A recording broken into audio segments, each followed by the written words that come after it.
Hello, hello, hello. How is it going, guys? I don't even know how this works anymore, but here we are.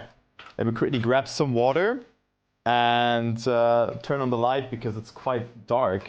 Yeah, the summer, I don't know where the summer is, but I hope you're doing good, guys. I'll be right back. Give me a second. Hello, Toby. Hello, DNB Junger. I'll be doing great. Let me actually change the scene. Then you can already get used to it. I'm not in Dublin. I'm not at my girlfriend's place. I'm at home. Yay, home sweet home. Let's go. Let's freaking go. But yeah, I'll be right back. Also, the angle is very low. Oh man, this is very low, but I think that should be fine. That should be good. But I'll be right back. So yeah, guys, no more Mr. Worldwide. I'm back in Germany.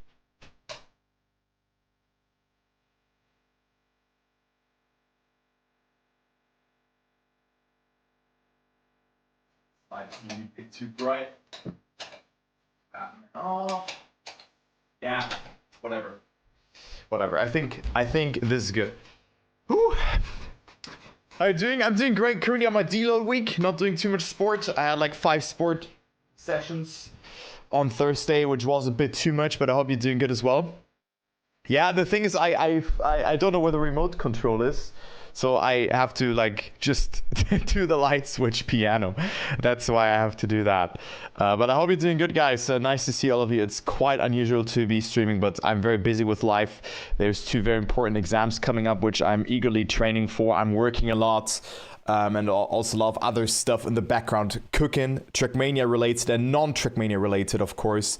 But yeah, like life is just very busy. I just try to like juggle university with working and also seeing friends and my girlfriend, of course. But yeah, I mean, you know, I kind of also very interested in the esports aspect of trackmania. So that's why I'm here today, because man, oh man, EU looks absolutely stacked. And also the first 4 qualifiers, or like the first 4 people have already qualified from the Asia and Oceania region. So we can maybe take a look onto that, because I think this one was quite clear, I would say. But nonetheless, I think it's worth talking about it, because it's LinkMax who actually got first ahead of Spark, JSwag and Biwak. So JSwag and Biwak did not make it through the upper bracket. It was LinkMax and Spark, but I definitely have to rewatch that match to see how close that was.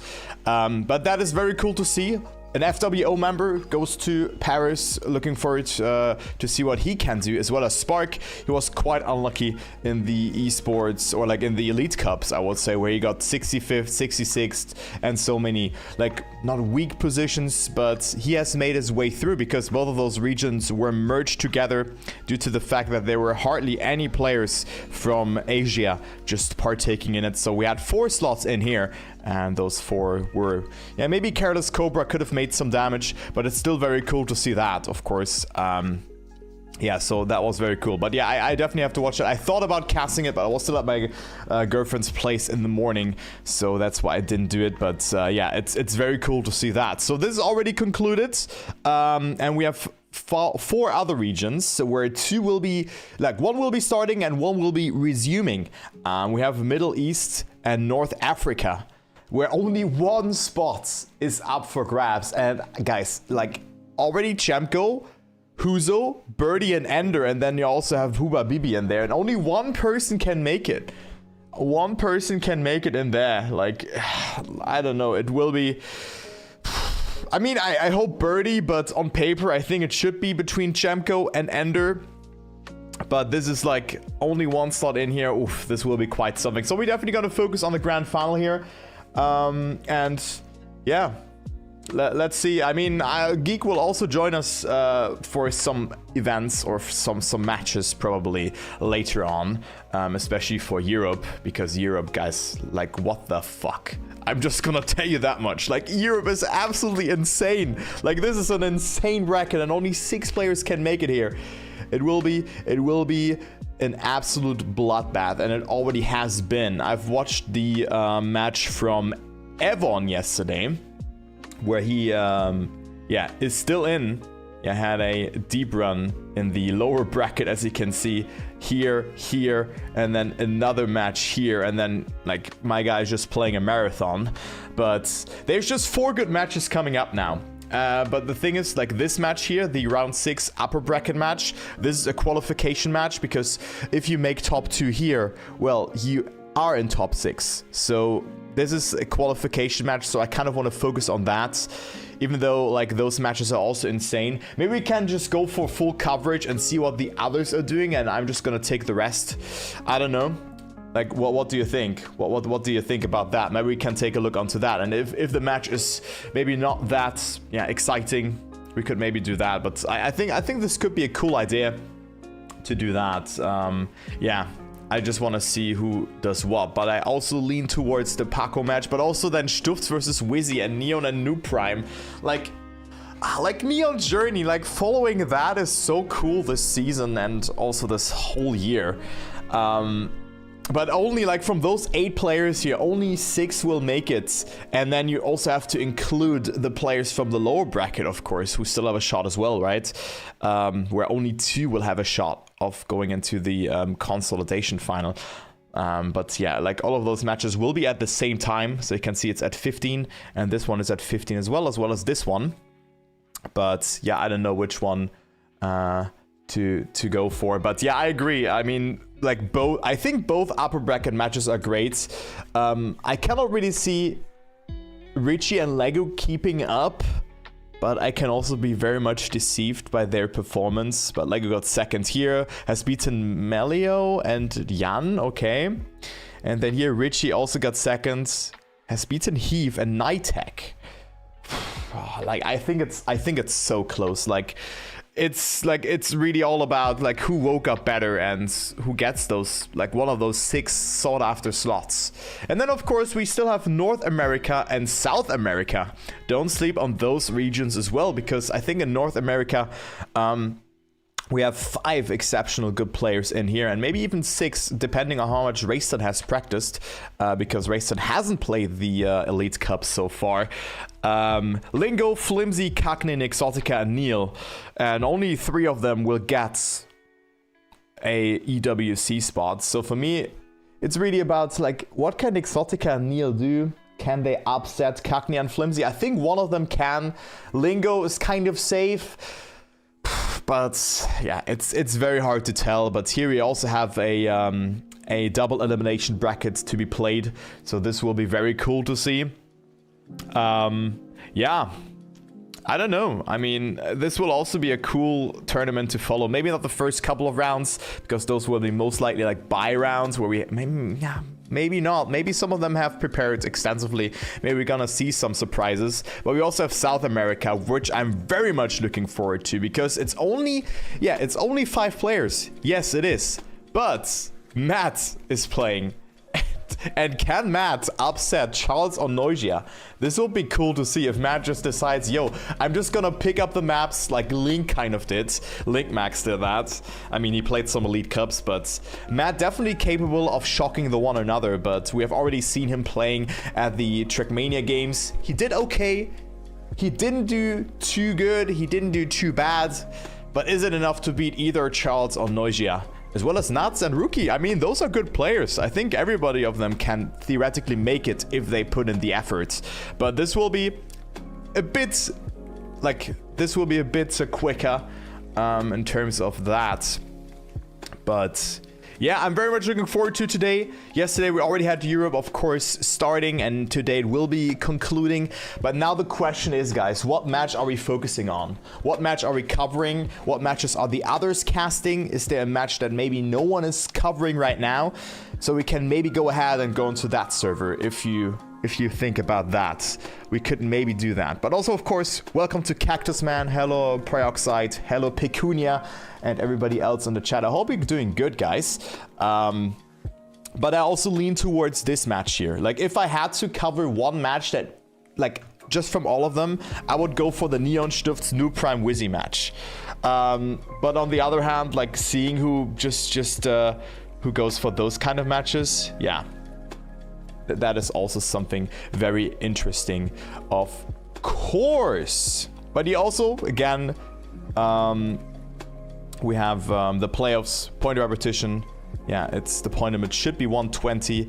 And then the upper brackets 6, 7, 8, 9, and 10. So, wait 1 second. So every match that is like... Yeah, okay, that makes sense. So I think every match from now on should be 140 points. Yeah, sadly they're played at the same time. I think they are. But let's second think this one. So Tween, Letster, Melio, Evon. This is also an incredible match, actually. This is also incredible. Jadon, Jan, Snow, Xera. Also good. But I cannot really see their Jadon and Xera losing against Jan and Snow. But I could also be wrong. But Jan won against Melio, though. Xera won against Heave.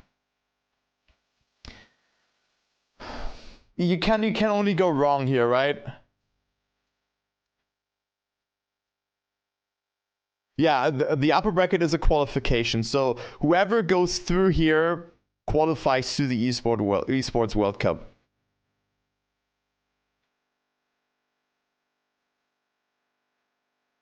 Yeah, I agree. Have their chance in the spotlight. Yeah, I think we're gonna go for this match here. Let's just fuck it. Let's just go for that one. Let's just cast that one, shall we? What does YouTube say? Let's see. Let's see. How you doing, Hello Toby? Doing great. What about you? Hope you're doing good as well. Also, I'm streaming on YouTube as well, so if you have like YouTube Premium or whatever, go ahead and go on there if you want to. Geek is also joining us later on for the commentary, which will be great for just a couple of matches. I'm skipping on the Germany game today, by the way, so I'm not gonna watch that. I don't really care. Yeah. But yeah, let's just go ahead and do that one. So tmesports should be server 2, right? Play. Yeah, I think guys, this is just a great match, like for real.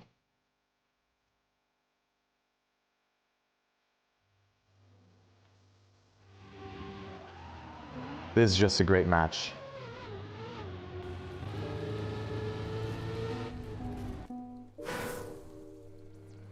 So it is Wizzy. Wait, how can we do the title actually?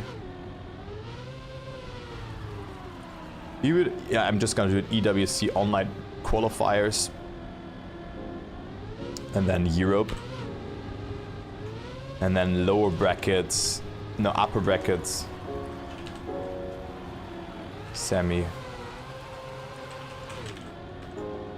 Stufts, Wizzy, Neon, and New Prime, right?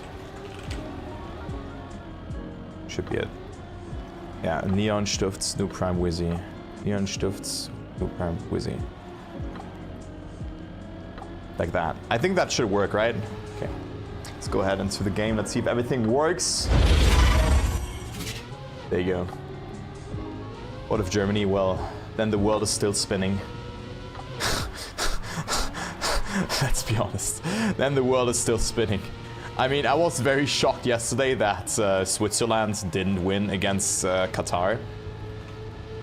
But well, I mean, they didn't use their opportunities, right? I was also not. Wait, I need to remove this here because we're not abroad. Everything should be fine. Also, I think there's a banner that I'm missing, right? Is there any panel that I'm missing on the commentary? Anything? Any assets? I hope everything should be fine. That I don't have to do it permanently. Okay, there you go. Kick tip. Dude, I predicted Brazil versus Morocco correctly. And also the first game. The very first game.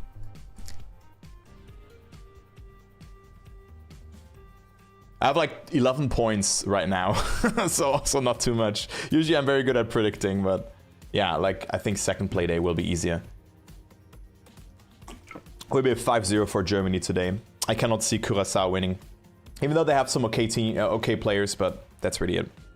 Dude, like Australia winning against Turkey for me is the real upset right now.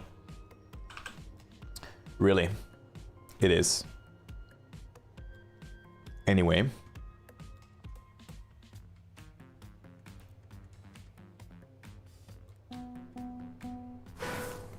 Let me quickly open the rule book.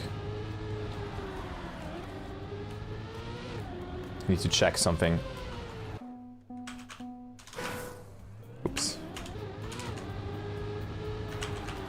Is it not on there? Format. Page 17.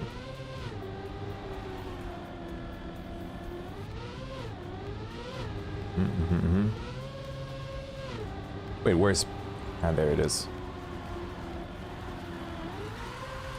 Just want to see the rounds on the tracks. It's 4 rounds.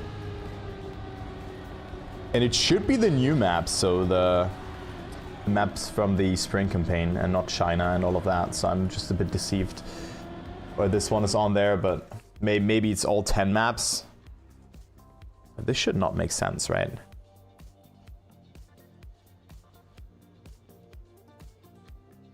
It's all okay. Okay, never mind then. Okay, but I thought it would not make sense that you have the first 5 maps as well. But if they then have ban phase, then it does make sense. Yeah. Where's that in the rulebook? I haven't seen that. Ah, there. Wait, publisher. Ah, track, pick, and ban phase. Ah, okay. All tournament matches are played on 5 tracks pinned by the match players from tournament track pool in the following sequence. Seed 4 ban, seed 3 ban, seed 2 ban, seed 1 ban, seed 1 pick, seed 2 pick, seed 3 pick, seed 4 pick, random pick. Okay, so everyone has 1 ban, and then we have pick, and then the last map will be randomized from the last 2 maps that are in there. Okay, I see. And then there's 4 rounds per maps on those 5 maps, and we play with probably 140 points here already. This is round, yeah, this is a qualification match, so upper bracket round 6. Yeah, this is 140 points. All right, gotcha. Gotcha. Very nice. Yeah, winning underdogs is very cool. But here we go, guys. Oh my god, this is like my first cast in so long, actually. Yeah, I've had a break, but yeah, I'm very excited about it. There's 4 good matches now happening now, which is crazy. MENA also starting now, so trackmania is cooking. First one, yeah, it is, yeah. So it's like 3 weeks, 2 weeks, no, 3 weeks ago, yeah. True that. Turbo GG. Here you go. Oh, Neon going for the Uber bug. Right. Okay, let's go for like that, I think. I hope it's not laggy or something. I hope that is fine. Okay, we have Germany as a ban here. I mean, that makes sense. Wizzy banning that, of course, playing with a wheel. So the input can be quite weird there if you go into the backward section. So I can see why he banned that map. But you can also see that Wizzy then is the 4th seed, New Prime, seed number 3, bans China. I would say that Neon, of course, is a player that is very good on those tricky maps. That is for sure. But also the top 2 from this match will be directly qualifying to the Esports World Cup. So this will be very exciting, guys. Next ban from Neon is Canada. And we have a ban being South Korea. So 3 out of the 5 maps that have been released later are the bans, but Australia is being picked by Stuft as the first map. So Australia, Agility Dash returning, USA. We have some Neo slides coming into play as well, picked by Neon. I would not expect Neon picking USA, actually. But maybe that is just a tactical pick, that this is a map that doesn't suit him that well. Hungary being picked as well. First time I'm seeing this in a match, which would be very nice. And then it is France and Brazil. So Greece is not being picked or banned. And we have our pick phase as is. The pointer is 140, so map number 1 will be very important. That is for sure. And here you go. Good luck. Wizzy, Stuft, New Prime, and Neon. We are on the upper bracket semifinal. Top 2 will qualify to the Esports World Cup 2026 in Paris. So very important match, probably one of the most important matches of their lives. But even if they lose this match, they still have another opportunity in the lower bracket. But only 2 can directly qualify. And here we go. My prediction, I don't know. It's such a close match. Wizzy was exceptional all season long. Neon just incredibly fast. I think this is like cup mode is better for him when it comes to sheer pace. But then also Stuft's returning and New Prime being also very consistent. Like I cannot predict, really. It's almost impossible to predict that, guys. But here we go. We are starting with the match, and it will be a banger. Let's go. What is your prediction in the chat? Go ahead and tell me. I hope you're as excited as I am as we're starting on Australia. Map number 1. Let me quickly do that. I hope everything works. It does. But this will be a cinema match, really. So, Australia is the first map. This one has been picked by Stufts. And let's go into the first round. Maybe Wizzy and Stufts, the former teammates for Team Wild, will be making it. Very important to, like, not slide at the start, but you can also get some speed stat action happening in the first wall ride. And look at the speed here from Neon here. 670 just before the looping. That is very fast. Stufts with a good start, though, finding himself in the lead, but it's only 0.1. You cannot really gain too much time there, maybe with that nose set here, but you can see how close this match here really is. Everybody is just neck and neck here, 0.1 of a second. Now we need to slight release to not catch the gear, but Wizzy didn't get it too good here, so he's out of the conversation for now. New Prime, Stufts and Neon with a good approach here. They're just inside of each other. Look at that. Only a couple of hundreds between them make it 10 hundredths, 0.1 of a second. And Neon going for the overspeed line there. New Prime almost losing control. Stufts very aggressive there as well, sacrificing some speed. But we go into the identity here, and it's very important to just hold on to the speed and to the gear here in that sector and not lose control. But Stufts with a very aggressive approach doesn't lose the gear there, finding himself in the lead, but New Prime with more speed, but clipping there, he will be out. And Stufts looking to win his first rounds and getting those 10 points across the boards. Oh, Neon! Whew, that was close. Neon did survive it, but that was so close. I thought that he would fall off of the map and sacrifice second place, but Neon makes it and gets 6 points here. Stufts winning the rounds, but it was so close until it wasn't. So point number 140, as you can see here. So it's a marathon match. And just the first one of day 2. So guys, there's plenty of more matches to come. And Neon again with a great start. Very nice to see that. Stufts as well. But I mean, you don't really win the map by the start. You still need to clear the rest of it. But Neon with a great start here. 0.89 checkpoint on there. That is very fast from Neon. Doesn't eat the gear there as well. New Prime had it very nicely, catching up to Stufts here. And Neon still quite far ahead here. 0.2 of a second. He's on a great time here. He's also having the world record on this map with a 0.198. Let's see how much closer he can come to that. If he can hold on to that first position, we see a mistake happening. It was Wizzy touching the wall, so he will be out of the conversation. He's 1 second behind, and it is Neon who is now quite far ahead, still holding on to it, but Stufts coming dangerously close with that inside line, sacrificing some speed. Let's see who wins the round.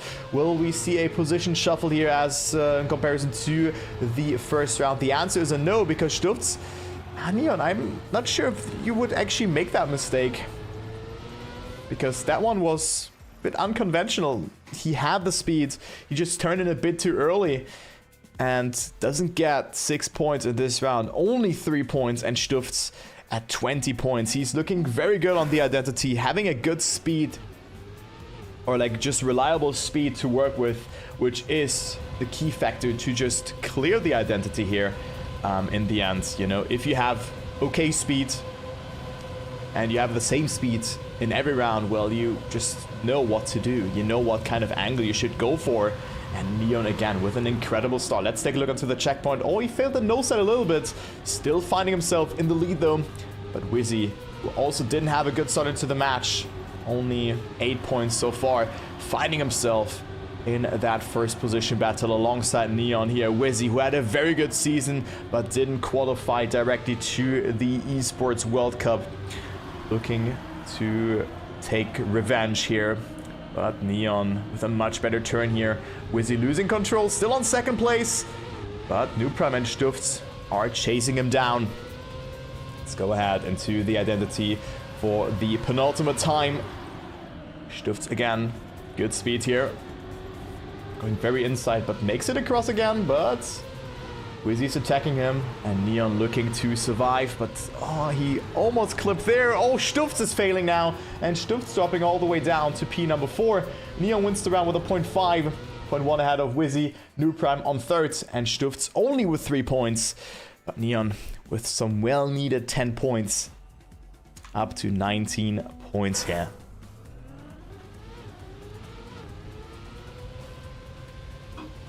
Round number 4, then we go to map number 2.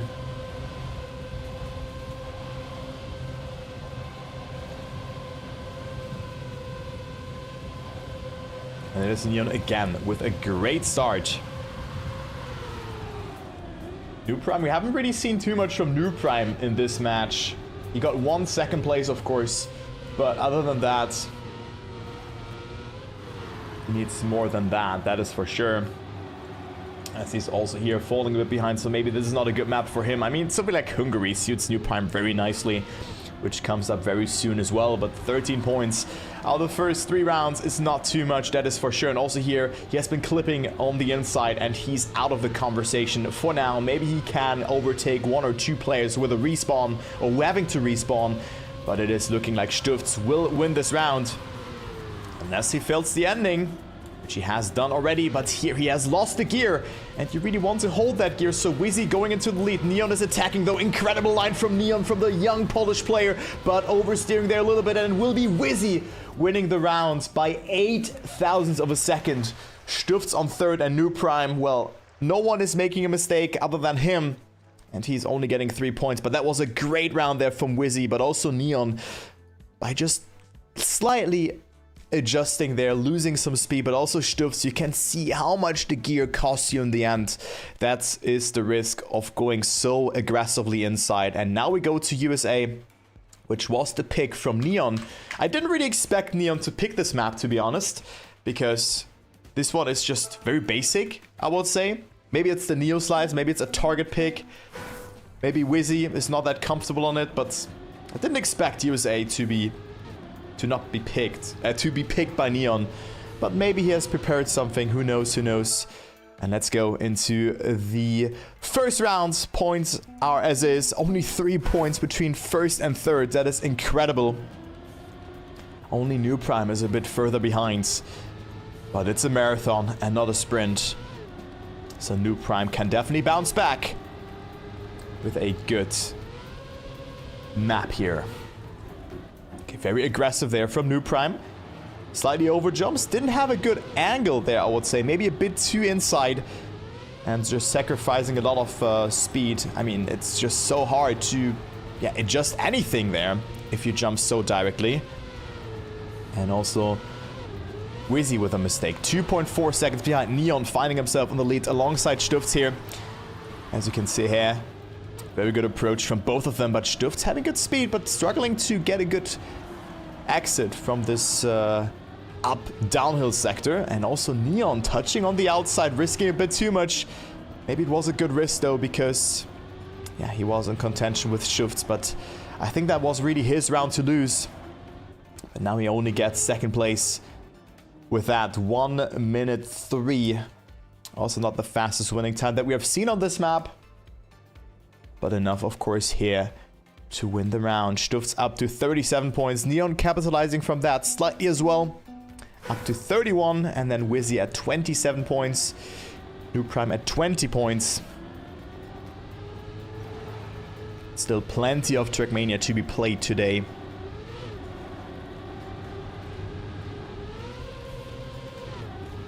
Let's see what New Prime does. Very aggressive jump there, but now he got the timing much better. So he's still in the fight, but is 0.1 of a second behind already. Behind Neon and Wizzy, who had it exceptional here. As you can see, New Prime struggling to match the pace from his competitors on both Australia and now on USA as well.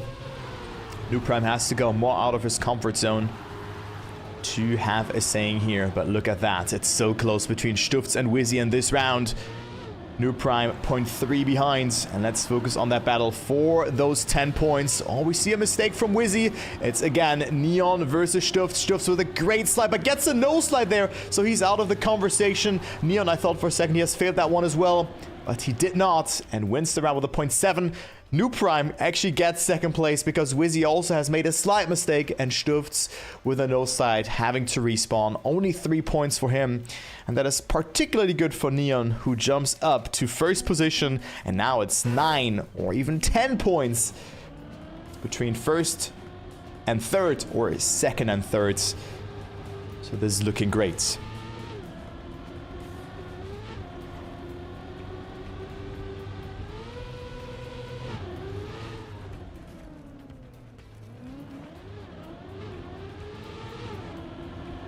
All right. Next round, again, New Prime a bit further behind here. But this time it's Wizzy and Stutz getting a great start, as opposed to Neon, who was in the conversation in the rounds beforehand. But Neon pushing a lot. You can see this young Polish player is so talented, so fast, having so many world records on those maps, and you can see why. He has an extremely risky playstyle. That's why Cup mode is so good for him, and he jumped from first to fourth, or from fourth to first, and now from first to third, due to that mistake there in that drift sector. And it's New Prime versus Stutz. New Prime, of course, needing some points. Is he risking the ending? Yes, he is, but he cannot overtake Stutz, who drives a 0.6. That is a great time. And New Prime still with some good points, but still in need of his first 10-pointer of this match. But Stutz taking back the lead here, up to 50 points. And we go into the last round on USA. Round number 8 it is. Wizzy with an okay no-slide there. But I thought for a second that he would eat the gear. And also here, the approach was a bit wonky. You lose a bit of time, maybe 1 to 2 kilometers per hour, maybe even more. But also Neon didn't have it that well here. So some small adjustments at the start are needed. And you can lose some time there. But usually not too much. Kind of similar to Australia, I would say, when it comes to time loss. Maybe here it's a bit more, because the quarter pipe jump might be a bit harder than the speed slides. But also now Neon losing the gear in this sector. But it is Wizzy who goes into the wall there, so he's out of the conversation. And it's New Prime versus Stutz. New Prime really in need of those 10 points. Then he would really be back in this match, would jump up to 42 points. But can he get it? Good input from the Neo side there from New Prime. Also there, he makes it nicely. Only one more turn and New Prime will make it and finally wins the round. 102.679. And that's what we were expecting, a close match. Only Stutz and Neon really got a lot from the cake so far. But New Prime and Wizzy are not too far behind either, with getting some good points here and there as well. And now it is map number 3. And I think this should be the map pick from New Prime. And then we have the map pick from Wizzy after that. So we have Hungary. A map where you can really push a lot onto. As our next map. Of course, the ending has been changed. Let's quickly take a look onto that, because the ending is a bit odd. We have another beam being placed here, so it might be a bit easier. And then also, the right side has been... Well, let me quickly show you that. 1 second. Cameraman. There you go. Also, the side has been blocked, so you cannot just clip on here and make it into the finish. You need to be completely on the beam and make it across. And I really like this turn here. It's just a full speed turn, but you need a good angle beforehand. And just a very nice map. You can push so many turns, and it's just a cool map. I really like it. It feels like an OG kind of map. And also here the outside dirt turn just beautifully. It's a very flowy map, and you can see 24,000 of a second between the players.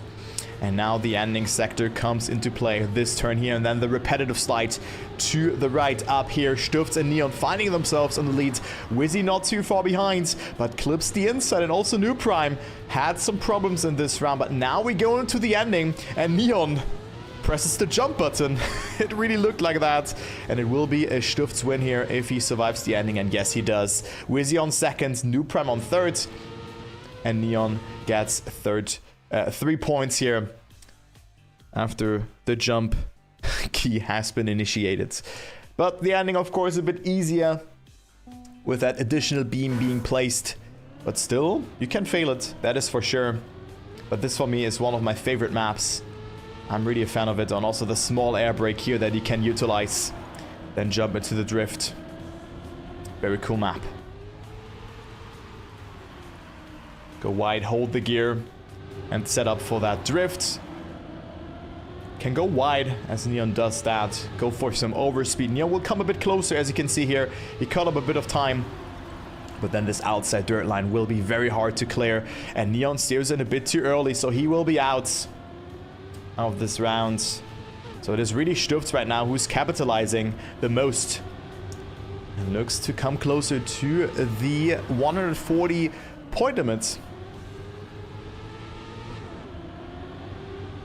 Keep in mind, top 2 will be qualifying directly to the Esports World Cup.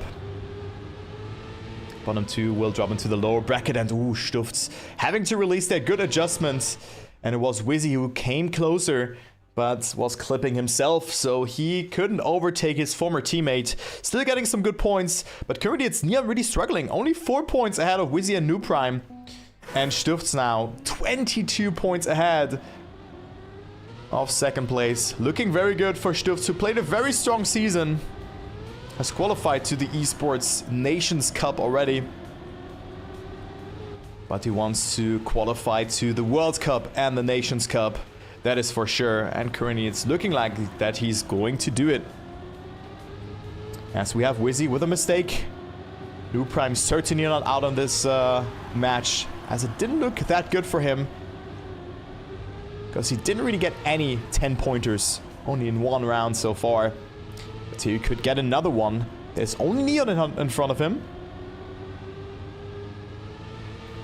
Neon with a huge lead here of roughly 0.1 of a second.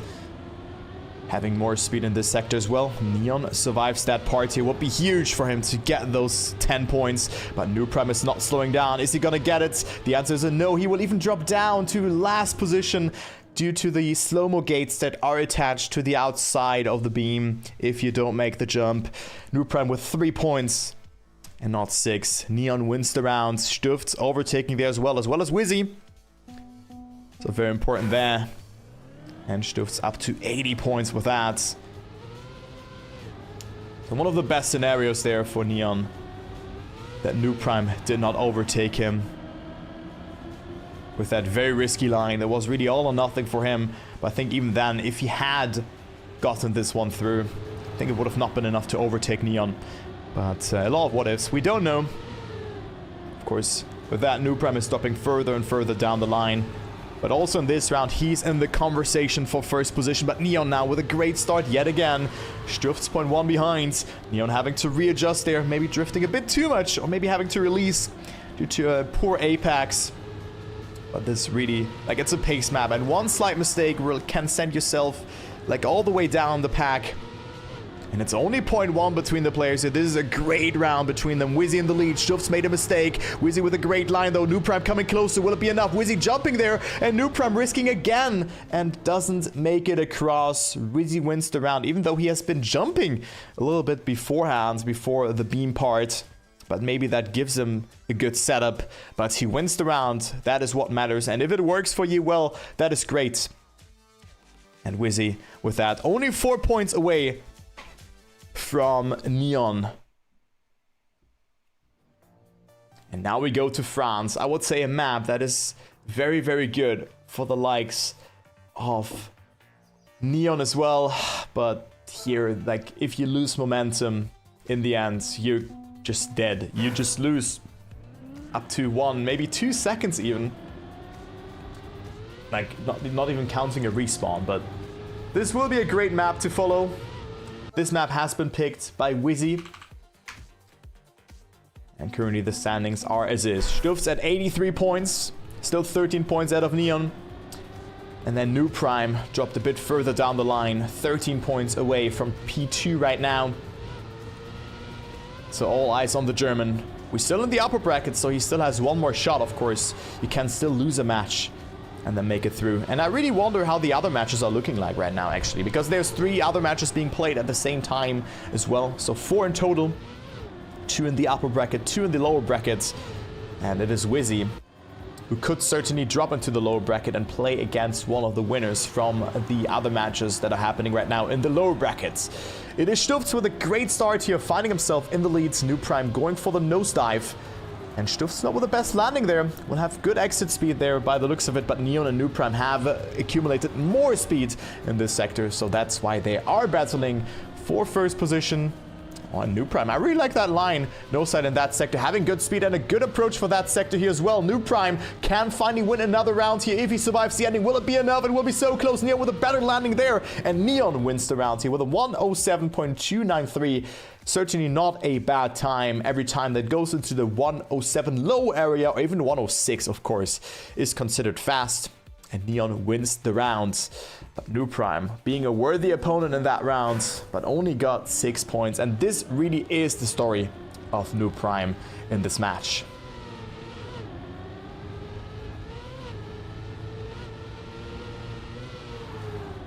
Let's go into the next round. Round number 2, round number 10. No, wait, it's round number 14 actually, because we're on map number 4 already, and not map number 3, but it's just such a fast-paced match. Hardly any warm-up, just live rounds after live rounds. Just very cool to see that. Yeah, so you love to see it here. And it's New Prime who gets a great start, having to readjust a little bit, but it's Stufts who has been making a mistake. And also Neon didn't get the best of lines, clipping there a little bit as well, the young Polish player. Look at the speed from Neon though. Looking great. But Wizzy and New Prime still holding on to first and second place. But this will all come down to the ending here. One more time here in round number 2. Neon with a great jump. Having good speed. Can he win another round? It will be so close. Good adjustment there. Having good speed. Will this be enough? This is so close. Who is going to win? It will be Neon by 3 thousandths ahead of Wizzy. And this was so important again. New Prime losing control there. But what a great round that was. Neon now tied in points with Stufts. France looking like I expected it for Neon. He's up to 90 points. That was great to see. And keep in mind, top 2 qualifies to the Esports World Cup. So this might be the most important match of their career here for either of those players if they manage to qualify. There's 6 slots that are being distributed for Europe. And 4 players will be determined after those set of matches, because there's another upper bracket semifinal happening at the same time. I really wonder how this one is going. This one is between Pushy Tobacco, Yosh, Richie, and Legu. And 2 will directly qualify. We're gonna see who's gonna make it there. And of course here as well, as Neon gets another incredible start here. And now we go into the identity. Again, New Prime, who's in dire need of 10 points, clipping there a little bit and jumping a bit too far up. So Neon looks to win the 3rd round in a row, and he makes it. What will the stopwatch say? Will it be a 0.1? It will be a 107.168. That is a great time. Wizzy overtaking New Prime in the ending, and Stufts only with 3 points. Neon, an absolute beast on this map. Up to 100 points. Looking good for Neon, really. And we still have one more round on France.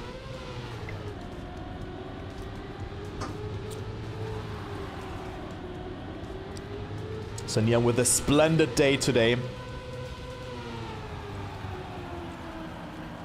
And Stuft struggling a little bit. Also here, the no side was way too late initiated. Just having to respawn, so Stuft's out on this one. And now it's Wizzy versus Neon, so Stuft's losing a lot of points. And New Prime also not really getting too many points on this map. It's really Neon who's been walking away with it. Will he make the perfect map possible here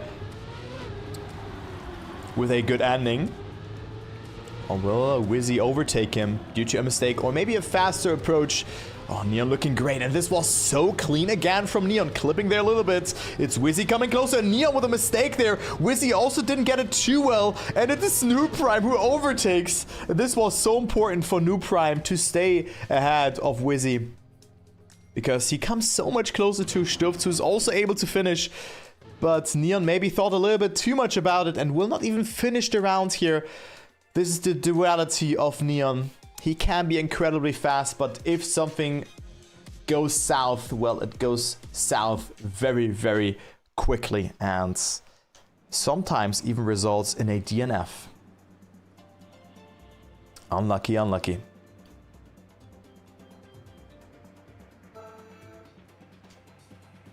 Also for the YouTube chatter, no, there's more matches. There's 4 matches in total.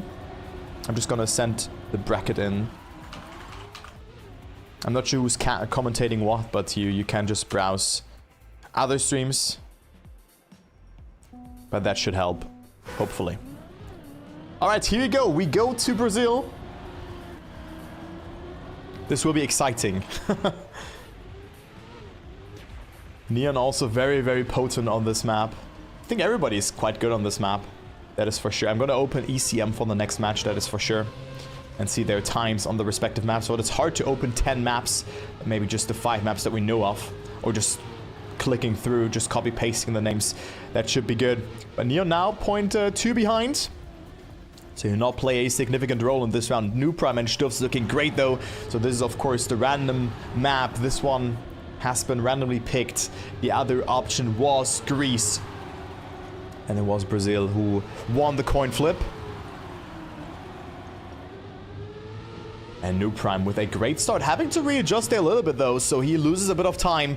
Neon not too far behind either. Look at that line, Neon pushing so much there, going wide. Look at the speed from Neon. Will he overtake any of the players here? It's New Prime, Wizzy or Stuff's. Stuff's clipping, and Wizzy will win the round. 25 thousandths ahead of New Prime there. Oh my god. And also Neon came significantly closer, but maybe went a bit too wide in that sector, losing some time. And also Stuff's struggling a lot, making so many mistakes. And only 3 points in this round again. So we have a close match, guys, in our hands. Neon, due to that DNF, of course, still ahead in points. But not by like 10 points. It's only 4 points. And then additional 3 points ahead of third position.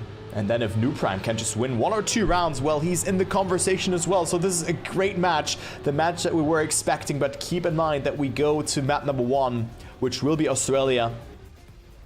After Brazil, after those 3 remaining rounds, including this round, of course, as well, where Neon got a great start. Maybe not the best entry into the plastic sector. So Stuft is coming closer now. The nose side, very important to get it nicely. Both Stuft and Neon getting it very good.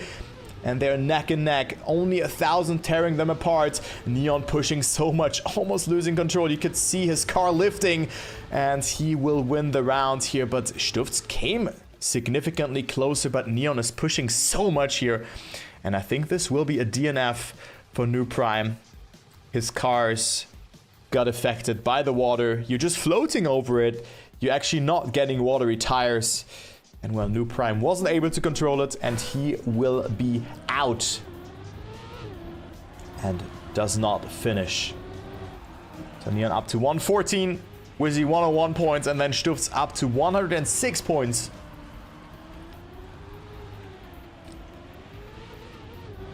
Looking like the match is coming back to the previous order where we had Stuft and Neon dominating. And New Prime and Wizzy just couldn't match the pace from the others. But now it is Wizzy. There's 2 mistakes actually, just from the 2 players that I mentioned. New Prime and Wizzy both behind. Oh my god, what is happening? Okay, that was wicked, New Prime. That was wicked, but I'm not sure if he can finish though, because he's 8 seconds behind, still having watery tires, losing significant time there. And I think New Prime could back-to-back DNF here. Wizzy 7 seconds behind. Stuft and Neon, they can save it. Neon wins the round though, with a 104 low again. Stuft on seconds. Wizzy on thirds, and well, New Prime, due to the waterway wheels, not finishing again.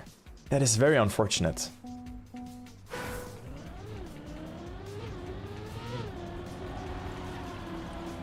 So the match is not really going into New Prime's favor. Also here, clipping on the inside. But he still has an opportunity in the lower brackets if the match continues for him like that. I mean, it's still not over, actually, right? I mean, they still need to clear finalist mode. They're not even there yet, yeah? They're close, especially Neon, only needing a first and second position. But never give up, especially in cup modes. Everything can and eventually will happen. But it really looked like that New Prime cannot match the pace from the others here. Has to go out of his comfort zone too much. And now, of course, the mistakes from the previous rounds are in his head, yeah? He didn't finish the last 2 rounds. Now he just needs to find himself on the board. He has won, of course, some rounds, but it wasn't enough to do some significant damage. And let's take a look who's going to win this round. Wizzy risking so much here. Wizzy, what is he doing? And Wizzy wins the round. That was so good from Wizzy in the end. Stufts on second. Neon now failing the ending. Nuprem on third. But what was that risk there from the player from the United Kingdom winning this round? That was crazy, really. That was such a great risk. I thought that he would clip the rock on the outside, but he did not do that.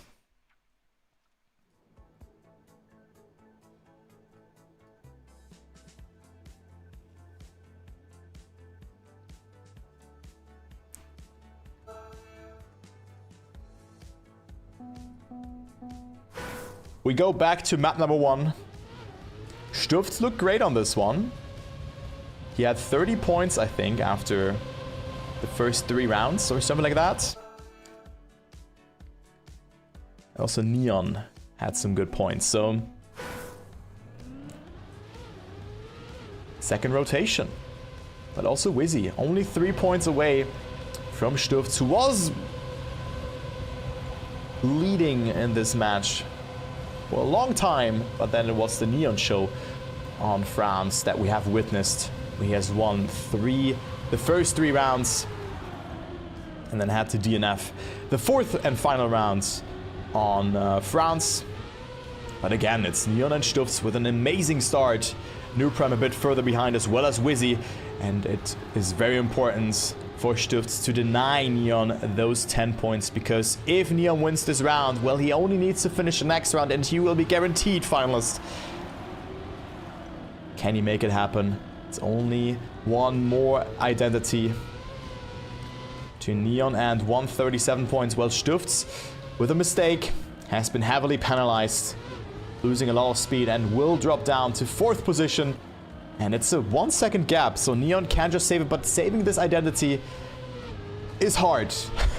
Because if you release in the wrong moment, well, you not clear the jump here and you lose control. But Neon makes it.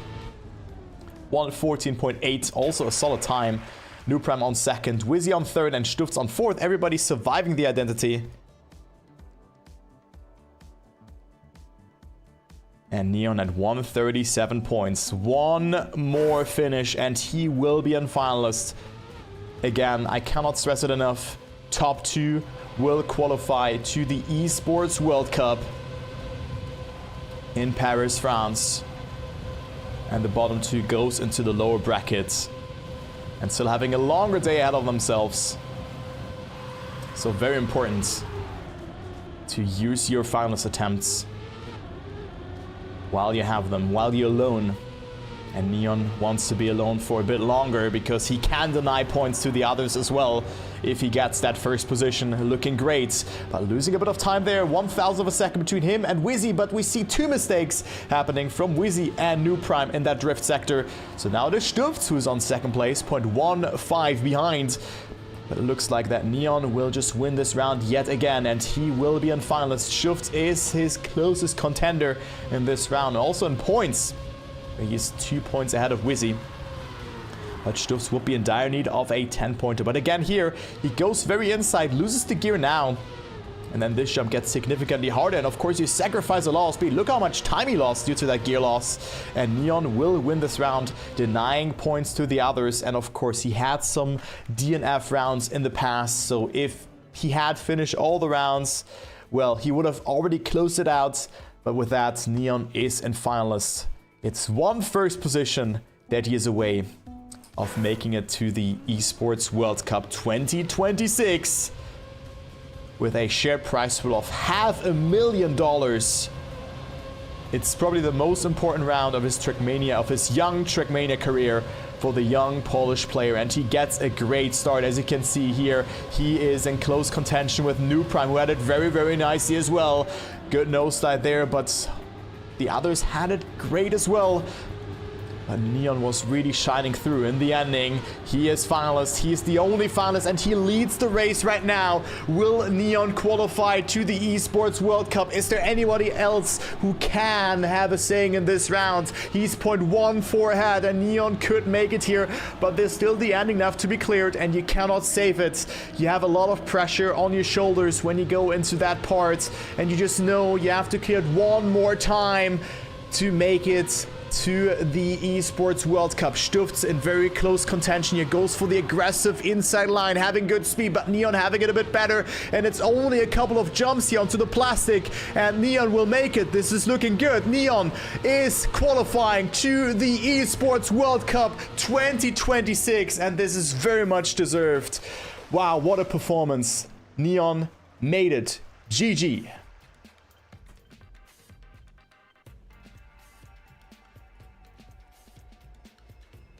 That's cool. That is so cool for Neon.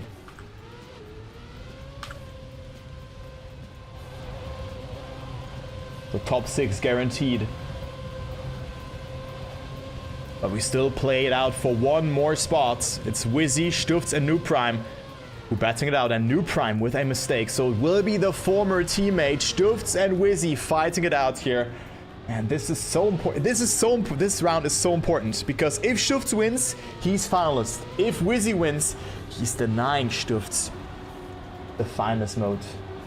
And then only needing second place in the next round.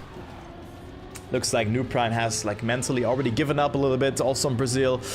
But yeah, it's hard to really say that. Like, this match is incredibly close, and Noob Prime is definitely on par with the others as well. Maybe like this 0.1, 0.2, and 1 or 2 of those sectors is just missing.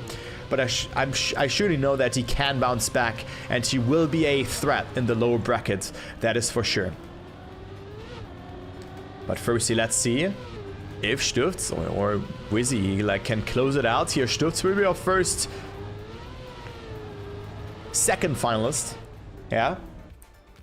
Wizzy also finishing here, 131 points. Not the end of the world that he didn't win the round, but Noob Prime again with a DNF here in this round. Yeah, he's almost out of this one. Too bad to see that. So Stufts in finalist. And we go to map number 2, which is USA, of course.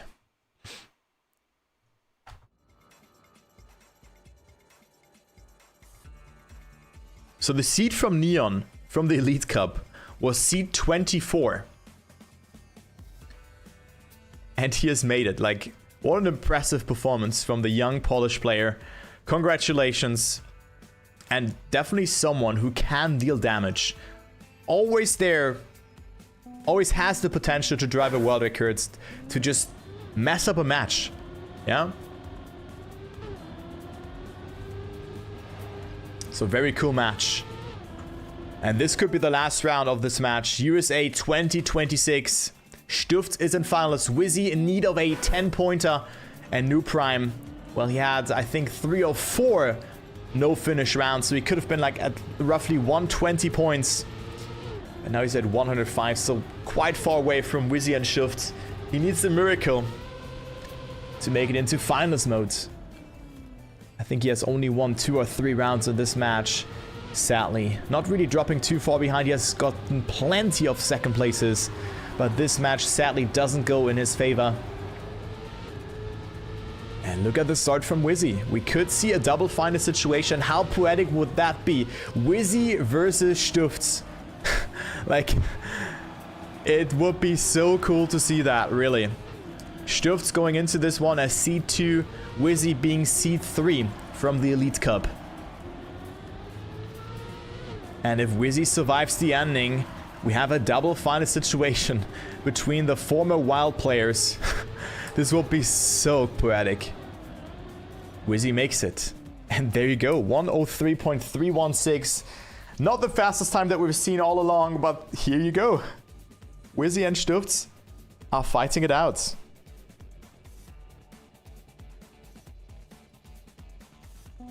Good luck. The most important Trackmania round of their career. Being on USA 2026. And both getting a great start. Only New Prime, who doesn't play any significant role anymore. Unless he wins 4 rounds, well, he's out. He's out. He will not play a role. Wizzy and Stuft fighting it out. And Wizzy getting a great start, getting a great quarter pipe. He's 0.1 ahead of Stuft here. And what would that be? Stuft was dominating. Like the first half of this match was at one point, I think 22 points ahead of the others. And now he could be sent into the lower brackets if he doesn't win this round here. And it's neck and neck. It's so close, but Stutz with great speed before the drift. And now we go into the identity. Wizzy being roughly 400ths of a second away, getting good speed out of this sector, but traveling a lot of distance. We have some neo sites to be cleared. Wizzy has nothing to lose. He's a bit further behind, and Stutz only needing to clear one more transition. And Stutz makes a mistake, and Wizzy will qualify to the Esports World Cup. Oh no!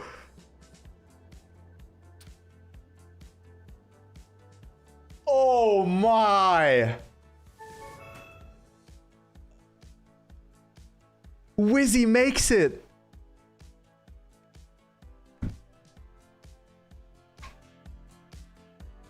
Wow!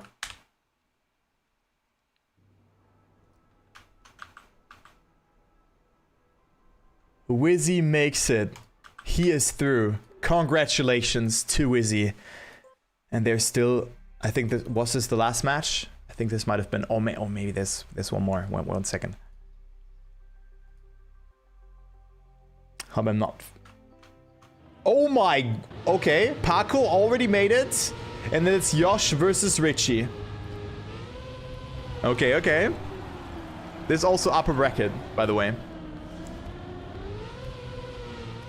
See what Lego can do. Former teammate of Paco, of course. Got 9th position in the World Championship 2023. But Yosh, who looked very, very sharp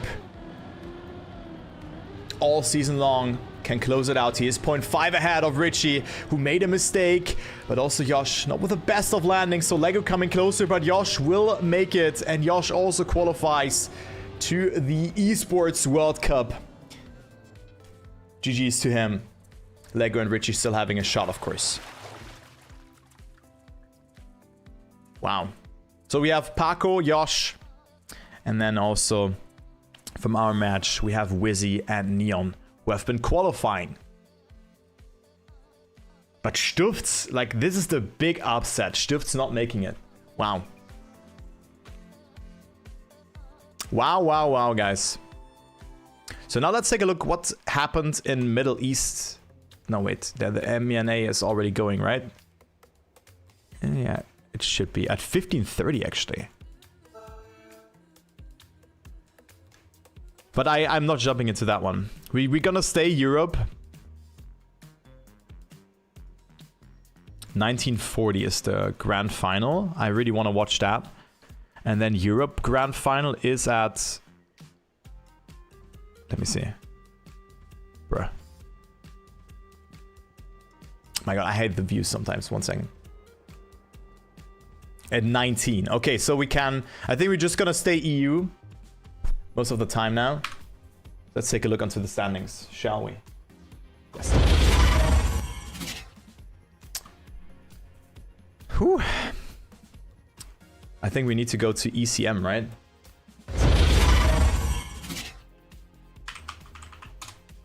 East Circuit Mania.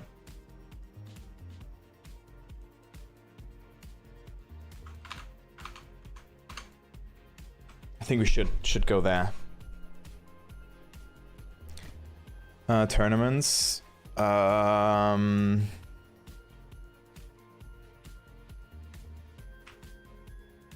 EWC, EU regional, ongoing. Matches. Okay, there you go.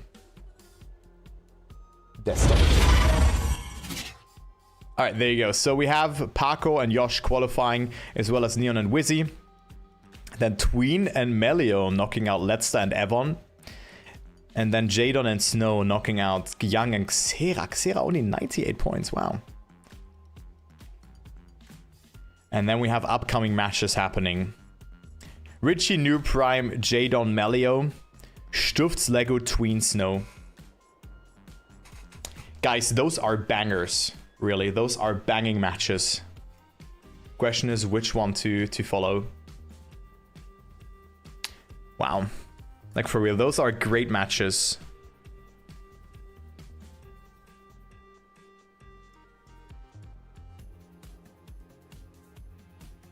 This is like for top 12, I think.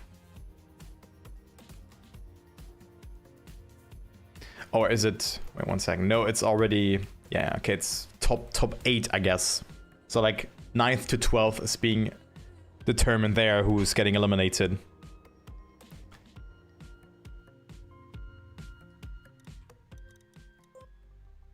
There's 3 match? The upper bracket matches also played at the same time, right? Or is it? Shouldn't be, right? Maybe this one, Paco, Neon, Wizzy, Yosh, this one is played earlier. I don't know. But this one should be at 17 as well.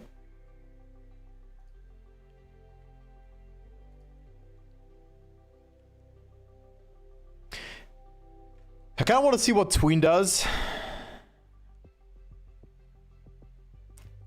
Richie, New Prime, Jadon, Melio. I think this, like on paper, I think this one is better. But I don't know what the other match that has been generated is. Quickly check. You know, because... So the next one is in 7 minutes.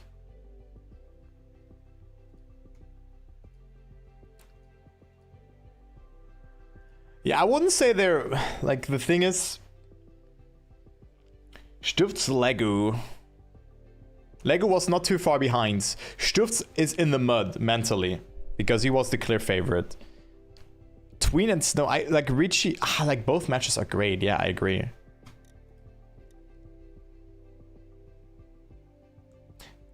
I just don't know which... Paco, Neon, Wizzy, Josh.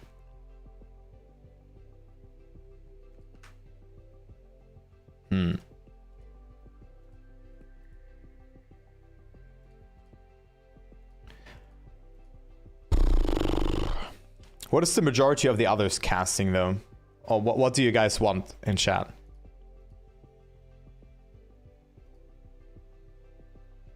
Just tell me, then we can.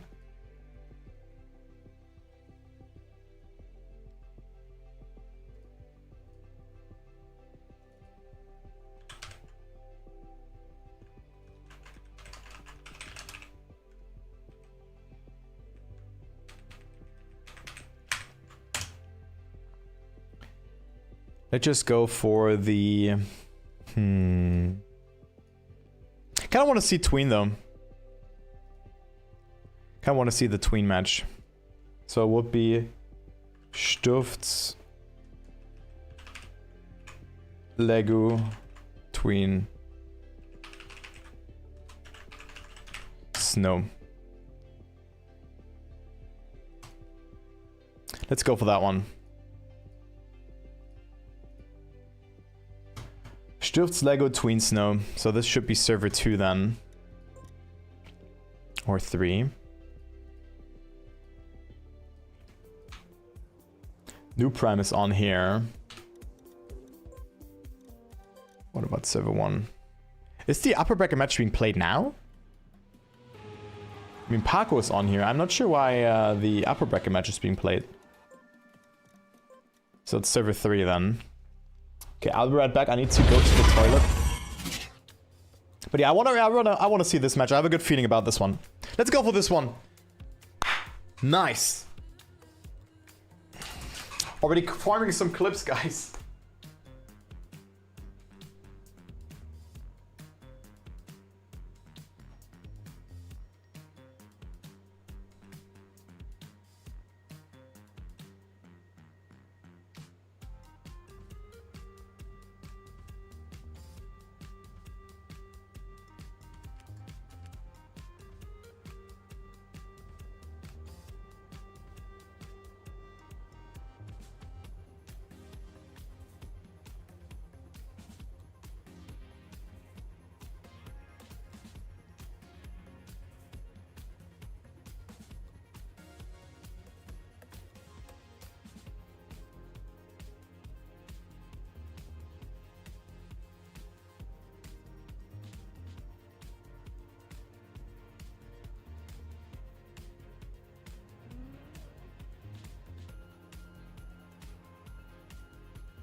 Hello, hello. We back.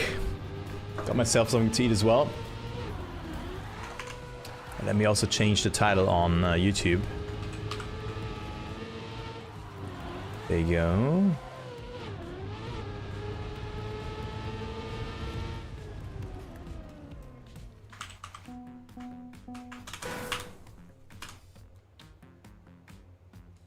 There you go.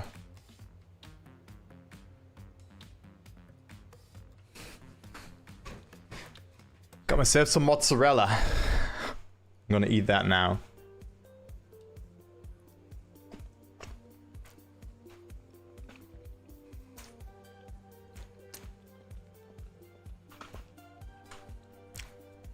Yeah, I'm also rooting for Tween.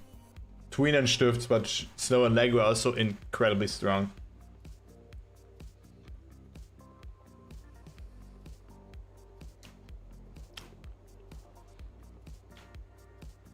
But this is a nice game. I think all games are great. It's just picking your poison. That's how Trackmania tournaments are nowadays.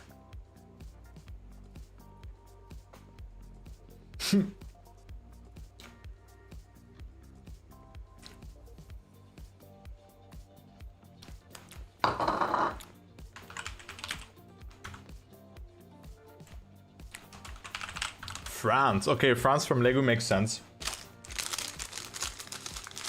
Tween will probably pick Hungary. Yeah. And then...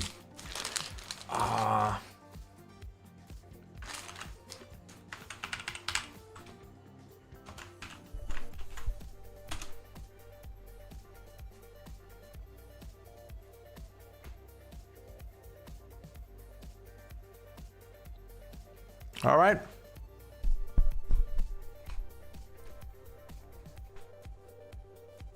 There you go. Quickly finishing my protein bar.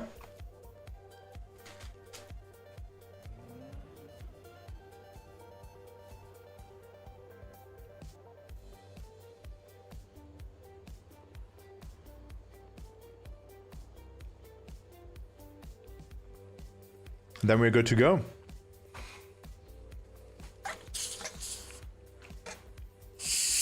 Because I'm a doofus. I didn't eat before the stream.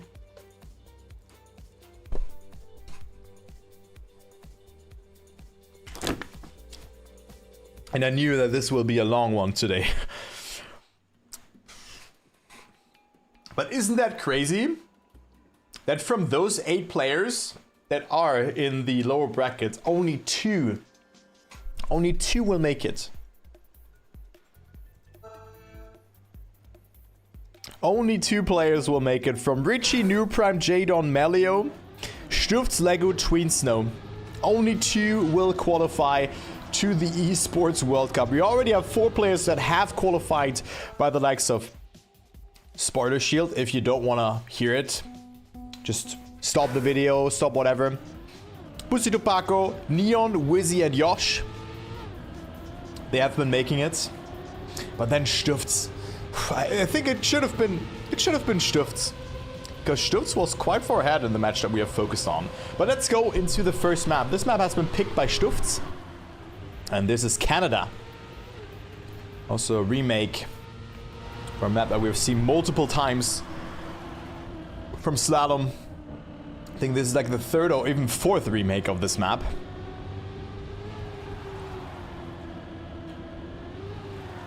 And Stifts with a great start here. Lego not too far behind either. Tween struggling a little bit as well here. Rocking the EWC car skin for good measure, but it's also a very, very clean car skin. That is for sure. But he is, yeah, 0.6 behind, so you'll not play a role. Stifts with a great approach there into the ice side. But Tween also got it nicely.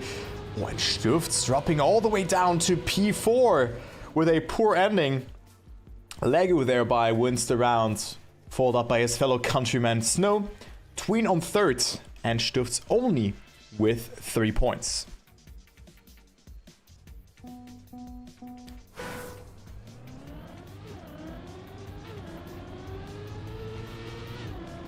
Can we watch other LB games?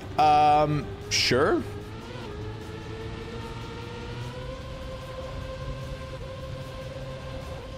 I mean, there's just 2 games running at the moment. That's the thing, right? So that's why watching this, there's plenty of other streamers, of course, covering the esports World Cup qualifiers. And then next week there's the Nations Cup as well, so that's crazy, really. Alright, so Stufts with a great start. Only got 3 points. Has been leading in the previous round as well.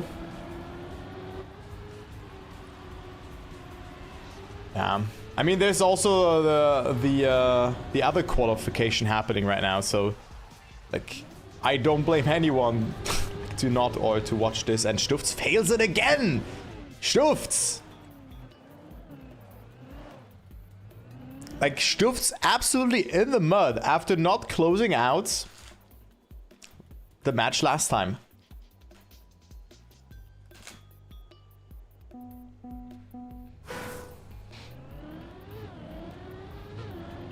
Could have been 20 points, but it is 6.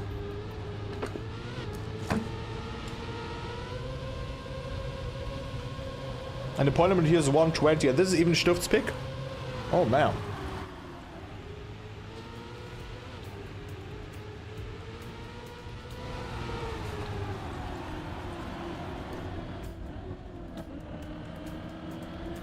And now he gets a great start yet again. Dude, if he fails it again, then his mental is, yeah, not looking good. Now Lego with a mistake. He's 4 seconds behind. Tween at 14 points. That is a great start for the Slovakian. Stufts again leading by 0.2. Tween just plays the format. He's very consistent. And will Stufts this time make it across? This is looking okay. Not the best approach. Losing a bit of time, but winning the round eventually. Tween on second, Snow on third, Lego on fourth, and Stufts up to 16 points. Look how close it is. 16, and we have 20, 14, and 19 points. Only 6 points between first and fourth. And the point limit here is 120, and then 140. Yeah, I mean, that's just Tween in a nutshell. He wins the rounds, and you wonder why. Tween is an extremely unpleasant opponent to play against. He's very consistent, and he just knows what he's doing. He will punish every mistake. And it is Lego now who makes the first major mistake, finding himself quite far behind, 2 seconds. And it is Stufts again. Like, Stufts has the best pace from the players here. Tween safe. I wouldn't say safe Meister. He just knows what he's doing in this format. He played this format so much in his career. And he's been active in in the esports environment for like 15 years. Just keep that in mind. And like that, Tween leads the race right now. He's at 26 points. Snow at 24, Stufts at 20, failing the ending yet again. And Lego, I mean, also at 22. So it's not looking too bad for any of the players, but it really feels like that Stufts giving the players like just some free points here. That is for sure. But this is definitely one of the closer outcomes after 4 rounds that we have seen. I think there's one closer combination possible where like 23 and something like that, you know what I mean. But 26 after the first map as the leader is considered close. Yeah, and he's very consistent and he plays the format correct. So if he sees that he's 1 second ahead, like 5 seconds ahead of an opponent, he's not pushing. If he sees that he's 0.1 or 0.2 behind, well, he's pushing. He knows like in almost every aspect of the map what he's doing.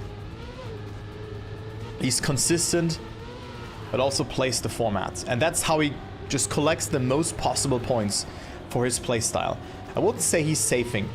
Of course, in some situations he is, but you know, you cannot save and win rounds in this one. It's just not possible. He knows what he's doing. He's not clueless. He knows the respawns. He knows everything.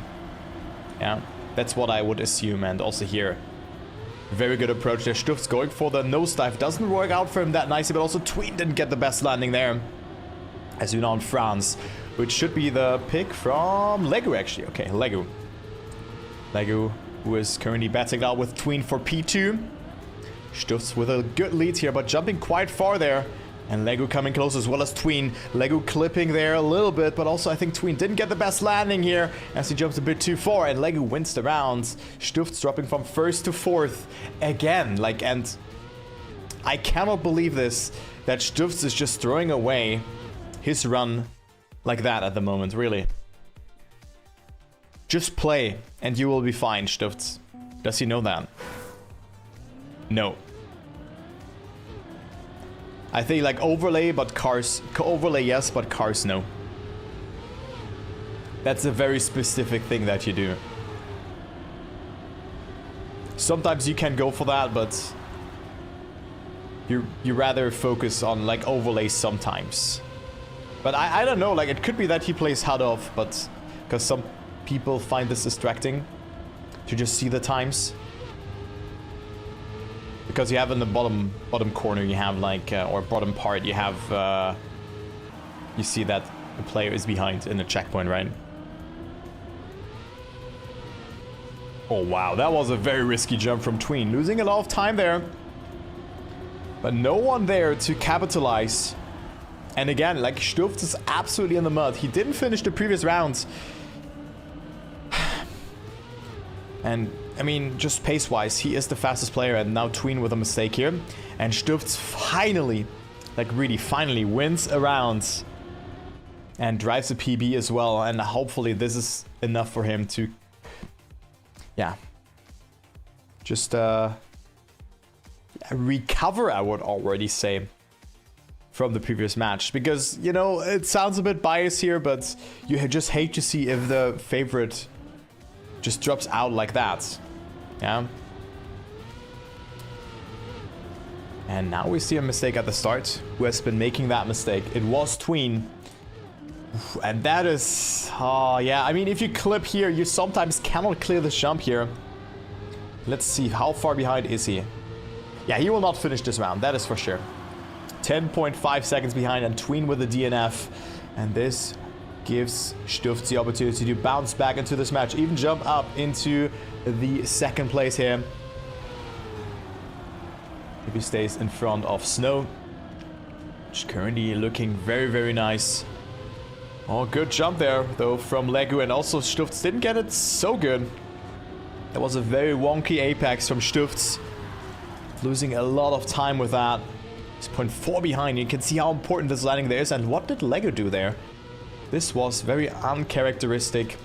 Just throwing away the 10 points. And now it's getting...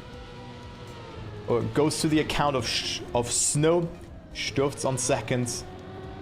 And with that, maybe Tween could actually finish this round. So let's take a look. I think it will not be enough though. 10.5 seconds. Nope. Barely not enough. One block away. And Tween down to last place with that. Ay, ay, ay. But still a very close match. We are in round number 8. 7 rounds have been concluded, and the leader has 42 points. This is so close, guys, really. We have seen 2 DNFs, of course, that is for sure. But this only accounts for... Like, if Stuft and Tween were to finish their rounds as well, this would have been 39, 39, 41, 42 points. And this is as close as it gets, really.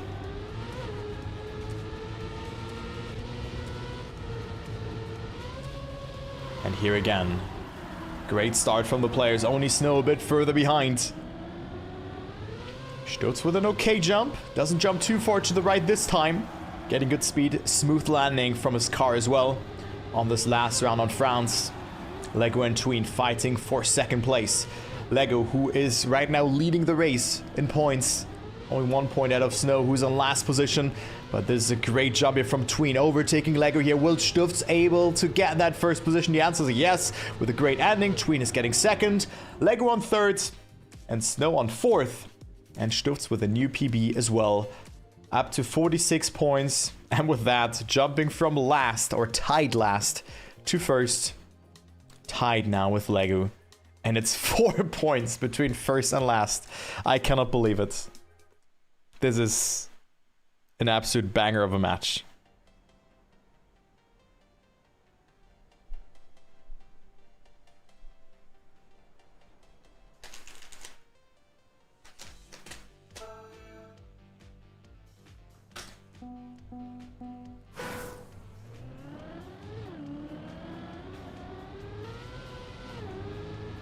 And we go to Hungary.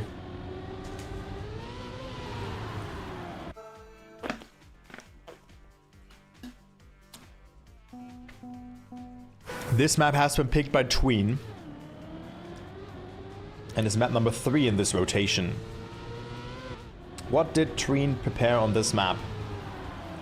Of course, heavily attack map to some extent. Having turns where you can really push. Just go with the flow. As well as, like, especially this part of the map. This outside turn as well. This one just flows very nicely. And Tween finding himself in the lead on this very first round on Hungary. Snow 0.15 behind, but this is a map that really favors Tween very, very well. But he makes a mistake. That is unfortunate in the very first rounds. Because Tween cannot capitalize from anything, as well as Snow finding some new ways of how to fail it. So this Lego versus Stufts. Lego with a great line there. All but having to actually, he did not readjust that much. And Lego gets it through 1 minute .035.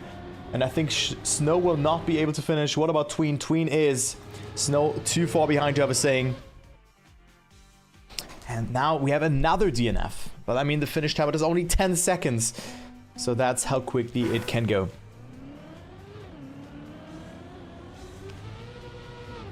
Exactly.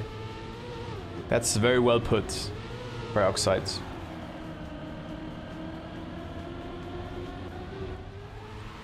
But this match really is all about who can cope the pressure the best. Who gets better into the match, because no one is really getting any significant portion from the cake thus far. Maybe Lego did, up to 56 points. But he was also struggling on some of those rounds. And we can take also a look onto the average after this round. And we have 10 rounds being played after that one. And no player above 70 points, which is an exceptional close match. We could even see no player above 60 points if Lego and Stufts don't get first or second position. Right now Stufts is getting first. And no, he fails it, and Tween wins. Snow on second and Lego up to 60 points. But this is so close. An average of second place or 6 points per round for Lego, and he leads the race. An average of 5 points per round, and Snow is in last. It's 10 points between the players. 0.1 point of a difference per round is all that it takes. Or 1 point per round. All that it takes per round. On average. That is how close this match is. That's why every round matters. Every mistake matters. Especially every DNF matters. And we have seen 3 of them already in this particular match. Maybe even 4, but I think it was 3. But no one really walking away, and we're at the halfway point now. So this will be very exciting, especially to see how Greece and USA will be played out, because then we will be circling back to Canada after that, which could very well happen. The bottom 2 of this match, they are eliminated. Top 2 only go through. Oh, and Tween with a mistake, and that is a gutting one. Can he finish? He goes for the safe approach. Only 3 points though. Could have been 10. But it is Lego who gets those. Still anyone's game. And we go to the very last round on Hungary. And I really wonder of how the other match is looking like right now. Let me refresh and also see if the upper bracket match is being played right now. Because yeah, it is. Stufts, Lego, Tween, Snow. is not the only match that is going. We have Richie, New Prime, Jadon, Melio. Richie, 36 points. New Prime, 46. Jadon and Melio, 50 and 52 points. And then we also have the upper bracket final of Paco, Neon, Wizzy, and Josh being played at the same time. I think this one was scheduled for 17, but there's 3 matches then happening right now.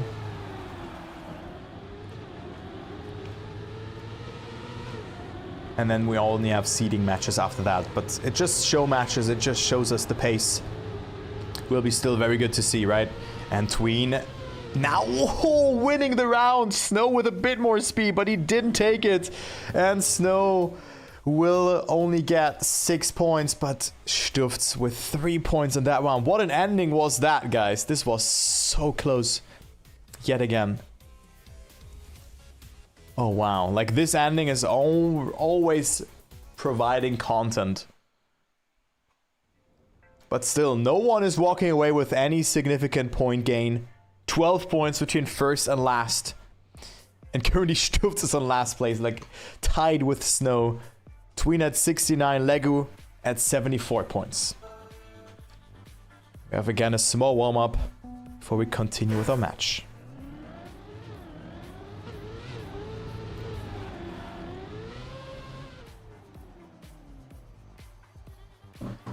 Oh, wow. I think we picked another great match, though.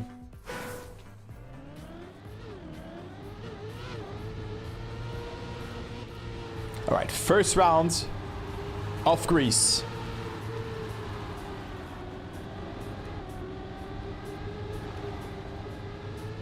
This is the pick from Snow. Currently dead last alongside Stufts in points, but Snow with a great eyesight there alongside Stufts and Tween as well. Only Lego a bit further behind. He has been making a mistake, more than a second behind. And also Tween, not with a great landing there. Sacrificing a lot of time there. And it is Stufts now, who finds himself quite far ahead. Head of Snow. Both in dire need of points, last in the points. Stufts, who looked so good in the previous match. I cannot stress it enough. And now has been really struggling to find some good lines, to find some good rounds. I mean, he has had a lot of great rounds on Canada. But then he has been throwing it away like Snow now did here. Where he has been dropping all the way down to last position. But can he finish the rounds? 3 seconds, 2, 1, it will be enough, but only by a couple of tenths there. But still important to finish. And with that, Stufts goes up to 3rd position.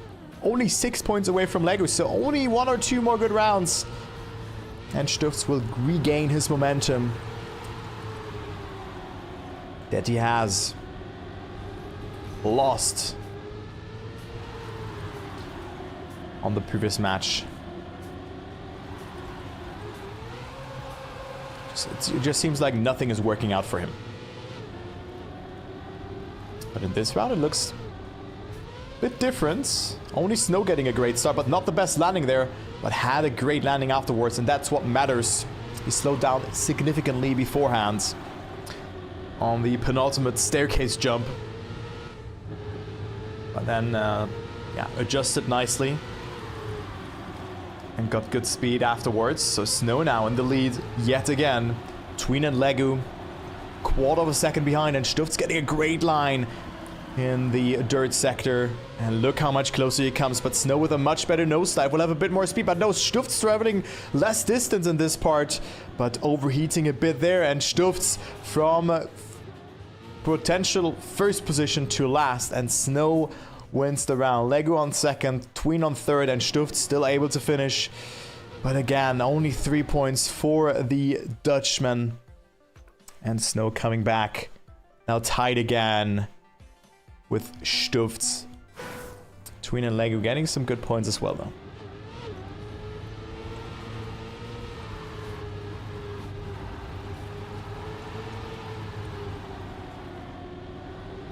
All right, next round. Slowly but surely we're coming closer to the point threshold of 120 points where you activate finalist mode. And finalist mode means that you need to win one more round in order to close it out.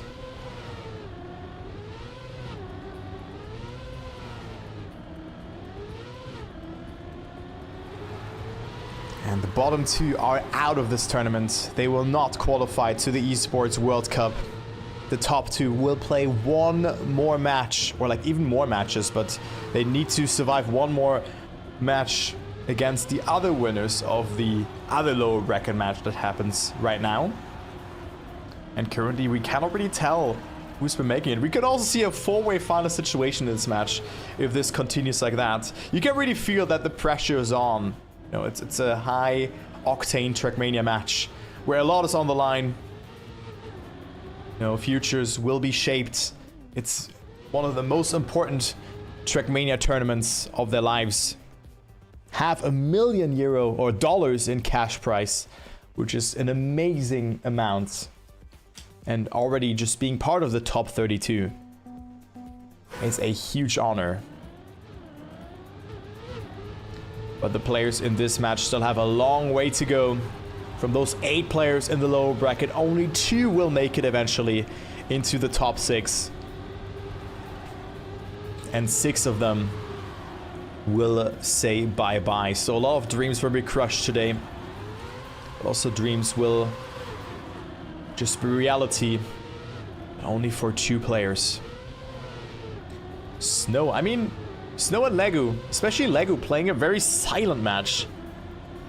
Yeah, 87 points, currently leading, but it's 6 points between first and last. It's still so close here. This could be match of the year contender if it continues like that, especially if Stufts wins this round here and goes up to 91 points. He plays it out here versus Snow, who looked very nice on this map. He has been picking this map, of course, so that's why he's strong on this one. Stufts failed the ending on 1 or even 2 occasions here. But now he's looking great. Great approach on there. Maybe oversighting a bit, but good no-side adjustment there in the ending. Doesn't overjump it there. Lego coming closer as well. Stuft still in the lead. Snow also in there. Who's going to get in the first position? It will be Stuft. Snow in second. Lego on third. And Tween, who's been slowly but surely losing ground here. Only up to 86 points. Stufts with that setting a statement. And look at that. It's a triple tie for first place. Wow. Like, this is such a great match. The other matches also looking very close, though. But we have 65, 78, 73, and then 83 points. Only one player there has been falling a bit behind, and that is Richie right now.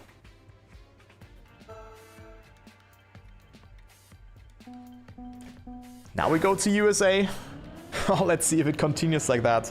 Do we see any players significantly walking away with points now? I don't think so. This is the random pick. This is map number 5. I'm not sure against what map USA won the coin toss with. I think it was Brazil, maybe? Could have been. I'm not sure. Maybe Brazil was banned. Maybe the chat knows. But here you go. 86 and 3 times 91 points here in the lower bracket round of 8. Stuft with an amazing start. And again, like I already mentioned it in the previous match, in the upper bracket semifinal, it really looked like Stuft was 22 points ahead of its competitors. And he still didn't win the match. He didn't even get second place. He lost against Neon and Wizzy, who already qualified to the Esports World Cup. And Stufts, well, he's still fighting for his life and now failing it here. So he's been dropping behind. Will he even drop to last if Tween wins this round? Tween could go all the way up to first position here if he wins this round, and this will be the case. Tween up to 90. Okay, he's 1 point behind Legu, but still a significant point gain for Tween, up to second place. And look who's on last. It is Stufts. Guys, are you kidding me? It's 3 points. It's 3 points versus first and last place. What is happening? Like, what the hell? This is amazing. I mean, amazing for us, but probably a nightmare for the players because the pressure is on.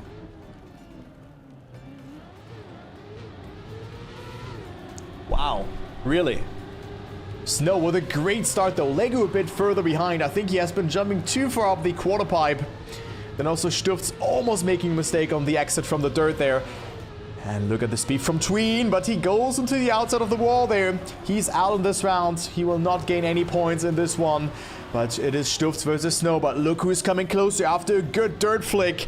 It is Lego for Team BPP, who goes for a very wide approach into the drift and will travel a lot of distance, has more speed, but this will not work out for now. But he's coming a bit closer to Stuft and Snow, but who wins the round? Will Stuft fail it again here? It will be Lego failing it. Snow also with a slight mistake, but Stuft's now gaining control. 101 points for Snow on second place, but again, yeah, it's 4 points now. Now, let Lego or Tween win in the next round. We could definitely see a four-way final situation. And I guess a player who just survives this match can call himself lucky, because at the end it will all come down to one round and it could be a 50-50. Or even a 33-66 if one player's out, you know? And the other's just getting an amazing round. It could all come down to one round here. Really. This match score is incredible. And keep in mind, we had 3 DNFs. One from them was from Tween, I think. And one from them was from Stuft. And I think Snow also had one. So this match could have even been closer if we had some more rounds being finished. But now Stuft's regaining control here. He finds himself in the lead. Tween not too far behind though by 0.1 of a second. Great line from Tween. They're having a lot of speed here. But is he able to capitalize from any of the mistakes from Stuft here in the ending? Will a mistake happen? Good line from Tween there. Stuft doesn't have to readjust as well. Will he go up to 114? Tween with a good line. It goes to the line and Stuft will win the round here. And I think this was maybe one of the few rounds where we've seen a back-to-back winner. I think we have seen that on Canada, where it was either Lego or Snow winning the first 2 rounds, but Stuft's winning the round here with an amazing time as well, and up to 114 points. Only second place away of reaching finalist mode. And it's 2 points between Tween, Snow, and Lego. You got to be joking me, really. What an amazing match. And now Tween getting a great start. Lego a bit further behind, losing control. Lego was leading this match at some point. It feels like everyone was leading this match at any point of this race. It's crazy. Even if it was only 1 round or something like that. Maybe Snow wasn't. Could be. Oh, but Tween now dropping some speed here. And Stuft's only having to win this round here. He only needs second place though to activate finalist mode, but he of course wants to deny some points towards his opponents. And this is looking great. Stuft has been failing the identity in the double final situation against Wizzy, but now he's been making it. So even though Stuft came closer, but I thought Lego would do so as well. But Stuft's now in finalist. And Snow also up to 110 points. Tween and Lego at 109 and 108. This is huge for Snow though.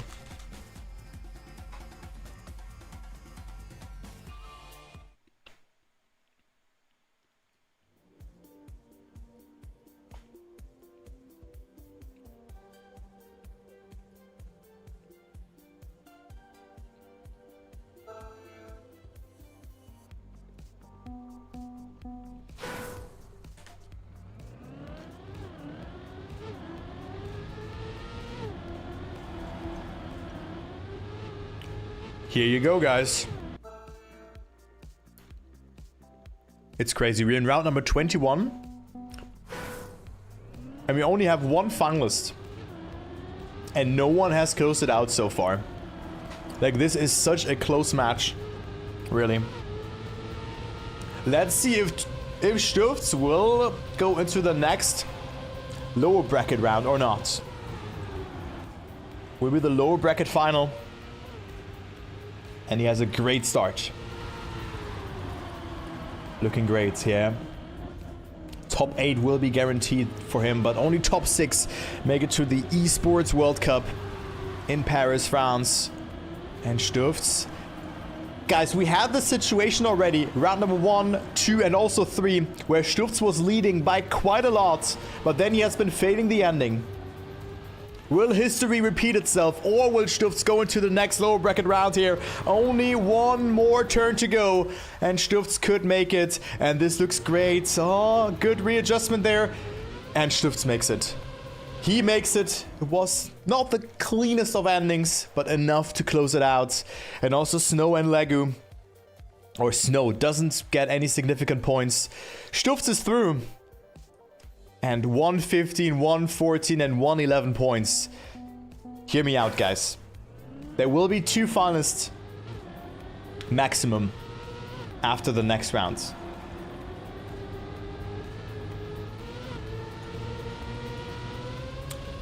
There will be guaranteed 2 finalists, right? Yeah, there will be at least 2 finalists. No, there will be 2 finalists. It doesn't matter what position. Yeah, maybe if Snow gets... Yeah, something like that. If Lego gets... second... And then there's only 1, okay. Either 1 or 2 finalists. Triple finalists on the other match? Oh my. Okay, but let's take a look. What will Tween do? Tween, this is a very important round for Tween to win, because he needs to deny Legu the finalist mode. Tween with a great approach there, but there's still the ending left to be cleared. Legu with a great approach there as well, having good speed, going very inside. Will Legu overtake? He has to readjust, touching the snow, but Tween will miss the ending, will he? He will, and Tween will not get finalist. He's at 119 points. And on the flip side of things, Legu in finalist and Snow also in finalist. Oh my. Tween jumping too far to the left and is not in finals. And remember, he had a round that he didn't finish, so he could have seen a triple final situation, but this is rough. But Tween should just delete that from his memory. He should just try his best, and that's usually what he can do in those kind of situations. He needs to win 1 more round to force a triple final situation, and then do it again to make it into the next lower bracket round. Good approach there from Tween. He's pushing a lot, going a bit over the snow, and Lego having good speed there. Look at the speed from Lego, 0.2 ahead. And the Frenchman could make it through here, but Tween is not too far behind. You're having a good slalom sector, but not the best of exits there. But Tween always going very inside there and having a direct approach. But Lego, he just needs to survive 1 more sector, and he will be going into the next lower bracket round and sending Snow and Tween home. Oh, Lego with good speed, and Lego will make it. This is heartbreaking for Tween, because I think, no, Lego would have not been finalist if Tween had made that jump.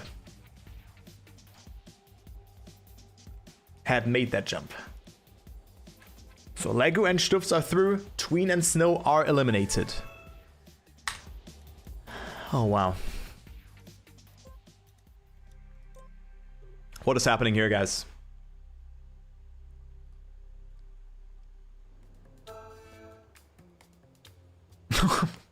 Why are we also in Canada? Oh my god. Dude, this match was also incredibly close. Also, Geek, when will you be joining, actually? Will you be joining for the next one, or the one after? So, Melion finalist.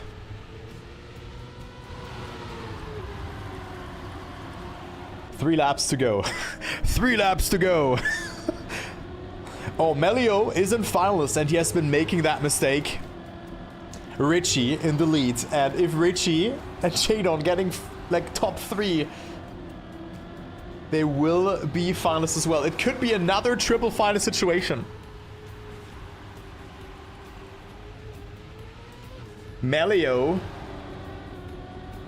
needs the ending of a lifetime, or needs 2 mistakes from either Richie or Jadon. Jadon needs to get 3rd though. Is he gonna get 3rd position? I don't think so. And Jadon up to 119 points. Oh, this was so important for Jadon to stay ahead. But he needs one more round to finish. And we have a double French finalist situation. Richie and Melio for the next lower bracket rounds.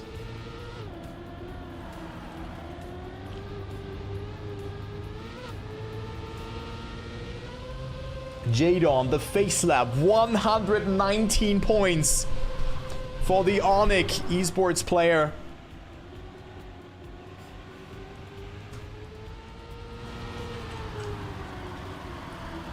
And he's again falling a bit further behind. This is the second round of Canada, so I think it's gonna end here. And also Noob Prime, he's still in the conversation as well. It didn't look like that he had a good day to start off things in his upper bracket semifinal. We had plenty of DNFs, but he still has a shot of making it. And just keep in mind, if he wins the round, he's at 118 points as well. So he has guaranteed a finalist attempt up for grabs. Oh. But it's Melio or Richie who's gonna make it. It's so close, but it's Melio who's through. Noob Prime is throwing it away. Oh, dude, I couldn't even comprehend what is happening there. Oh, Noob Prime, it's really not his day right now. He failed the ending. You hate to see it. But he still has one more opportunity if he wins this round. Melio made it. And it's between Richie and Jadon, both being in finals now. And Noob Prime, only one win away. Good approach from Noob Prime, having a lot of speed here into the slalom. Is he able to control it? The answer is a yes. And look at the lead here, almost 0.1 of a second. Make it 0.6. But touching the snow now, and Jadon coming back here with a lot of speed, but also on the inside. That's the risk that you take. Jadon slightly clipping the snow, so he cannot really gain the speed advantage that he has accumulated from the sector beforehand. But it's still neck and neck. Richie a bit too far behind. Quarter of a second. Noob Prime and Jadon fighting it out here for their tournament life. If Noob Prime wins this round, we have a triple final situation. If Jadon wins, Noob Prime and Richie are eliminated from the tournament. Noob Prime with a great line there, but also Jadon has it nicely. Doesn't go over the snow too much. Noob Prime is gonna miss to the left. He's not. How did he survive it? Oh my god. Noob Prime forces a triple finalist situation here. And I thought that he's gonna miss the ending, but of course that was only the angle because we are following Jadon. What is happening, guys? What is going on? This is it. This is the final rounds of this lower bracket round of 8. And only one person from those 3 can make it. Is it Jadon, who has been at 119 points? Or is it Richie, who has been finalist, I think, after we joined onto the server, or Noob Prime, who has been just joining the others into finalist mode in the previous rounds? We're gonna find it out very, very soon. Everybody gets a great start. Good speed from Noob Prime. Also Richie not too far ahead of the German. Got a great drift. Only Jadon is a bit further behind by 1 of a second, but also Richie not with the best slalom sector here.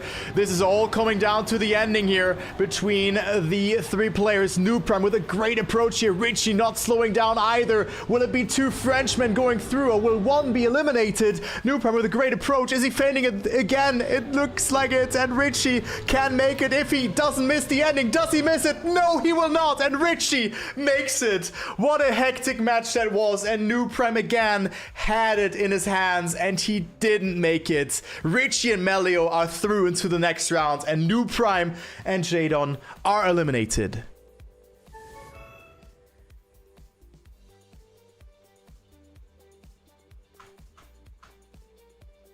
What is happening, guys? Like, those rounds are they are special. Like, what the hell?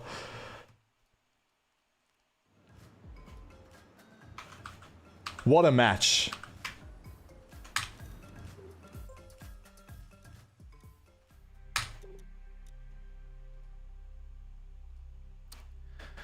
Okay, so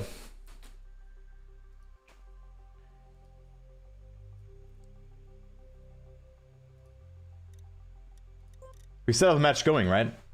Look at that.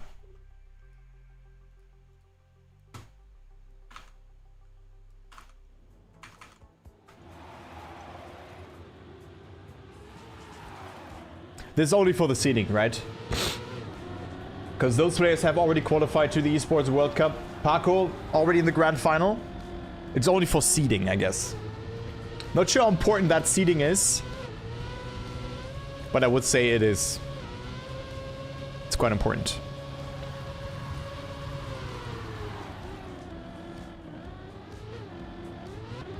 So Wizzy is in finalists. Neon 132, Yosh 122. And Neon wins the round here up to finalists with that, so good luck. Good luck, good luck. But the next match will be like the cons final will be amazing, really. Or like the low bracket final, sorry. So Geek will be joining us for the next match, or for the next couple of matches. I'm not sure how many, but this will be great. I'm very much looking forward to be commentating alongside Geek. Especially because there's 2 Frenchmen in there. This will be great. This will be a lot of fun, guys. Very, very cool. Alright, let's take a look. This will only play out, or we're only gonna play it out here for top 2. Bottom 2 go into the Consolidation final, where they play against the winners of the next match that we're gonna be commentating. And looks like we're gonna have some more rounds if Yosh wins this and the next one. Yosh will jump up to 138 points. And yeah, it could indeed be another triple final situation if it continues like that. But don't be deceived. The ending is not easy to clear. Yosh gets it great, but slows down a little bit. Will he make this jump? This one, you can really lose a lot of time, and he will make it. So Yosh, with a 0.6, wins the rounds. Neon and Wizzy on 2nd and 3rd. And we're not done just yet.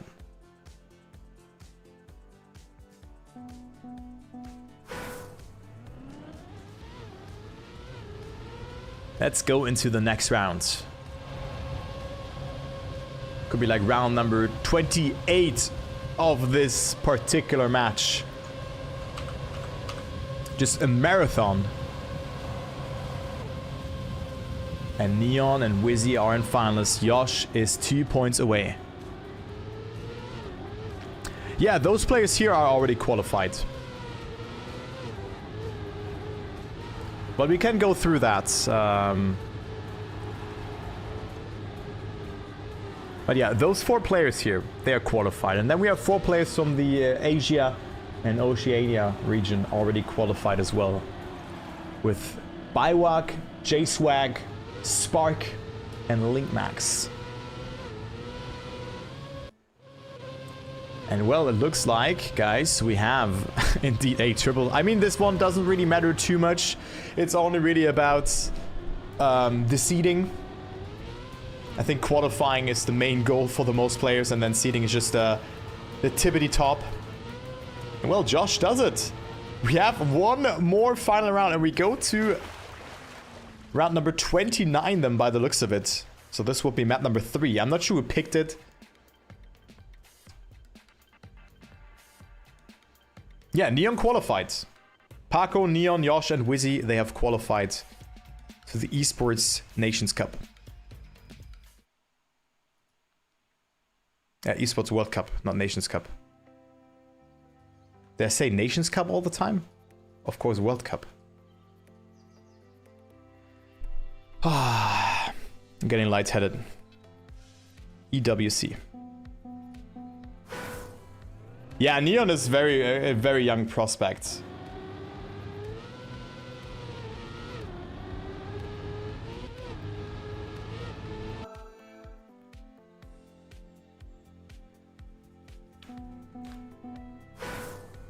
So the winners here go into the grand final, and the losers go into the consolidation final.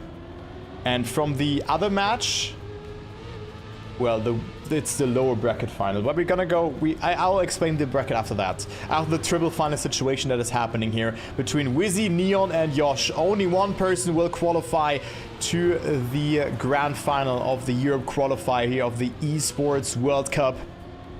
The seeding is what is really mattering here. All of those 4 players have already qualified to the EWC in Paris, France, and it looks like Yosh will play the Consolidation final as Neon and Wizzy are quite far ahead. Neon, oh my god, he clipped the barrier there and got a great line out of it. Wizzy a bit further behind, 0.1 of a second. And looks like Neon will not throw this one away here. He can at least get top 4 in the seed because Wizzy also made a mistake. Neon just has to clear a couple of more jumps, and he does so. Not the best previous or like penultimate jump, but the last one was certainly very clean. Lost some time there, and Neon and Paco are in the grand final. GG's.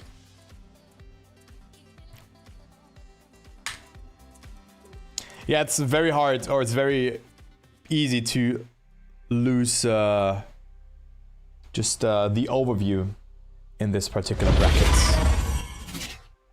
But that's it.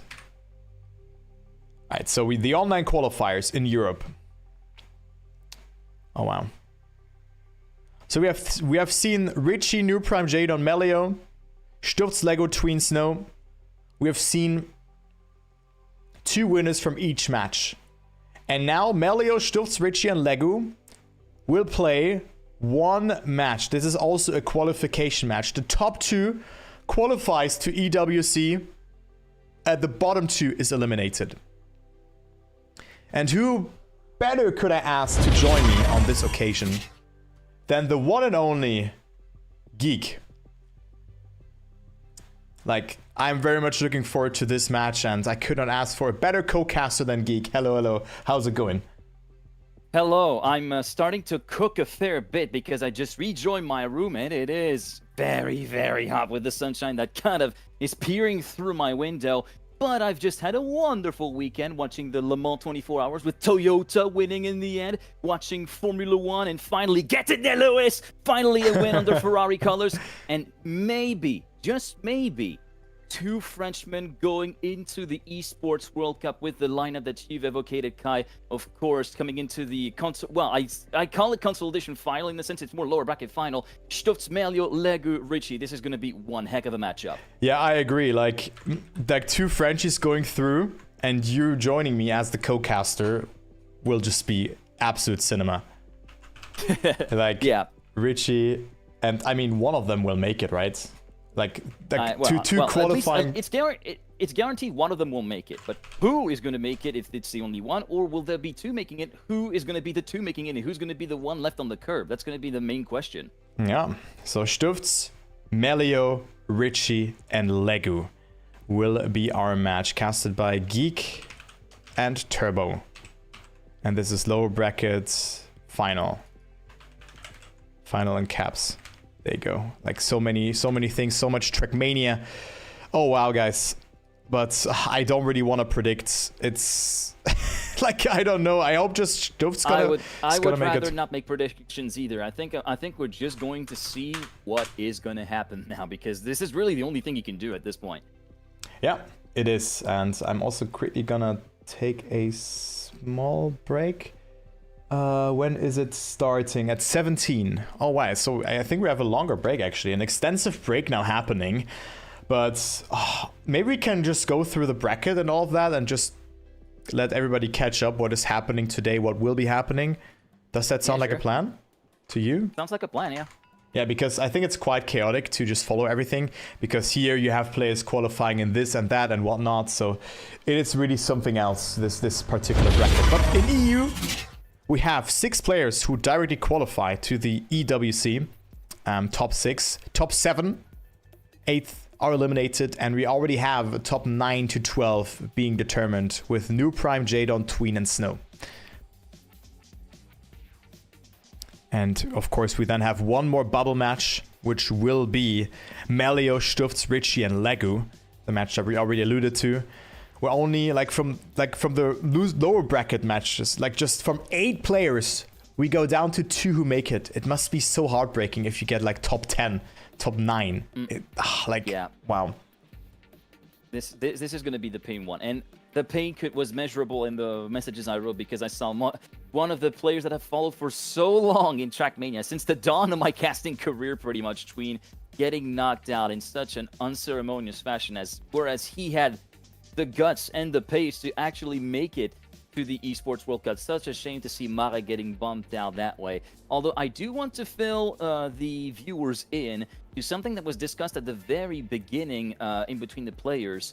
So as it stands in the World Book currently, we would be playing out the full bracket, which would mean after this matchup, so that's lower bracket final, we would be playing Cons, and we will be playing the Grand Final. However, there is an option for a shorter version where the last match that we will be playing is the one we're going to be spectating right now, the lower bracket final, because in case players are happy with the placements in the winner bracket final, which has just been concluded, then we are just going to be playing the last one for qualification and seeding, and then the theoretical consolidations and grand finals will be skipped. So there is that to keep in mind. We're waiting for official word from the admins on that, but I'm seeing some developments in there on the support channel.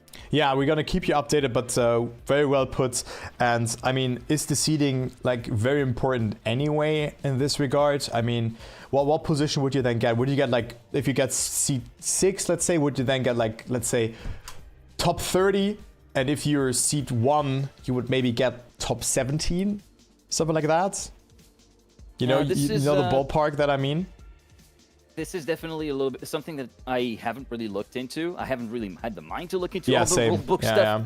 But yeah, this is definitely something to keep in mind. And also asking the question for Books of Love in the chat, are there still opportunities to qualify after? No. After the last few qualifiers that are going to be played today, which will be concluding at 1:40 in the morning, our time, with the North American Grand Final, it should be setting the entire field of 32, which will be comprising, of course, of all of the qualifiers we've had today, plus the top 8 that have been eligible in the Elite Cup rankings, and then, of course, the top 8 from Birmingham that you can see on the screen. Pack, Carl, Granadi, Epos, Mada, Bren, Elkon, and Warsaw. Those 8 that have been qualified at the end of an absolutely intense 3-day weekend of action.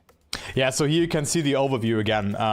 Yeah, like I think DreamHack Birmingham was an absolute staggering tournament. If you haven't watched this one so far, go ahead and rewatch it. Then, of course, we have the Elite Cup ranking where we have 8 additional players qualifying. And then you also see the online qualifiers of Europe where we have Neon and Paco already going through. Like, you can see the positions already being set in stone, but subject to change. There's, of course, also Wizzy and one more player who has been qualifying. Wizzy and Josh. Yeah. I was blanking on Josh for now. Yeah, I was kind of blanking out as well. Yeah. So this then is already concluded. There will be 2 more spots up for grabs in 10 minutes. The match will be starting then with a point of 140. And then we already have our Asia and Oceania players who have been qualified. Biwak, J-Swag, Link Max, and Spark. And at the same time right now, there's another tournament happening, and there's also tournaments still starting with North America and South America, and then Middle East and North Africa has already started, and there will be only 1 spot up for grabs though. Yeah, one thing that I do want to put the period on is the Asia and Oceania qualifier. As you may know, those 2 regions were separate qualifiers before they had been merged at the beginning of this weekend. But in the end, the tournament overall, I had the chance to follow it along the TM Fast guys. While I wasn't in the booth, I was more watching that as I was still in my pajamas, waking up from my night of sleep. But Maito and Archie delivering the goods and producing a supreme cast on an absolute cinema of a tournament, which saw Link Max become the very first player from that region to qualify directly for the Esports World Cup. He would be joined then by Spark, and then later on, we did see a bit of an upset in terms of like the OCE/APAC contingent, because Careless Cobra, who was favored to join the Consolidation final, got bumped out by the Indonesian player Zach, or as we colloquially refer to in some of the communities of Trackmania, Zach from Poland. But unfortunately, Zach got knocked out afterwards by J-Swag and Baywak, who predictably qualified for the Esports World Cup. And then in seeding, it was LinkMax winning the qualifier overall ahead of Spark, J-Swag, and Baywak. And that means 3 partner orgs from the EWC Club Partner Program are also confirmed into the tournaments in Trackmania, with, of course, Seoul Esports, or SAUL Esports for Spark, J-Swag representing Fnatic, and Baywak representing Team Sentinels. Yeah, so great to see that. And also Link, of course, coming like kind of out of nowhere for the one or another player. He has been very successful in Red Bull Faster, and then he also played some Elite Cups here and there. I think on one of them in particular, he has been performing very well on. We can also just take a look onto his Liquipedia, so you can see his like very, very recent results. There is also a German Link and a French Link, but he is the Australian Link, so you need to keep that in mind. So he has been getting an incredible performance on South Korea with top 13. And then, of course, on Red Bull Faster, he has been getting top 100 as well. So he has been very active in this year already, and then also decided to play the qualification and got first. So looking forward to see what kind of damage he can deal, because beating Baywak and J-Swag, that's already a statement. Yeah, and also I want to point out that the tournament record on Hungary, I wonder if it was already bumped by the time I joined in, but when it was playing the Asia Oceania qualifier, the tournament record on Hungary was a 59.5, and LinkMax was on low 59.6s at some point during the tournament. So he was very much on the sharp end, and in fact, I think it was on the winter final, on 3 out of 4 rounds that were played on that map, Hungary, he drove 3 times below the 60-second mark, which just proves the sheer pace and the absolute weapon status that he has in his particular region. And also, one thing that we should put the period on, in case everybody in EU after the top 6 is concluded is happy with their seeding, we will not be playing the rest of the bracket, which means we will be free to focus on the Middle East and Northern Africa qualifier, the MENA region, because here, grand final, only the winner will be qualifying for the Esports World Cup. That is really crazy, and this is a very strong region with Jemko, Huzo, Birdie, and Ender being the main competitors, and I expect that this will be the grand final as well, even though we could see some upsets. Maybe Huba Bibi can jump through as well, but we're gonna see, like, it gives us an outlook of what the upper bracket final will be. The match is currently happening, but we're definitely going to focus on that part as well. But right now there's 2 spots up for grabs in the match that starts in 5 minutes, and then afterwards, after that one, I think, Geek, you're not joining me with that, there will be the North American and South American qualification happening at the same time as well, and you can see the grand final will be in 7 hours time. It will be great to see. There's 3 spots up for grabs for North America and 2 spots up for grabs in South America. Yeah, unfortunately, I'm probably going to be dipping out after the Middle East and Northern Africa qualifier is done, because I do need to get some dinner and sleep in there as well. But I will try to follow some of the matches along before going to sleep, at least for the North America and the South American contingent. For those of you looking, who are the ones that we think would be qualifying for the Esports World Cup, at least on my end. Over on the South America contingent, Noisia and Charles are absolute no-brainers. They have been very, very strong, regular contenders in the Elite Cup, and very early on, actually, some promising results on the part of the Colombian player Charles from the Titan Esports Club team that also Tona is a part of. And Noisia, same thing. He's also been competing in the Beacon World League's first division in the 3rd season against very stiff competition, the likes of Kakni, the likes of Epos, the likes of Bosvez. Even though he did not really do well points-wise, he did show that he was looking to continue mixing it up with the big boys in the other regions. So it's really cool to see that, and also that Team Leviathan have signed him up and picked regional talent to represent them potentially in the Esports World Cup of Trackmania. As for the North American one, there's realistically 5 players that have the shot of making it through to the Esports World Cup. Of course, this includes the 2 Heretics players with Flimsy and Cockney. We also have another Seoul Esport player in the mix, which would be Neil. Then we have Godlike Esports' Lingo, the Canadian player. And then 3rd, bit of an outside shot maybe, Nixotica, and it's a bit of a scramble. I would put Flimsy, Cockney, and Neil in there. No offense to Lingo, but I have a bit more faith maybe in Cockney given the recent results that he potentially had. Oh yeah, I do think that we could see. I think an upset is more likely to happen in NA than in SA. Because That's true, of yeah. course we have Matt in there, and also Rookie, and I think Nats is also playing. Those are very like exceptional players, but just beating the likes of just Noisia and Charles will be so hard. And I do think Matt has a shot. Also Nuts on a good day, and Rookie, of course, is not a bad player either. But here in NA, I think this will be incredibly stacked. I cannot bet against Lingo though, but it can happen, yeah, definitely. I mean, this is not meant to be a diss against Lingo or bet against Lingo. I feel like Cockney maybe has it a little bit more in him because he definitely showed some really good strength in rounds mode, even though it was not cup mode. It was reverse cup mode. It's a little bit different. But still, like, he showed some really, really strong performances. Won all of his matches, got 12 match records out of the 20 that were possible throughout the entire season. Do not sleep on Cockney, guys. Neither you should on Flimsy either. The Ohioan and the man from Missouri are very much lethal weapons. And Neil is also looking very good on rounds. He's proved it time and time again. Just that KO doesn't really suit him. So we haven't really seen all that much from Neil when it comes to the most important round formats and match formats that we're going to be witnessing in August this year. Yeah, and just to give you an outlook, just how the tournament plays out, I think the cons final, it could be like a double or triple final situation then. And then, of course, top 3 then also matters, so it will be very close there. And I'm very much looking forward to just see who's qualifying, right? We already have seen some great stories today. And yeah, before the match starts, I will go to the toilets because I think this one will take a bit longer. So it would be cool if you could take over the pig face and the band face. Yeah, so I'll be right back. No worries, I got you covered. And just before we go into the pig phase, one period that I want to point on the South American qualifier, specifically, Turbo did say that Matt is going to have a tough ordeal battling against Charles and Noisia. That's the very, very important thing to note, and I totally agree on that. Another thing where it could be very difficult is how will he last? How long will he last? Because he's been battling with hand issues, carpal repeated strength injury for a lot of years already, Matt. He's been able to adapt to it, but that certainly can be playing a factor, although that might be a bit diminished by the fact that there are only 6 players in the tournament and thus only 3 matches to be played. The pick phase and ban phase is underway. Australia will be banned by Richie. Legu will be banning Germany. Melio will be banning France, leaving the last ban for Stutz, who will be banning South Korea. Canada will be our first map. Brazil will be map number 2. Greece map number 3. And then on to the final pick from the player. Who is it going to be? Let's see. Richie has the choice of match or choice of map for that final map. So Canada, then Brazil, then Greece.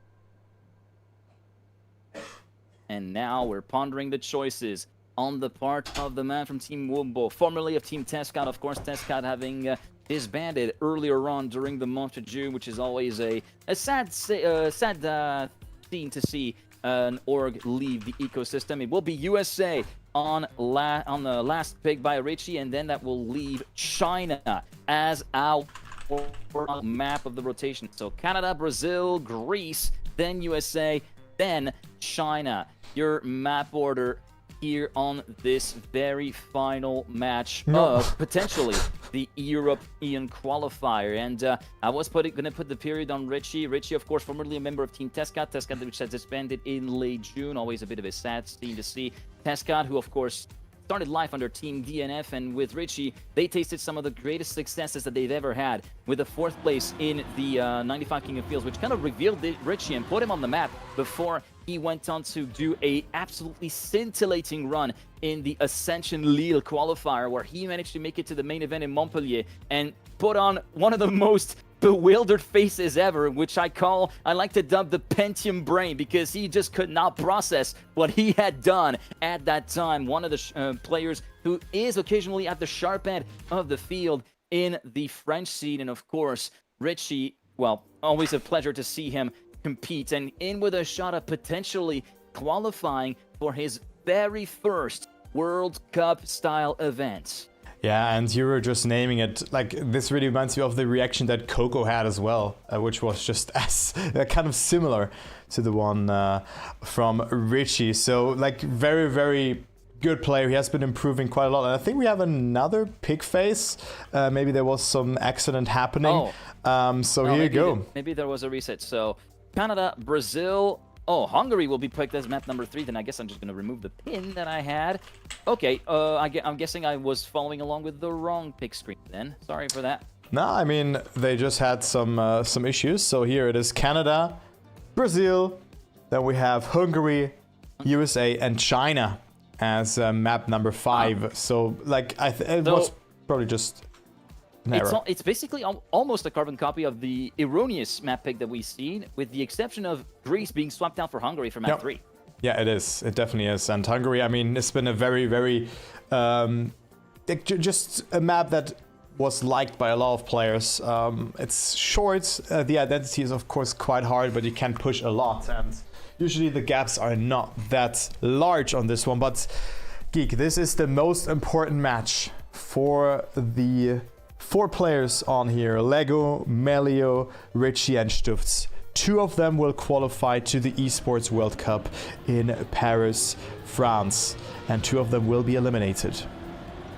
Indeed, it is now time to let the field loose and go racing for the last 2 spots up for grabs for EWC 26 in Paris. Richie, Melio, Legu, the 3 Frenchmen versus the lone flying Dutchman, Stutz Misienema from Godlike Esports, who had to face a very early setback earlier today after losing his opening match in the winner bracket. Currently following along with Richie in the first few sectors. It will be Stutz, Legu, Richie in that order. 1, 2, 3. Melio down to 4th as we attack the uphill slalom on the sausage road. Richie looking a bit slow, and Melio hitting the wall. Thus, it will be Richie back up to 3rd, but he's continuing to be pulled away from the lead battle, which is currently led by Stutz. And also Lego not with the best turn there, having to release quite a bit. So Richie up to 2nd place, but you naming it, Stutz really lost his momentum. His previous match also started off dreadful, but now he's back on there. He's back to deal some damage. He was leading by 22 points in the upper bracket semifinal and still wasn't able to close it out as the first person.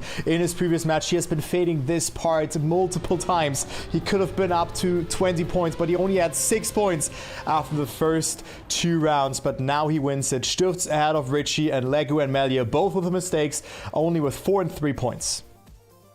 4 and 3 points for Legu and Melio. Richie will be able to take advantage of those mistakes to get himself some early points count. A 102.3, the early round winning time here for Stutz as we go into round number 2. Remember, we are playing all the way up until 140 points. We're well past the 120-point threshold being the standard mark here in Cup mode for the qualification matches. Stutz getting the best start. Will Richie be following suit behind him as we go into checkpoint number 4 and the uphill slalom? Melio a bit further back, 2.5 tenths down, but Stutz forced to lift to avoid hitting the pole, and thus Richie gets vaulted into the lead. Yeah, let's see what Stutz can do in this no-break sector here. Looking very nice. Melio eating a bit of the snow there on the inside, and Stutz from last to 2nd place. But look at the cushion that Richie has accumulated in this round, but he goes and fails the slalom.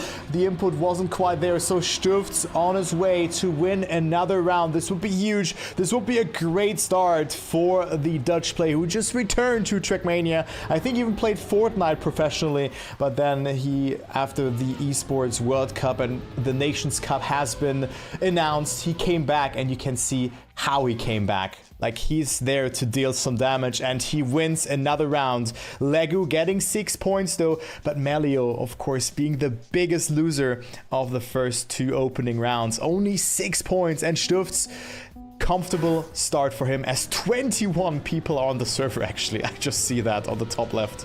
Well, Melio, what happened to Melio was a couple of seconds after the grease block hit from Richie in the dirt chicane, Melio went too wide and hit the outside wall, thus prompting him to be dropped down to last place. And Legu moving up to 2nd as a result of that, moving on to 10 points, just 10 behind Stutz at the moment. And Stutz does not have, well, he currently doesn't have the jump on Melio. I was going to say he doesn't have the best of uphill slaloms, and for Legu, the man from BPP, who is indeed on the back foot, and he's even more on the back foot through the no-break chicane. Stutz still in the lead, and now it's an intra-French battle for 2nd place as we go into the set dirt chicane that cost so much for Richie. This time he will be clearing it, and Stutz still hold on to the lead by 1/4 of a second now. Yeah, very, very good start there from Stutz, looking calm and collected, and doesn't look like that even if he makes a mistake, well, he's just not pulling a granati, not making another mistake after mistake, and that is a great approach. Maybe a bit too risky, a bit too inside, and Richie has more speed. We go to the line. Stufts will not miss it though, but he will sacrifice first position, which goes to Richie. Legu third, Melion fourth. The positions have been completely shuffled around here in the ending, but Richie taking a well-needed 10-pointer and goes up to 20 points. But also Stufts, even though he has been making that mistake, Geek, he still got 6 points out of it, which is not too bad. It's a shame we don't have the instant replay systems here and that I don't have the program feed because I could have shown exactly what happened. Basically, Stufts going into that final turnaround, you know, with the reactor on the snow, he went in a bit too far inside and basically nibbled the gates, the gates with the nose of the car, which would have cost him some early speed, which then was compounded on the way down the hill before the final jump into the finish, prompting Richie to take the win, although Richie was not far from disaster as well, as he was very much in the corner of the finish arch, and we all know, just a couple of pixels over to the left, it could have been a lot more catastrophic than it ought to have been. I really, like, the ending for me is quite deceiving if you see it from another car's perspective. It sometimes looks like, well, this guy's gonna miss the ending, you know? It's very hard to spot that sometimes. But look at Richie here in this round, Geek. It's looking like an amazing round and maybe even come closer to Stufts. Currently, Stufts looking to, he going in way too inside, trying to carry up some speed, but he just wiggles left, right, and center, and allows Legu to move up into second position, thus denying even more points for the Dutchman from Godlike Esports, and Richie will be leveling the playing field, 30 points apiece for the Frenchman and the Dutchman. Legu 10 points behind Melio, only on 12 points, nothing but last places for the two-time regional event winner back in 2023 with Matsuz, who's definitely going to need to pick up the pace as we now go to Brazil. Yeah, Melio not with the start that he anticipated to have, and this is the pick from Melio, so let's see if he can make it work. We will probably see this map again, unless it will be a completely clean sweep from Stufts and Richie, which I don't think is gonna happen, but who knows, but Legu with some okay points as well, but Stufts and Richie being the big winners on the first 4 rounds. 30 points secured already for them, and this is looking good, and let's see if they can continue that trend on Brazil 2026. Let's go on to round number 4. It's Melio's pick, and let's focus on Melio here in the first round. Melio currently having a solid start after that sort of plastic turnaround before that little dip in the water at checkpoint number 2. He will be entering into the loop and exiting it with a lot of speed and retaking the lead away from his fellow countryman Legu. Going into the bump into checkpoint number 5, Melio pulling a 10th of a gap over the chasing pack, which is currently comprised of Richie, Legu, and Stufts. In that order, Stufts going wide on the beach before getting into the first reactor part. We don't go all the way into the sand berm as aggressively as we did in Birmingham, for example, a couple of months ago. And right now, Melio pulling a lead as we see Legu with a lot of airtime will be completely out of the running. Yeah, he's completely out on this one, and also Melio with a comfortable lead here of 0.2 of a second, but you can lose this one quickly if you mess up the entry into this water section. But this is looking very much controlled for Melio, but I think Stufts slid out a bit too much there and lost a significant portion of his time, but only 0.1 of a second. But he will not play a role for the second place battle, but finally Melio wins a round, and that is also a solid time here as Stufts is getting overtaken by Richie in the ending as well. Into the 104, into the 103s we go with a .990, and yeah, the key split that we are looking for to determine if it's a good round time or not is the one at checkpoint 13 before the final dirt turn, essentially, of the map. If you're into the .4s and .3s, you're probably going to have a sub 104 round winning time, which is exactly what happened there for Melio, as we did see a very good battle on the final sets of corners between Stufts and Richie. Richie, who had a little bit of trouble navigating the final glider at a very accelerated pace, which prompted Stufts to have an inkling of hope to move into second place. That was it ultimately denied Richie, managing to salvage the 6-pointer and prevent Stufts from climbing back up and thus maintain a 2-point lead, or to pick up a 2-point lead rather, as they had shared the lead going into Brazil. But look at the start from Stufts in this round. He is so far ahead here, and this is really his round to lose. On the flip side, Richie is on last place, and Melio going for the attack. Legu with a mistake. He is probably having to respawn here. Yes, to just not lose too much time, but also Stufts losing some time there. So it is Melio who could bounce back, could go up from 12 to 32 points within 2 rounds. This will be the dream spot for him, but for that he needs to overtake Stufts, who is quite far ahead, 0.1 in the ending, and he will win the round. However, Melio still picking up some good points here, up to 28 points, but also Stufts having now a little bit of a gap to work with worth of 4 points ahead of Richie. So 44, 40, and then we have 28 and 26 points, but already 12 points between second and third. Ooh, I mean, Melio and Lego, they need to do something here in the next couple of rounds, else they're gonna be falling apart or falling behind a bit more gradually through this match. But we have seen a point gap of 22 points from Stufts in the upper bracket semifinal, and even there he wasn't able to close it out as either first or second person. The thing is, it's still very much an early game, Kai. Even though there are already a handful of points, 12 points between second and third, as you pointed out, we're still early enough in the phase that those gaps pretty much mean nothing at this point as we follow along with Malio, Richie, and Stufts currently sitting in third, and Slegger, who will be falling by the wayside, having had an appalling start. He is over a second out of the leader, which would have been well out of the overtake zone if it were Formula 1. Going into checkpoint 13, 0.543. It looks as though we'll be heading into a 104.1 in, maybe 0.2 in terms of round winning time. Malio leading his fellow countryman Richie by a tenth and a half of a second, who himself is 2/10 ahead of Stufts. Richie looking to bring the gap back down to 2 points between himself and the current match leader. Stufts going for the snipe on the inside, not enough by 14 milliseconds, and as expected, Melio did cross the line with a 104.228, and with that, he is moving on to 38 points and right back in the conversation. Yeah, 38 points for him, but also what a great effort there from Stufts, trying to snipe those 2 additional points away from his opponent. Wasn't meant to be there, but also Melio being the big winner here of Brazil. I mean, being his pick as well, as you can see on the chats. Yeah, but he needs more of those rounds, and currently he finds himself quite far behind. Doesn't get good speed out of it, and also the Massa-esque bump, I would say, where he lost a lot of time additionally there. And now we have Richie and Lego in the lead. Lego, really the player who has been bleeding the most amount of points in this particular match so far. Still looking for his first 10 points, I think.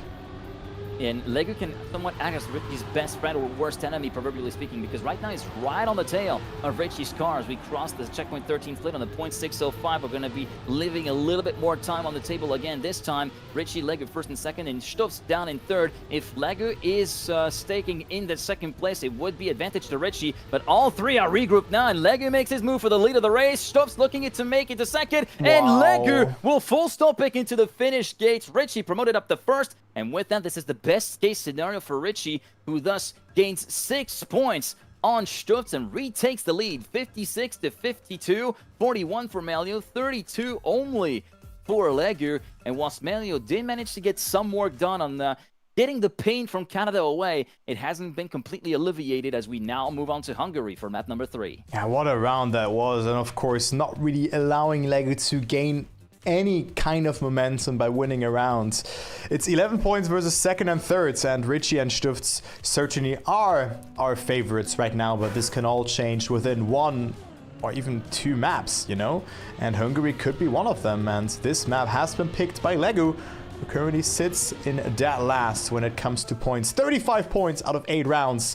Still not the worst, but also definitely not the best. That's why he's on last. But let's focus on Lego here in this very first round, as he is 6 points away from Melio, who had an okay map, was looking good on Brazil. I mean, he has been collecting 29 points on this map. This is very much respectable, but of course only got 12 points on a very first map. Now it's Lego's shot to somewhat come back into this match, but right now he didn't get the best of starts, but goes wide, he has a bit more speed. Going into the loop right now for round number 9 overall, the first out of 4 here on Hungary, as we do see Lega going a little bit more towards the inside of the corner compared to the rest who go for the full shot line. Only at the checkpoint number 5 in the dirt. Malio and Stufts in the lead, but look at Stufts' speed all the way through checkpoint 6 in that narrow platform part. He will be going toe-to-toe with the Frenchman. Lega in third, and Richie has dropped back down in 4th position, but here comes the critical part. The 2 jumps on the beams that have been so troublesome for a lot of people across all competitions. Lega will be falling off the edge. Malio holds the lead against Stufts. Will he be able to parlay that into a win? No, he jumps too wide, too far off to the left-hand side, clips, and then some. Stufts promoted into the lead, moves on to 62 points, almost at the halfway mark towards finalists. Oh, what a snipe there from Stufts. Like, barely able to close into him and getting that 10-pointer there. Goes with that into the lead, but you can see how, like, it just, the duality of this map. You just cruise up until the end, and then the 2 beam jumps come into play, which are so hard to get cleanly. I still remember playing this map for the AT medal, where the map, the campaign version is of course even more difficult, where we only have 2 beams as opposed to this map where we have 3 beams to work with. But still, it's still hard to do, and players are still clearing it very, mostly effortlessly. But now it is Lego's round to lose. He's at 38 points, and he finds himself in the lead. Richie and Stufz are not slowing down, though. They're only 0.1 away from Lego, who didn't get a good line there. And Richie now trying to sound the charge. Meanwhile, Melio, who clipped before the first loop, was forced to respawn. Hence the 3.5-second gap that you see on the left-hand side of the screen. Now Stufz putting Richie under pressure. And he both of the Frenchmen will be clipping at the very first beam jump, no less. What on earth just happened there? Stufz goes a little bit higher to safe it across the final beam jump. And with that, Stufz, after being close to halfway, is past the halfway mark at 72 points with a 59.882. Such a shame for both Richie and Legu to have had a synchronized clip almost at the exact same section, ghost within ghost almost. And that is just such a painful thing to have to swallow and to put on the back of your mouth, because you still have 2 rounds to go on this map, including this one. Yeah, it is. And both also with similar speed out of that clip, which is quite unconventional, if I do say that. And it really seems like Stufz is running away with it for now, at least. But of course, we're only halfway through, 72 points, and then we still need to clear the final status, where you need to win 1 more round to lock in your top 2 spot. Bottom 2 are eliminated. We are on the lower bracket, so that means if you're 3rd or 4th, you're out. If you're 1st or 2nd, you are qualified to the Esports World Cup, and currently Lego wants to fight for it. He's at 44 points, getting a great turn in this sector as well. 0.1 of a second. Stufz not too far behind either, and Lego not fitting in this time around. Stufz with a great line though as well, going for the attack. This is so close. 1 carding. Stufz with more speed, and Stufz will not snipe it, but it's 8,000 of a second. So important for Lego to stay ahead. 0.660 to a 0.668. That is the margin of victory, and the margin between 10 and 6 points. Legu is in desperate need of those to try and keep pace with 2nd place Richie, currently just 13 points ahead. And I mentioned the time because you see that tournament record from Eve there that was established on day 1 of the EU qualifier. It currently still stands, but it has been on the verge of being bumped, not just in EU, but also in APAC. I alluded to that a little bit earlier on. LinkMax did drive a low 0.6 during the Asia Oceania qualifier earlier on today, so that mark of heat might not be looking all that solid. Yeah, I think this time could definitely be beaten. Maybe in, like, if there's any other match happening in the EU region. Not sure about NA or SA. I think they definitely have the capability of beating that as well, but I think it could happen in this match, maybe even in this round, because Melio is 0.1 ahead, but he clips on the inside, and Legu overtakes as well as Richie here, and Legu also surviving this jump as Richie clipping, allowing Stufz to overtake him for 3rd and now for 2nd place as well. So huge pickup here from Stufz. Still getting 6 points out of a round where he has been making mistakes, and Legu wins rounds back to back, up to 64 points, and all of a sudden, Richie doesn't look that safe anymore.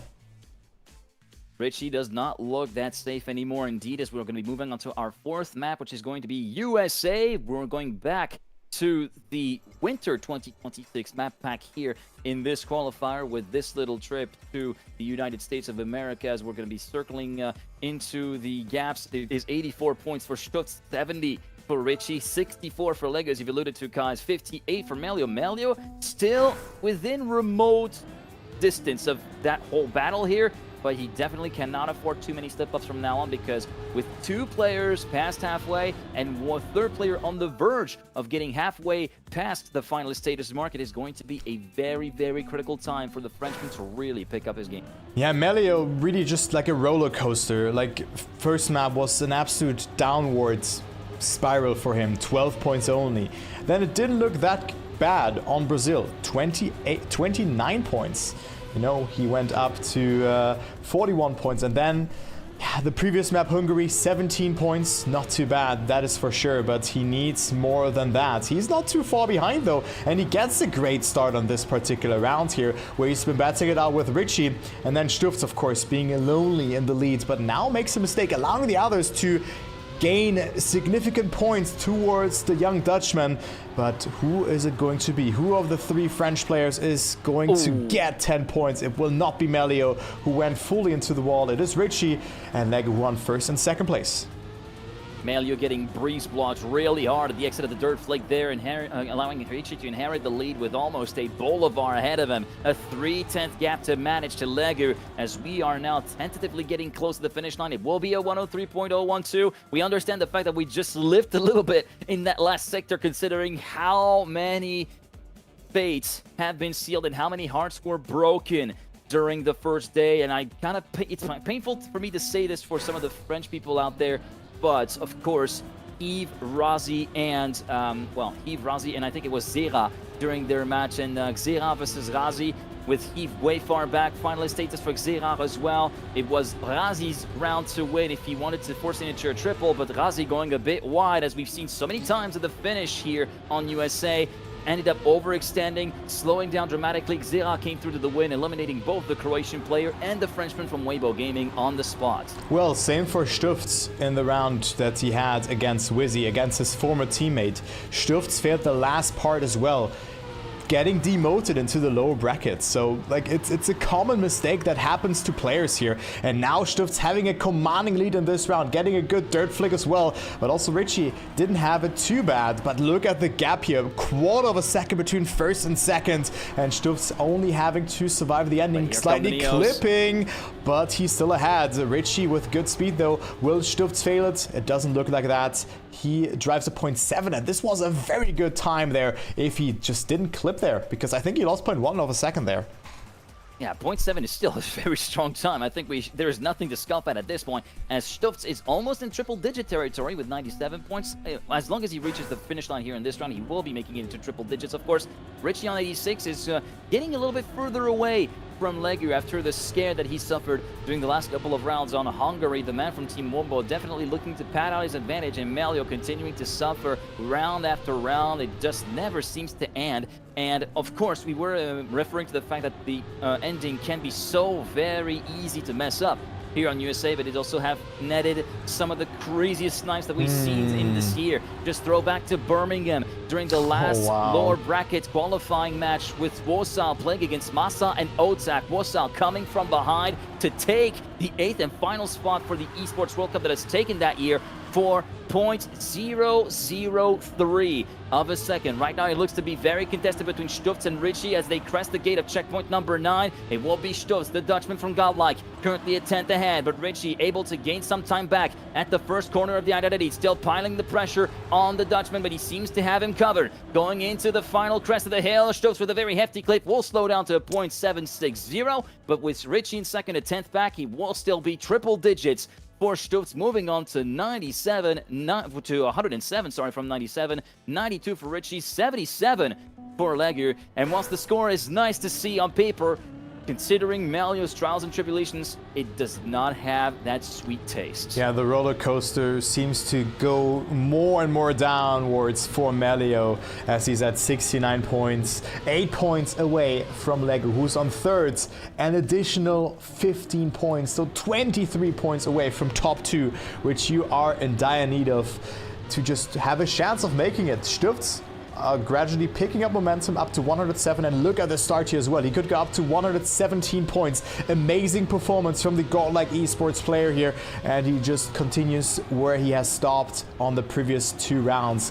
Drove 0.7s left, right, and center. Doesn't get a good amount of speed just before the dirt flick. He has been losing the gear before the ice sector, but he's still in close contention to Melio, who is in dire need of some points. Stufts with a great slide there, but Melio also looking to get some points here. Stufts with a good approach here. Will he get that first position? The answer is a no, because it clips in the end, and Melio up to 79 points. Definitely what he's in need of, but also Stufts up to 113. Still a win for him, because it is Richie who only got 3 points. Yeah, and at long last, Melio did get a 10-pointer in the books. It felt like so long ago since he had those back-to-backs on Brazil, as we'll be moving on to our final map of this first rotation. It will be China up at bat for the next 4 rounds. Legu did get some points here and there compared to Richie, but it will now be Melio versus Legu for the provisional third place and looking to try and lead the charge against Richie, who is just 14 points ahead. But at this late stage of the game, just doesn't really apply anymore when we're discussing point gaps, especially when you consider that a few more points ahead, 18 points ahead, Stufts is 27 away from going into finalist status, which is very likely here on China, and he might have at least 2 uninterrupted attempts in my book to validate his spot into the Esports World Cup. Yeah, at least. But let's first see how the bug slide is panning out for Stufts, because this is the bread and butter, and Stufts got it very nicely. Lego with a mistake,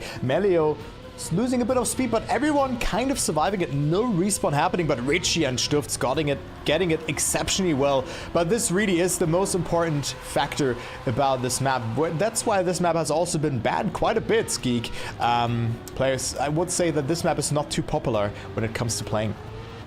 Well, it's still more popular than Greece. I think I'll give it that much for certain players out there. But yeah, it's one of those maps where the identity really is a non-issue. It's more of an, in some people's part, it's a nothing burger. It's really all about the setup for the box slide right off turn number 1. That is very much the make or break run here on this map, and we've seen plenty of people try their hand at the box slide and fail, or have a slightly wonky exit and lose all their advantage that they've gathered here on the spot at the exit of the box slide. But Richie will not lose the advantage he's gathered over the course of this entire round and will cross the line with a .686, a tenth and a half ahead of the current match leader. Stutz will be moving on to 119. Not the most ideal point situations to be in, but still is okay considering he still has a 14-point buffer to work with compared to Richie. And now Melio made the junction to Legu. They're just separated by 1 point going into the next round. And Stufts is 35 points ahead of P number 3, which is of course Legu, as you have alluded to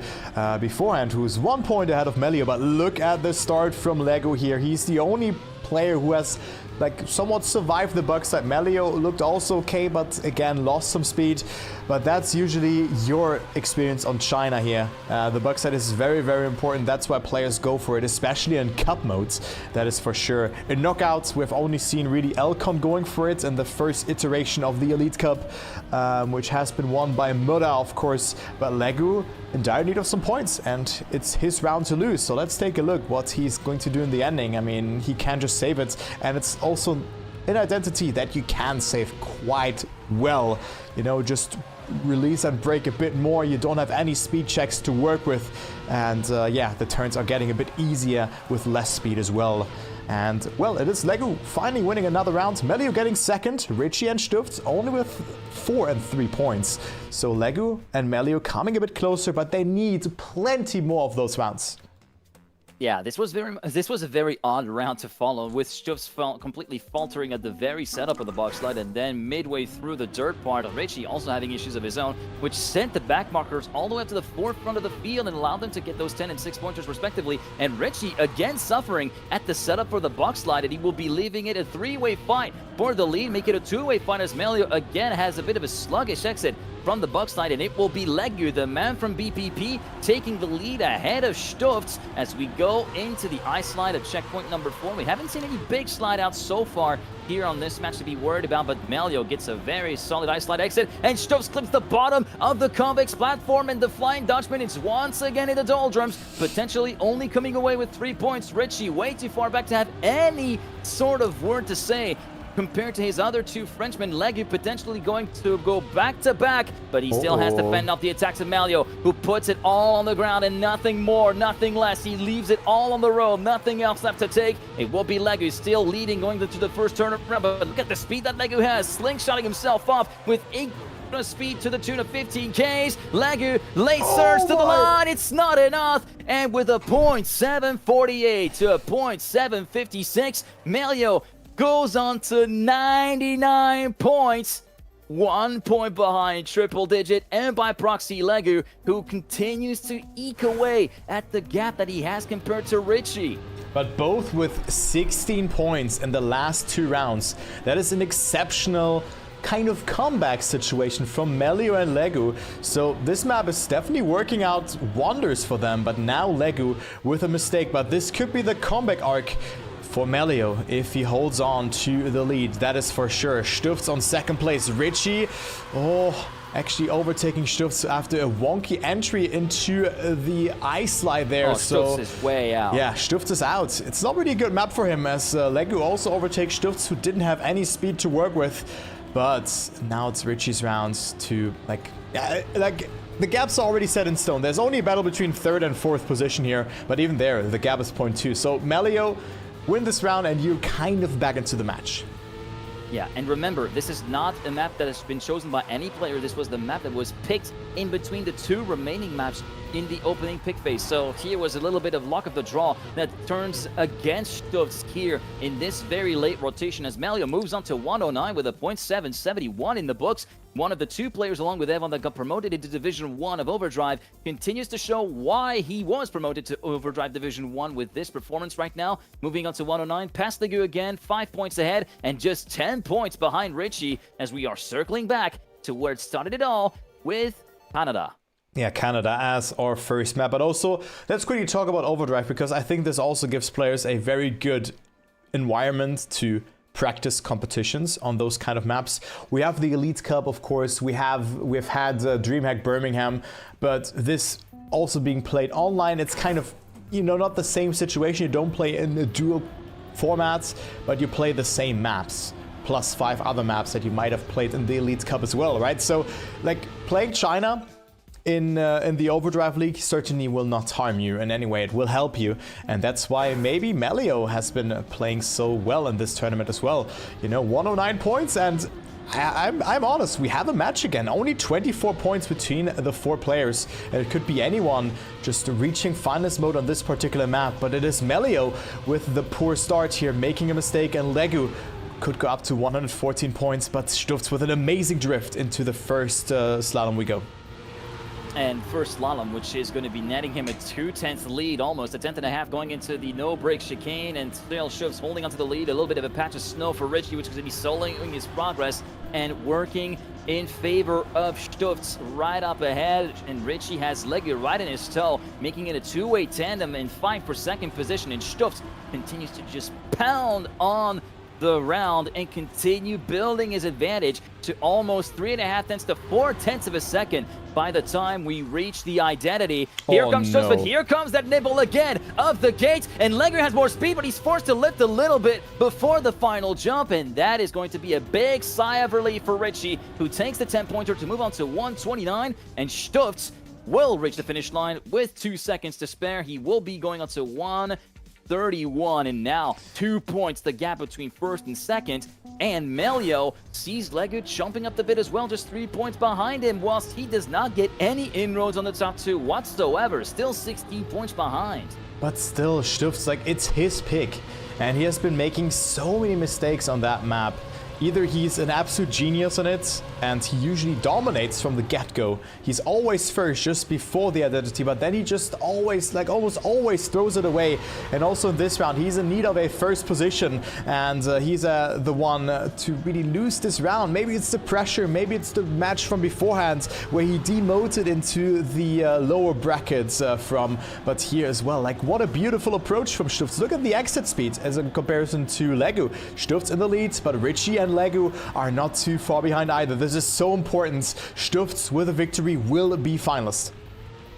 Stufts is one of those momentum players where if one grain of sand can somewhat, well, if there is one slight setback, a single grain of sand can really throw off the entire machine. But right now he seems to be right back in contention despite hitting the arch of the finish. It will be plus 10 for Stufts on a point, 344. Great time as well on the part of the tournament record holder. And with that, Richie and Melio are saying good luck, because you can see the red text, the red trigram will be contrasting, well, rather blending in with the livery from Stufts' car, as he has his first uninterrupted finalist attempt until Richie joins the fray. Yeah, and then Melio and Legu, of course, caught up a little bit, still like at 114 and 116 points, not too far away, but Stufts, he can make it happen here, but for that he has to win one more round, but it's looking very, very likely to happen because Legu went into the wall and it's only Melio left to battle it against Stufz here because he's the one on second place right now. 0.15 of a second of a gap between Stufz and Melio here, but Stufz again with an amazing line here, and it's Stufz round to lose. There is still the identity left to be cleared for Stufz. Can he clear it or not? He has been failing it multiple times here already. This time he should not think about it. He should just commit to it. The tournament record holder can make it happen. One more slide here and he will qualify to the Esports World Cup, and Stufz will qualify to the Esports World Cup 2026, and that is well deserved. A well-deserved qualification for Stufz, who will be attending his second ever offline World Cup. Remember, the first time that he burst onto the scene, 2023, back in November, along with Wizzy as part of then Airwalkers and then Team Wild, going through the wild card, going through the online middle stage, and then booking their tickets into the Montpellier final stage, where they finished in the top 5-6. This time, Stufz will get to compete at the very top of the World Cup level once again, and he could be joined by Richie, who just reached finalist status, but right now, he's not in a good spot until we see Legu fall by the wayside and pinball from wall to wall through the uphill slalom, and it will be Melio, the only obstacle between Richie and a first ever World Cup qualification. Melio also looking for his very first World Cup participation, but he needs 3 round wins, including this one. Right now, the 2-time regional event winner and the Hole in Lyon winner back in September of 24 still holds the keys to the round. 3/10 ahead of the man from Team Wombo, going into the identity and the slide into the descent before the final jump. Melio will be resisting this time around. 1 down, 2 to go as he clocks in a .378, 2.2 tenths clear of Richie. That is a great time there from Melio, and also Legu, close proximity, 2 round wins for him as well, and he would be finalist here. But guys, it is only one French player here from this lower bracket match going through, because the bottom 2 are eliminated from the tournament. So keep that in mind, and maybe you guys wonder who else has been qualifying to the event from Europe. We have already seen Paco, Neon, Wizzy, and Yosh going through. So 2 players from the United Kingdom, then the Hungarian by the name of Pushito Paco, and Neon, which I'm very much looking forward to see what he can do at EWC Geek. Yeah, indeed. The kid from Poland, having really impressed early on during the Elite Cups as well, and also during Overdrive, playing on maps like the one we're seeing here, Brazil, right on the verge of getting the world records on multiple occasions during the matches. And he definitely showed that he very much has it in him to compete against the best in the world. We'll be looking forward to see that during the Esports World Cup, of course, but right now there is some other business to attend. One final spot up for grabs. We circle back to Brazil, as we said, but remember, first rotation, Melio went back-to-back in the first 2 rounds, so it's still very much all to play for, even though Richie wants to prevent that scenario from happening again. Oh, Richie with a great line there, but look at the speed from Melio, and this, again, this is the most important match of their lives when it comes to trackmania. You know, qualifying to a competition where the prize pool of $500,000 is definitely something worth considering, and also the opportunities that come from that, because some of those players haven't found an organization just yet, and if you qualify, well, you're on the radar of the big organizations. But right now Richie needs to snipe Melio and Legu. Richie with good speed, will it be enough? He goes for the overtake, but it will not be enough, and Melio will be finalist himself, staying 38 thousandths ahead of Legu. 1 down on Brazil, 2 down overall. Could this be the round of salvation for Melio? Remember, first round of the match, first rotation, first 4 rounds, only 12 points were collected by this man. He has absolutely climbed that gap back up and then some, and is now in contention for potentially punching his ticket into Paris, but he gets a very, very slow start before entering the loop, because Legu is also finding himself in a bit of a spot of bother, finding himself down in last place after checkpoint number 5. So it will likely be a straight fight between the Team Wombo driver and Melio. Right now, Richie looking to attack a bit more, but again, Melio exiting in the lead. After the first reactor part, the two Frenchmen going side by side, going into the third and final sector, starting with that quarter pipe. Climbing back down on it. What's the split going to be? A 0.548. And Richie hits the inside of the dirt corner, gifting Melio a very tangible advantage. Going into the final glider, Richie has to pray for a miracle. Melio might just be on his way to the Pont de Versailles in Paris. Richie going for the final move and makes it stick for 0.2 of a second. And Richie, the former Test Cup player, is for the first time going to attend the Esports World Cup in Trackmania. Richie a tout remonté. Et pour la première fois, on peut lui dire rendez-vous à Paris. I think Melio's not gonna see well tonight. He had it. Richie is through. The one player's fortune is the other's demise. And, well, I mean, getting eliminated from a tournament like that is really something, but being in the lead up until the last turn is something else there, Geek. GG's to Melio. And yeah, it's the end of the journey for him, unfortunately. And, well, Legu is out as well. They really fought for it. But at the end, Stufts and Richie are through into the next round and have qualified to the Esports World Cup. GG's to them. GG's to them indeed. I had to kind of cut my mic for a second because I felt like my chest was about to explode with that final call. And we're going to get the word in a few moments whether or not we're going to be playing the Consolidation and Grand Finals, or if the European qualifier will be ending right there and then. We do have the word from the 4 players that have played the upper bracket final that they are happy with their positions, and now we're getting the question popped for Stufts and Richie if they're happy with their 5th and 6th placing overall in the qualifier as well. I would really say that Stufts is not happy with it, because he looked very strong also in the upper bracket semifinal, but he goes for, yeah, sure, okay. I mean, yeah, like what does it really change? We're gonna see what will be happening with P5, but then P6, of course, goes to Richie, who probably answers in like 20 minutes when he calmed down. I could really see that, because this was really something else. This was a double final situation, and it all came down to like to one turn. It was one round, really, the most important round of Trackmania from them in their career, and it could only be one person qualifying to the Esports World Cup. Yeah, of course, as a Frenchman, it pains me to see one of them being left on the sidelines, but such is the law of sport. It can be a little bit tough to take sometimes, but you just have to make work with it. And honestly, you should still give a round of applause for Melio in the chat, because he definitely gave it a red-hot go. He tried to go the long way around. He almost made it through, actually. We could have been crying another player going out, but honestly, like, it was an absolute blinder of a comeback that Melio tried to mount, and honestly, that still deserves some praise. Yeah, it definitely does. And of course, at some point you have to draw the line, right? There's only 6 spots. If you get top 7, well, someone has to be 7th, right? And if it's that heartbreaking, that's sadly the case. So we have Neon, Pussy Tupaco, Wizzy, Yosh, Stufts and Richie qualifying from the European region, and we still have plenty of more slots up for grabs.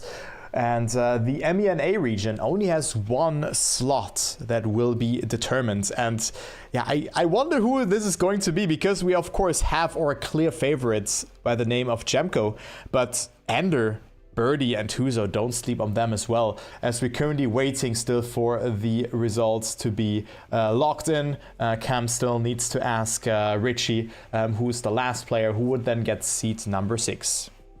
Yeah, indeed. And also, whilst we are waiting for all of that, we can give you some outlook on how the match is going currently in the round of matches for the MENA region. Well, Uba BB and Misty are through directly to the next round of the lower bracket, because the third player, Zaki, did not show up, so they get a skip. Then Tuna Fish currently on 112, 74 for Strip, 42 for A Executor, and ECX I think might not have showed up at all because it is currently showing up as 0, but in the upper final, Ender is on finalists, Huso on 101, Chemko on 95, Birdie on 58 for the time being. Oh, so Ender, like, he has been streaming quite a lot as well, so I was really expecting him to perform well. But let's go on ECM actually, because there we can see it the best. Actually, it's 20. Let's do this and this one. So there you go. Matches. And wow, I definitely did not expect that. Or rather, you can go to brackets if you want to see the overall bracket progression. I think, but I think this should also work. But maybe yeah, Ender winning. Okay. Huso potentially sending. Hang on. Huso potentially sending Chemko down the lower. That's a new one. That's I mean, that Chemko is just behind Huso here is really something else. But guys, we also have confirmation. So the seeding looks as follows.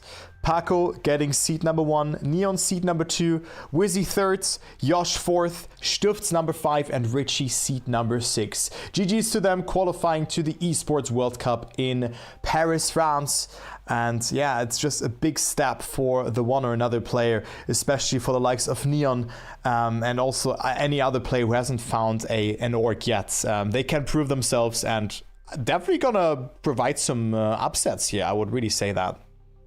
Yeah, plus I'm really looking forward to see how some of the new guard how the new guard performs. Well, all 6 players that we just talked about here, especially Neon, very much the young kid on the block, kind of an equivalent of Andrea Kimi Antonelli if it were Formula 1 with how young he is. It definitely feels like that, but I'm very much looking forward to see what he puts through. Also, Pusito Paco attending his 3rd World Cup overall. Wizzy will be attending his 2nd World Cup along with Stups as well. Josh, if I'm not mistaken, is his very first World Cup attendance? Yeah, it should be. I mean, when else should he played? Right. No, but I'm just making sure I'm going off of the right assumption. I feel like it is very much his first World Cup appearance. Yeah, of course, all of the others from the already qualified regions, as well as we are now following along with the MENA qualifier. It's I would appreciate a screen stream, Turbo, because I cannot join the server. I'm very unfortunate at that point. So we're just going to be waiting for that. In the meantime, Ender has already concluded his finalist round. Huso is 3 points away from finalist status, and we're now going into, well, the first staircase at the sector number 2 part. It will be Chenko leading just ahead of Huso. Birdie down in 68 points in 3rd. Yeah, so a bit chaotic here, but of course we now into the MENA qualifiers. There's only one spot here, and Ender's already jumping a significant potion towards that particular slot, because I think that this will be the grand final as well. Ender, Chemko, Huso, and Birdie, unless there will be an upset happening. Maybe Huba Bibi goes into the grand final, who knows?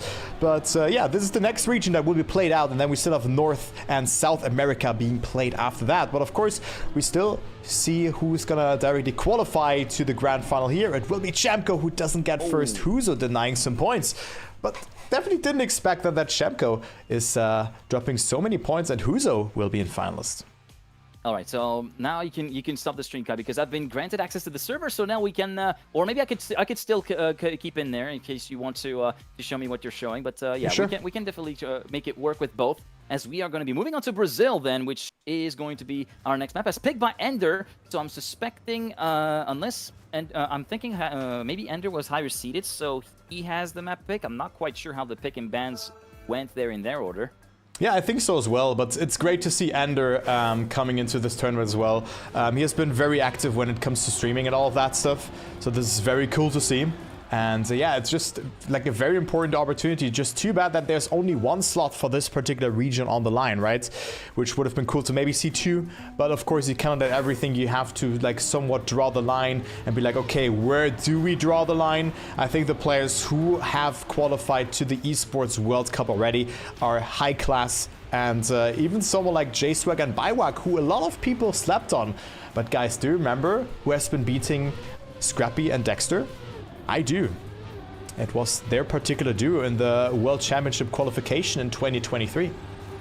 Yeah, indeed, and they were the first New Zealanders to qualify for the middle stage of the qualify for the World Championship proper, which was, of course, the middle. We started with the middle stage online phase, and thus they were kind of like the diamond in the rough for the APAC region. As we now go into round number 1 here on this MENA qualifier round, and it's going to be Birdie on his favorite map of the winter map pack, Brazil, who is going to be leading the charge on the 0.738 checkpoint 13 split. This is looking to be a more of a sedate round here on this particular occasion, and Shemko all the way back down into third as Huso is in finalist status, looking to try and actually conclude on the first time of asking, going for the move against Birdie, but he's very slow on the exit of the chicane. Or is he? Going into the final corner, Huso versus Birdie, and Huso absolutely mugs Birdie for 40 milliseconds, sending him and Shenko down to the lower bracket, and with Ender, Huso has basically booked himself into the grand final and has a bit more of a serene appearance maybe going into the last few rounds of this MENA qualifier.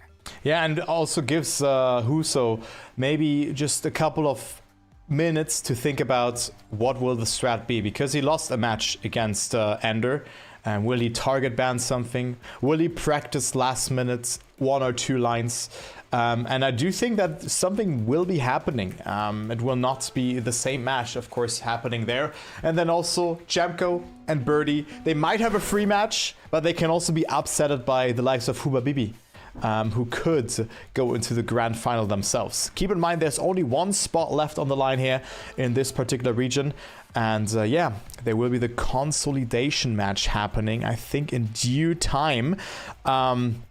Because I think it should be lower bracket because we still have a couple of a couple of matches ongoing, including the one that I'm currently spectating on the server, which is going to be Tuna Fish. It's server 2, by the way, Kai. Yeah. Tuna Fish has already won. A Executor 66, Strip on 94, and Strip currently on the back foot compared to A Executor. So it looks to be a bit more of a longer progression going on here on that match, which means that we are going to have a little bit of a delay. It's the round 3 lower bracket. I thought that this one already concluded. No, round 3 is not concluded yet. There's still a match ongoing, and it's the one we're watching. Yeah. So I see that. So Tuna Fish already won, but we have 1 player on here with 0 points. But still good to see that they're trying at least, right? That's always cool to see. That is for sure. So a Executor versus a Strip in this particular match. And yeah, I mean, point limit is also 120 here. And Tuna Fish didn't have any problems to close it out. A Executor not going for the Neo side in the previous turn, winning the round with a 106, Strip on second, and then we see Bublire might not just be playing the match at all. This is the one that had a score of 0. It's a very unusual situation with this match, to be bluntly honest, but we're just going to be focusing on the Strip and A Executor. Strip, the Turkish player, of course, from the Skillishu clan, and then we got A Executor, the Egyptian player, still looking to try and get some points back up. Yeah, I mean, still needing to get his first points, right? But you can see the maps are not easy, but Bublire definitely struggling here to even clear the first couple of turns, being 3 seconds behind. But yeah, this is definitely one of the matches. Let's say it like that. One of the matches of the day, yeah. Yeah, it is. It's definitely one of the matches of the day. So maybe we can take it a bit more chill here, because it looks like it will be maybe a double final situation between A Executor and Strip, and hopefully Bublire will be finishing a round or 2. Would be cool to see that, but seeing that they have not been finishing in the first couple of maps will be hard, because the maps are not easy, that's for sure. Yeah, the maps are definitely... We kind of make fun of some players a little bit to not get some section runs, but don't get mistaken. These maps are among the sharper end of the difficulty spike when it comes to Trackmania maps that you can play. And even though, like, the competitive maps themselves have that difficulty spike in them to begin with, it's more of a milder difficulty spike compared to some other competition maps. Beacon. But yeah, these are definitely not easy maps to grasp for the casual Trackmania player, basically. Yeah, and you can see it just finishing within that time window. It's definitely not too easy to do. As I also quickly changed the title, I'm not sure if there's any other streamers covering those matches. I'm not quite sure about that. Just that we're all on the same page. Let me do it like that. Perfect. All right. But I mean, I think this is a good way of just calming down a little bit as well. You know, maybe grabbing a snack and yeah, just calming down from the EU action, which has been very hectic, I would say. Yeah. it's definitely a good option to be able to take a breather, and also to remind you guys that it's important to hydrate, especially for those of you guys in Europe and whatnot, because we are right in the middle of a very, very prominent, well, not quite a severe heat wave, but it is definitely getting felt. It's only going to get worse on Monday. Oh God, I'm not looking forward to that. But make sure to hydrate. Make sure to hydrate. Make sure to also eat as well, as we do see Strip that was forced to respawn here in the identity. Make sure to basically, well, make sure that your body is in check. Make sure that you get what your body needs in order to avoid, especially when you're playing, doing stuff like this. Although doing a little bit of a dip in the pool might seem like a very enjoyable time. I agree. Especially in the USA, where the World Cup is taking place. Yeah, who knows? But yeah, I agree. Heat or just a heat wave is the most lethal weather. So a lot of people do underestimate that. And yeah, make sure to stay hydrated. Also avoid the outside as much as possible. But yeah, the heat wave here, I think, is starting on Wednesday for us. I think the next couple of days will be quite mild. Let me actually check what the weather is looking like for me. So it's 18 degrees right now, which you probably be a bit jealous of. Then 17 on Monday, 24 Tuesday, and there will be 30 degrees on Thursday and 33 on Friday. So yeah. Well, for me, it's around 25, but then right from noon, we're going to be, well, from 10 a.m. tomorrow, 28 degrees. It's going to skip over 30 degrees for the rest of the afternoon, and worst part, thunderstorm risk. Yeah, so, same here. Yeah, this is going to be a bit of a Monka W, if you know what I mean. And thankfully, it should be getting back down to normal-ish temperatures by the time we reach Tuesday. But still, it's not the most fun of weathers to navigate through. Yeah, I agree, especially like thunderstorms. Like on Sunday, it will be 36 degrees. Usually, usually after a thunderstorm in Germany, like the weather is just cooling down again. But here, it's just like, yeah, you know what? You're just gonna get 36 degrees afterwards. So that is crazy. What is the Monday looking like, actually?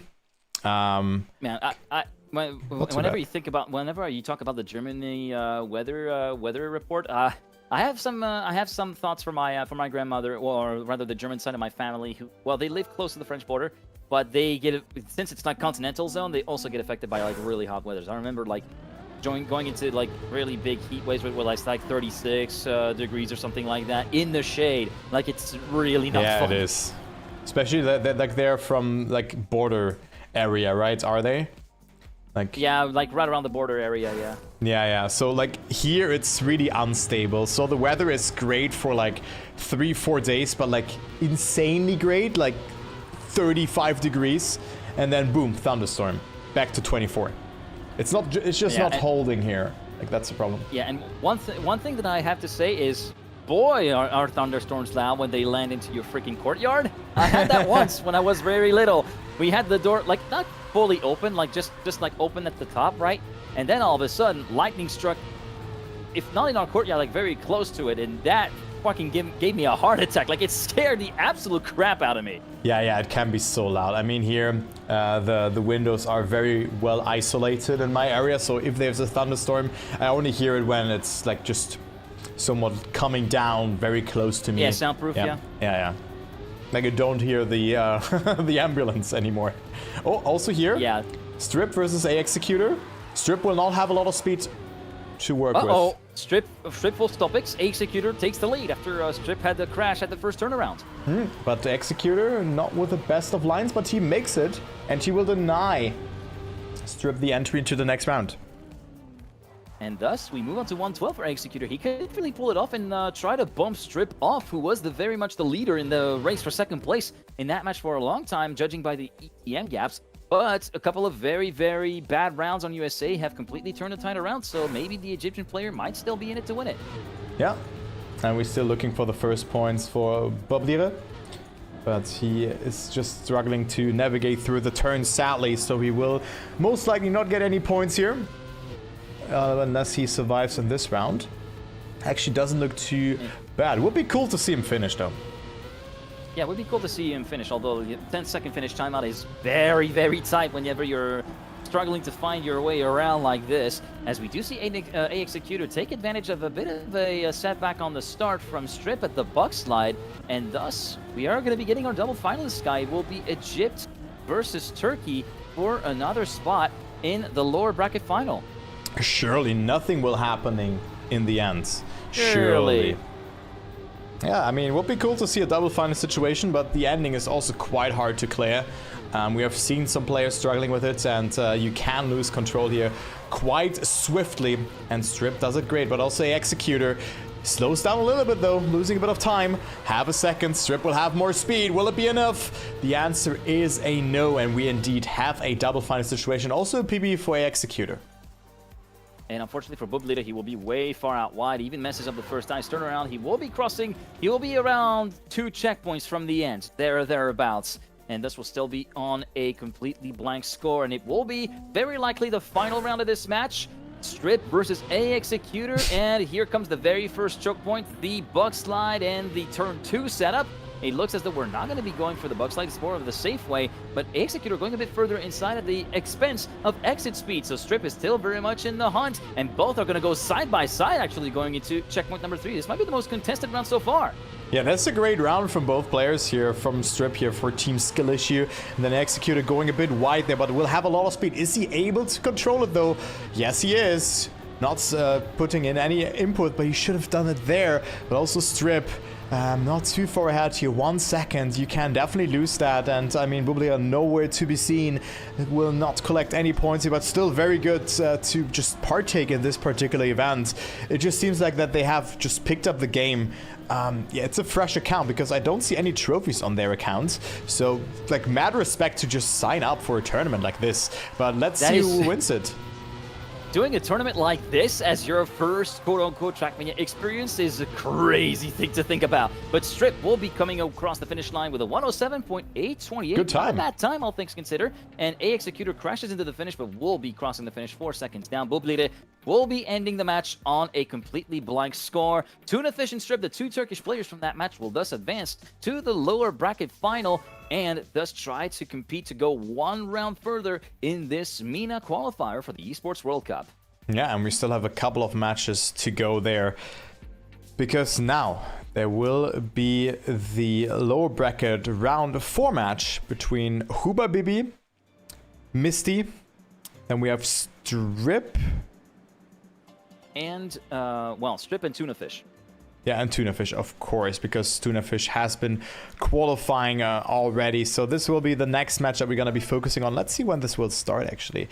Well, we're going to be getting a word from the admins whenever the round servers are up and the match start times. I'm checking at the announcements for said qualifiers.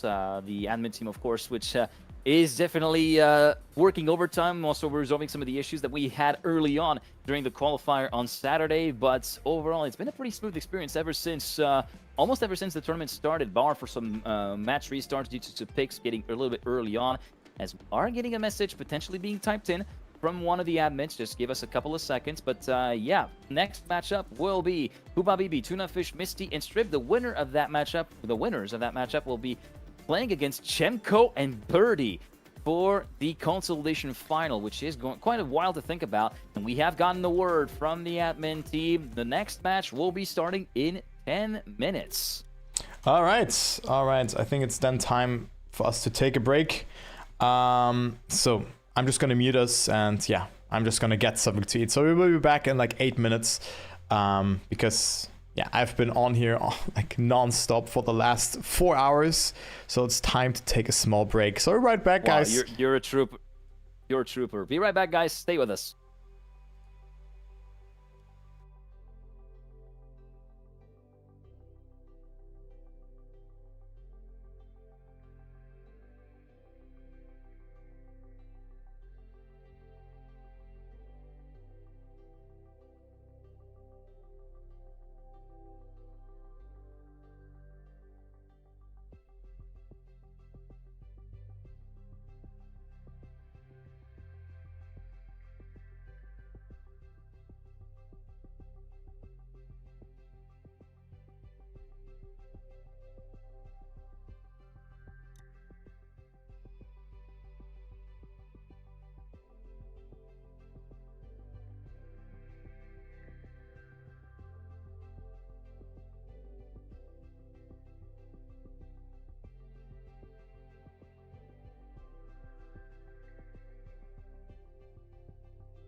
Hello everybody, we are back. And we're still waiting for Huba to join onto the server. Tunafish, Misty and Strip are on here. And the top 2 will be going into the next round, where they will be playing against the likes of Jamco and Birdie. So this will be a hard match for them afterwards. Here, I'm not sure who could take it home, but I think Huba Bibi and Tunafish might be the players to look out for. Huba Bibi and Tunafish definitely first and second picks in my book, as we have... As Huba Bibi joins, a few seconds later, we have another player that gets a disconnect, so we're just going to be waiting for them to read. Of course, that fourth player that ended up disconnecting is... Strip. Well, it is Strip that ended up disconnecting, and that's also going to be a bit of an interesting match. Misty, the only man from Tunisia, the only driver from Tunisia to be partaking in these MENA qualifiers that is still ongoing. And actually, it's a bit of Turkey like stranglehold versus a couple of plucky quote-unquote players that are trying to stand up for that. There is Misty, of course, from Tunisia, but also Ender, who's already qualified for the grand final, who's playing for Morocco. Yeah, I mean, he is, I think, residented in France, but I think... He has dual citizenship, and he decides to compete with the Moroccan citizenship. Which is smart, though, because the EU field is much harder. But I think I talked with him about it, that he has both citizenships. I think at GA it was 2022 or something like that. Very nice guy. Oh. And yeah, this is just a very good thing to have for him, the double citizenship. And he's in the grand final. But who's joining him? We still have 6 players in this particular tournament.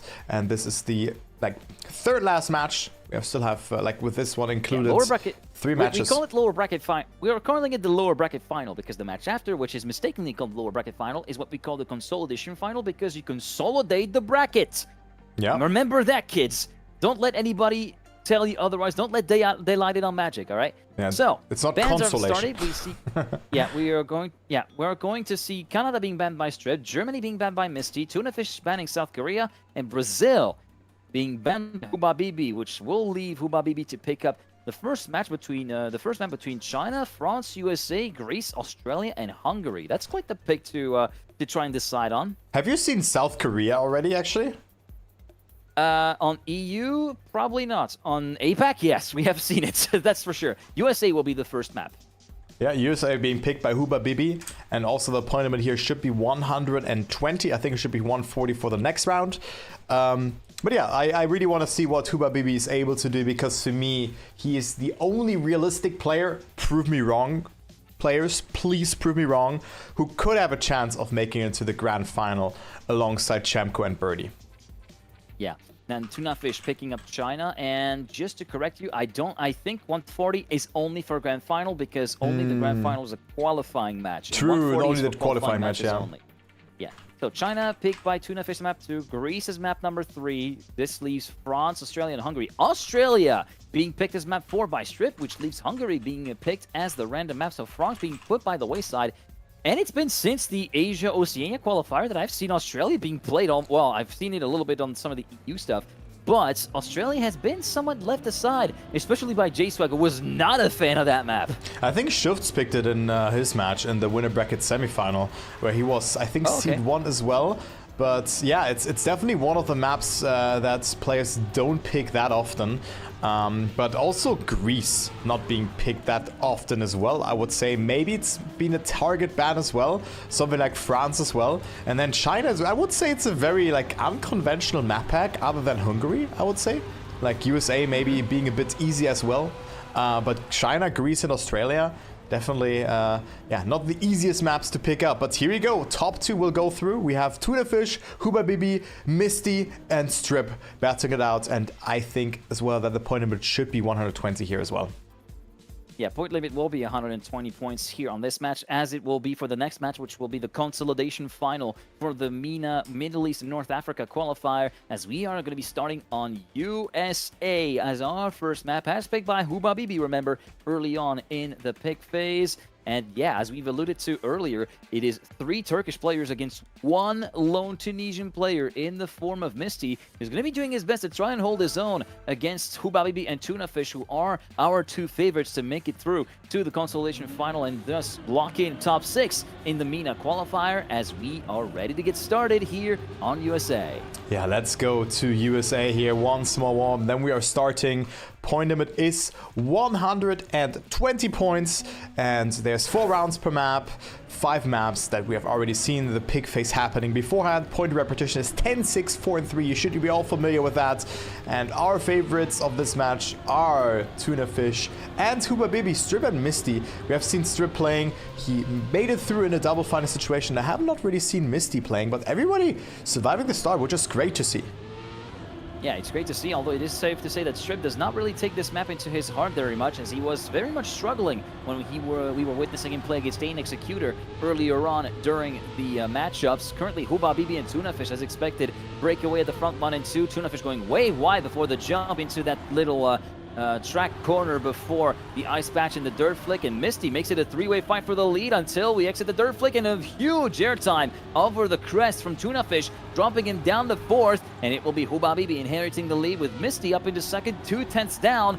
Going into set identity, it will still be looking like the positions are as is until Misty goes too wide on the 2nd corner. Tuna Fish and Strip 2nd and 3rd. Misty, the Tunisian player, down the 4th, and it will be Huba Bibi taking the round win with a 104.098, a second ahead of Tuna Fish. Yeah, so good round there from Huba Bibi to inherit the lead there, as for Huba Bibi and Tuna Fish to just be in 1st and 2nd position. Strip and Misty with 4 and 3 points, but still finishing the rounds, which is of course very important as well. You want to finish every round, as we've seen in the other match. If you don't finish, well, you have 0 points, no brainer. But yeah, like every point does matter, and Huba Bibi with that finding himself in the lead. Very aggressive jump there, clipping there a little bit, gets away with it, whereas Misty and Strip jumping very far up, but Huba Bibi touching the inside, so he's been falling behind. And unfortunately for Huba Bibi, was a bit too eager to go to the apex there at checkpoint number 4, and so he will be dropping all the way down to last place, almost a second down compared to Tuna Fish, who currently assumes the lead with Misty. Again, the Tunisian player in with a shot of scoring 6 points. Let's hope for him that the identity goes better for him. He gets a somewhat slow dirt flick exit, but still has about a second of an advantage compared to Huba Bibi and Tuna Fish. Full stoppix at the start of the double right-hander before the start of the identity. So Misty all of a sudden gets thrust into the limelight until he clips the helper on the 2nd corner of the identity. So Huba Bibi will be retaking the round lead and the round win despite a scare at the final clip, and it will be a 106.107, and Tuna Fish forced to respawn, promotes Strip up to 3rd. One of the rounds. Yeah, Tuna Fish laying on his roof in front of the finish. I don't know how this happened, but I think that was really just a plastic incident there happening. But Tuna Fish with 9 points, Misty with 9 as well, Strip with 8 points, and Tuna Fish losing the gear, or just eating the gear at the start. And Huba Bibi, it just seems like if you survive, well, you just win the round here by the looks of it. Let's see if he sticks to that plan as well. For the next match, he definitely has to step it up a little more there. But he could make it the perfect match if he just holds his composure here, as Misty is in the lead and Huba Bibi, well, crashes into the wall. Will not win this round. Went in a little bit too hot on the second half of the dirt part of checkpoint number 5, as we seem to hear that Turbo has inhaled some of the dust that was kicked up by Huba Bibi in the dirt as a result of that crash. In the meantime, Misty doesn't get the best of dirt flicks, and he will be dropping down to 2nd and even down to 3rd, as Strip is now looking to try and put the Tunisian player under pressure. It will be Tuna Fish with a 3/10 lead, trying to attack the final few corners to get his first 10-pointer of the match after the trials and tribulations of the last round, but he will be sliding all the way off of the road on the final plastic straight. And Misty, it felt like a long time coming. He will be getting his very first 10-pointer of the matchup with a 104.730, and Tuna Fish sends 6 extra points in the bin with that slide. Yeah, those things do happen, and I do think it was the wrong microphone actually being located on Discord, because now I should be sounding a bit different, Geek. Yeah, you sound a bit better. I was getting some Skype 2012 vibes, which was funny to me. It added a bit to the experience. But you didn't even tell me anything. about that? I didn't feel there was any need to tell. I just rolled with it. Okay, I mean, that's fair. All right, but it was the wrong microphone that has been picked because, yeah, well, I'm not at home in Ireland anymore, you know, where I need to not bring my setup and whatnot, you know. I'm at home on my own setup. I have my microphone on here and the setup is not broken, even though my suitcase broke when I got home again. But oh, rip. That's something else. But this is a great round here, as we can see. Only Strip falling a bit behind here. 2 seconds. They are behind Misty. Also with a slight mistake now, dropping down the line. But look at the fight between Tunafish and Hubabibi. Hubabibi in the lead after he only got 3 points in the previous round. He will get 10 here because Tuna has made a slight mistake themselves, but still getting into the finish as the second person. Yeah, there was a fair bit of attrition here. Strip with not the best of starts, and then Misty getting breeze blocked after the dirt flick, and then that double clip on the inside of the second identity corner on the part of Tunafish, which promoted Hubabibi up into the lead of the race, and thus allowed him to take the 10-pointer. As we're going to be moving on to our next map, it is going to be China up ahead as we go through the gaps. 33 points for Hubabibi, Misty on 23 points, 19 for Tunafish, and 17 for Strip at the present moment. Yeah, so it's actually a quite close match here for second place. Hubabibi we expected to be leading at this point, but everything can change within a map.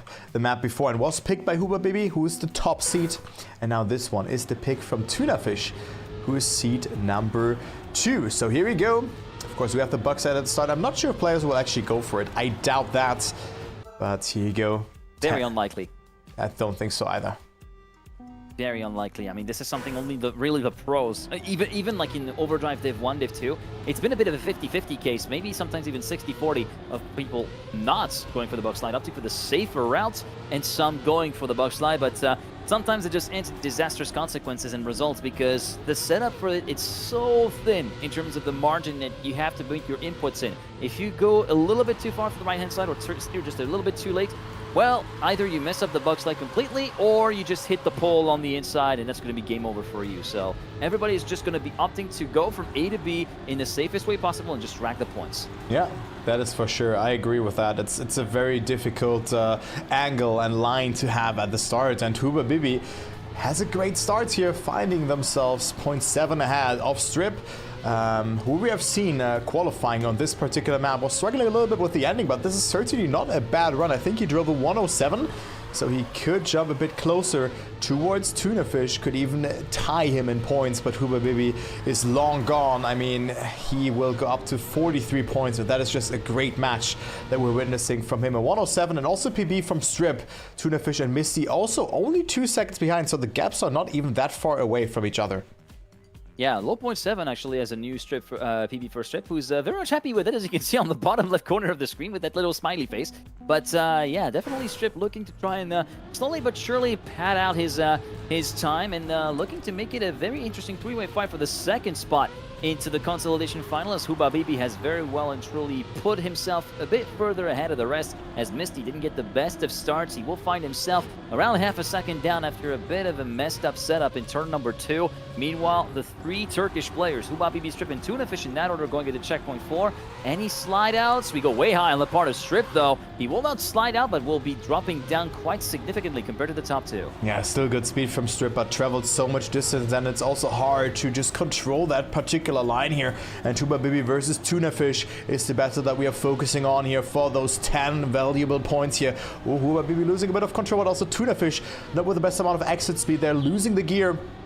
Rocking the Navi skin on my side, but also now going into the inside there. Not completely dying, but still Strip and Misty are overtaking here, and Tunafish not getting into the checkpoint, having to respawn. Hubabibi will win the round here as half a second out of Strip, who drives a great round yet again, but cannot match the pace here from Hubabibi. Misty on third, and Tunafish will only get 3 points in this round, but this is really a nice battle for second place here. I really have to say that. It's very cool. I'd say that wearing the Navi mime skin is a bit of an exercise in tempting fate, given how the season for Mime has went. Of course, thankfully, Mime did manage to qualify, but just the run all the way through to the end of the month of May was just so awful for the poor Polish player from Navi that, as I said, maybe it's just a cloak of curse that Tunafish is wearing that is kind of rearing its ugly head, but yeah, Tuna Fish now looking to try and make amends as Hubabibi this time will be a little bit on the back foot. And yeah, just to put the period on Tuna Fish, he went a bit too far inside to hit the flagpole before checkpoint number 9, which prompted him to drop all the way down in last place. Oh, but what a start now from Tuna Fish, finding himself quite far ahead of Misty, who gets a much better slide there in this sector. So Misty also came to play here, and it's neck and neck. It's 13,000 of a second between them. Hubabibi also not too far behind either, but doesn't get any significant speed on there. Maybe even clip the wall or just having to readjust. But this is all for the first place battle between Tuna Fish and Misty. Tuna Fish going very deep onto the booster, having good speed and just claiming the lead here. And Misty also with a mistake, allowing Hubabibi to overtake Misty here just before the ending line. And Tuna Fish with a good time as well, a 106.983, going up to 36 points. First 106 we've seen here in this match on China, and yeah, an unfortunate one for Misty, just briefly clipping the wall before the final ice turnaround, thus completely voiding him any chance of getting deep enough into the booster to be in contention for at the very least second place, if not even the lead. Let's see if the Tunisian player is able to kind of correct that shot going into that fourth and final round here on China. Right now he gets a very solid, all in all, good execution of the dirt corner. Tuna Fish was wiggling all across the road at the very end of the dirt turn, scrubbing off a lot of speed, thus dropping him down to last position. And the winner of the previous round is going to be finding himself half a second back as Misty goes a bit high on the ice slide. Might have had some micro dropouts of gear, or rather dropouts of grip, which he manages to regain, and thus will be dropping him down to third. And Tuna Fish is now right back into contention. Yeah, he is, and he tries to make work of that, and he does, because it is Misty who has been making a mistake. Tuna Fish, wonky approach there, but he needs to stay in front of Strip here to have a saying and to have to work out a little bit of a cushion here, because a 6 points would be very, very nicely here for Tuna Fish. The match didn't really work out that well so far. That's why we have that battle for P2 happening right now. But look at the speed here from Tuna Fish. But it's not enough to overtake Strip, who drives a great time as well. And Hubabibi wins another round up to 69 points. So Hubabibi looking strong and sharp. And now we go to map number 3, which will be Greece. Greece. So this will be our third map in the rotation. Greece, third map of the rotation coming up now, a map that was chosen by, if the it was chosen by Misty, who was seed 3 of that match, which means that Australia was of course chosen by Strip, which will be coming up in after the 4 rounds that we played here on Greece. Just as a quick score recap, the nicest score for Hubabibi with 69 points, 40 points for Tuna Fish, 38 for Strip, 37 for Misty. So it's still very much all to play for in the race to the final spot in the top 6. If the Scarecrow is out here, which is Hubabibi, who has accumulated 69 out of 80 possible points, well, we're gonna have a match, ladies and gentlemen. He has been winning 6 rounds, got second in one of them, and then last position in one of the other remaining rounds. So that is an impressive performance from Hubabibi in this particular match, and he could jump up to like 109 points if he wins all 4 rounds on this particular map. Hasn't happened so far for Hubabibi. In one of those he got 3 points, and then the other map he got 6 points. But here he has the best start from the player. Strip is a bit further behind, but also Misty making a mistake, has no speed onto the ice. Yeah, unfortunately hit the wall, going a bit awkwardly through that double right-hander before the ice slide, and Hubabibi completely stopping at the second drop down midway through the map. So Tuna Fish has a golden opportunity to try and bridge the gap back down somewhat compared to the leader of the match, and Misty also coming to a full stop. There is a lot of attrition here on this round, Kai, as Tuna Fish is just potentially handed the 10-pointer on a silver plate here on Sector 3. Yeah, definitely. It's 2 seconds of a gap between Tuna and Strip here, but the ending, oh my. This ending is certainly not too easy, and let's see if Tuna Fish is able to clear it. Good speeds, jumping very far into it, and this looks very much controlled, doesn't lose the gear, and this is very much controlled. Good identity from Tuna Fish, winning this round with a 1:15, so only 2 seconds away from a very, very good winning times that the pros do set. So good time from Tuna Fish, Hubabibi on third, and Misty pressing the DNF button. Yeah, pressing the DNF button here at this stage is a little bit Monka-esque to use an emote that I like to use from time to time. But yeah, Misty, as a result of that, will drop about 7 points back from Strip and 13 down compared to Tuna Fish, who now holds the lead, and Strip is also who now holds the second place. Sorry, the lead is still held by Huba 73 points for the current match leader. As we go from the perspective of Strip, he currently is on the back foot, but Misty goes too far inside. It's a little bit of penalty grass on the way into that ice slide, which is going to be compromising his exit quite a lot. And Strip will be, not quite. I thought he was going to have a much better landing into the first drop down. Yeah. So Misty is still in third and continues to keep pace with Huba Bibi up until checkpoint 7. So one could say that Misty drops into the mist. Great, that Misty just made a mistake. And unfortunately, Misty is having a case of the red mist. Just a bit too much adrenaline going, and he just starts boxing the car into the corners. Good focus, Geek. As Tuna Fish could also reach the halfway point of this match if he wins the round. Huba Bibi at 73 points. Not the best start for him on this opening round on Greece. And then also here, looks like that this will be the first 2 rounds in a row where he doesn't win one of them. And yeah, that will be the case. 114.895 is also a great time from Tuna, up to 60 points. Huba Bibi at 79. Strip and Misty losing control though, as Tuna Fish putting on the pressure towards them. Now 12 points between second and third position, and Huba Bibi 41 points away of reaching finalist mode. Yeah, unfortunately, the good start for Misty in the first 2 maps is starting to kind of wane off a little bit for the Tunisian player. Now 20 points behind the current second place holder, which is currently Tuna Fish. Right now, he does get the great start, though, the Tunisian player, as he finds himself now leading the round just ahead of Huba Bibi going into the double right-hander. But Huba Bibi completely bunged up the setup for that double right-hander and hits the wall very heavily, and the match leader will continue to bleed points quite a bit compared to Tuna Fish, who is going to be standing to gain a lot of ground as he goes side by side with Misty through the first drop downs here midway through the map. Strip a bit too far behind to have any worded say in this and to take any couple of extra points. Yeah, and it's again Tuna Fish now who can get some good points here, up to 70 points. It's really his map. It's working out very, very nice, but also Misty there to capitalize from a mistake, but Huba Bibi really struggling here on this particular map. I mean, Tuna Fish not too far behind then. It would then only be 12 points if Tuna finishes on first and the positions stay as is, but Misty playing some freestyle here, still surviving but having no speed to work with, so Strip will overtake, but also Tuna Fish will survive this particular sector. Oh. He does. He does. Misty's forced to respawn. Strip moves up to second. Huba Bibi in the third. I think we should give the memo to Misty that he's playing the wrong game mode. This isn't stunt or STLJNT. This is cup mode that you need to actually go to the end of the rounds, because look, it's another 0-pointer, which is going to be even more damaging at this stage of the game, because Tuna Fish is well past the halfway mark as well. 70 for Tuna Fish, 83 for Huba Bibi. Yeah, it's looking good here. It's really panning out for Tuna Fish right now. It was just Huba Bibi taking home all the 10-pointers. 6 out of the 8 first positions in the first 2 maps went to Huba Bibi. But here, really, Tuna Fish has gotten himself the last 2 or even 3 10-pointers on this map, and it could be another one added to his account, because Huba Bibi actually got away with it, but I thought that he's gonna clip. But this is a great map for Tuna Fish, really. It's looking very, very nice, and this is a very competitive round here between Huba Bibi and Tuna Fish.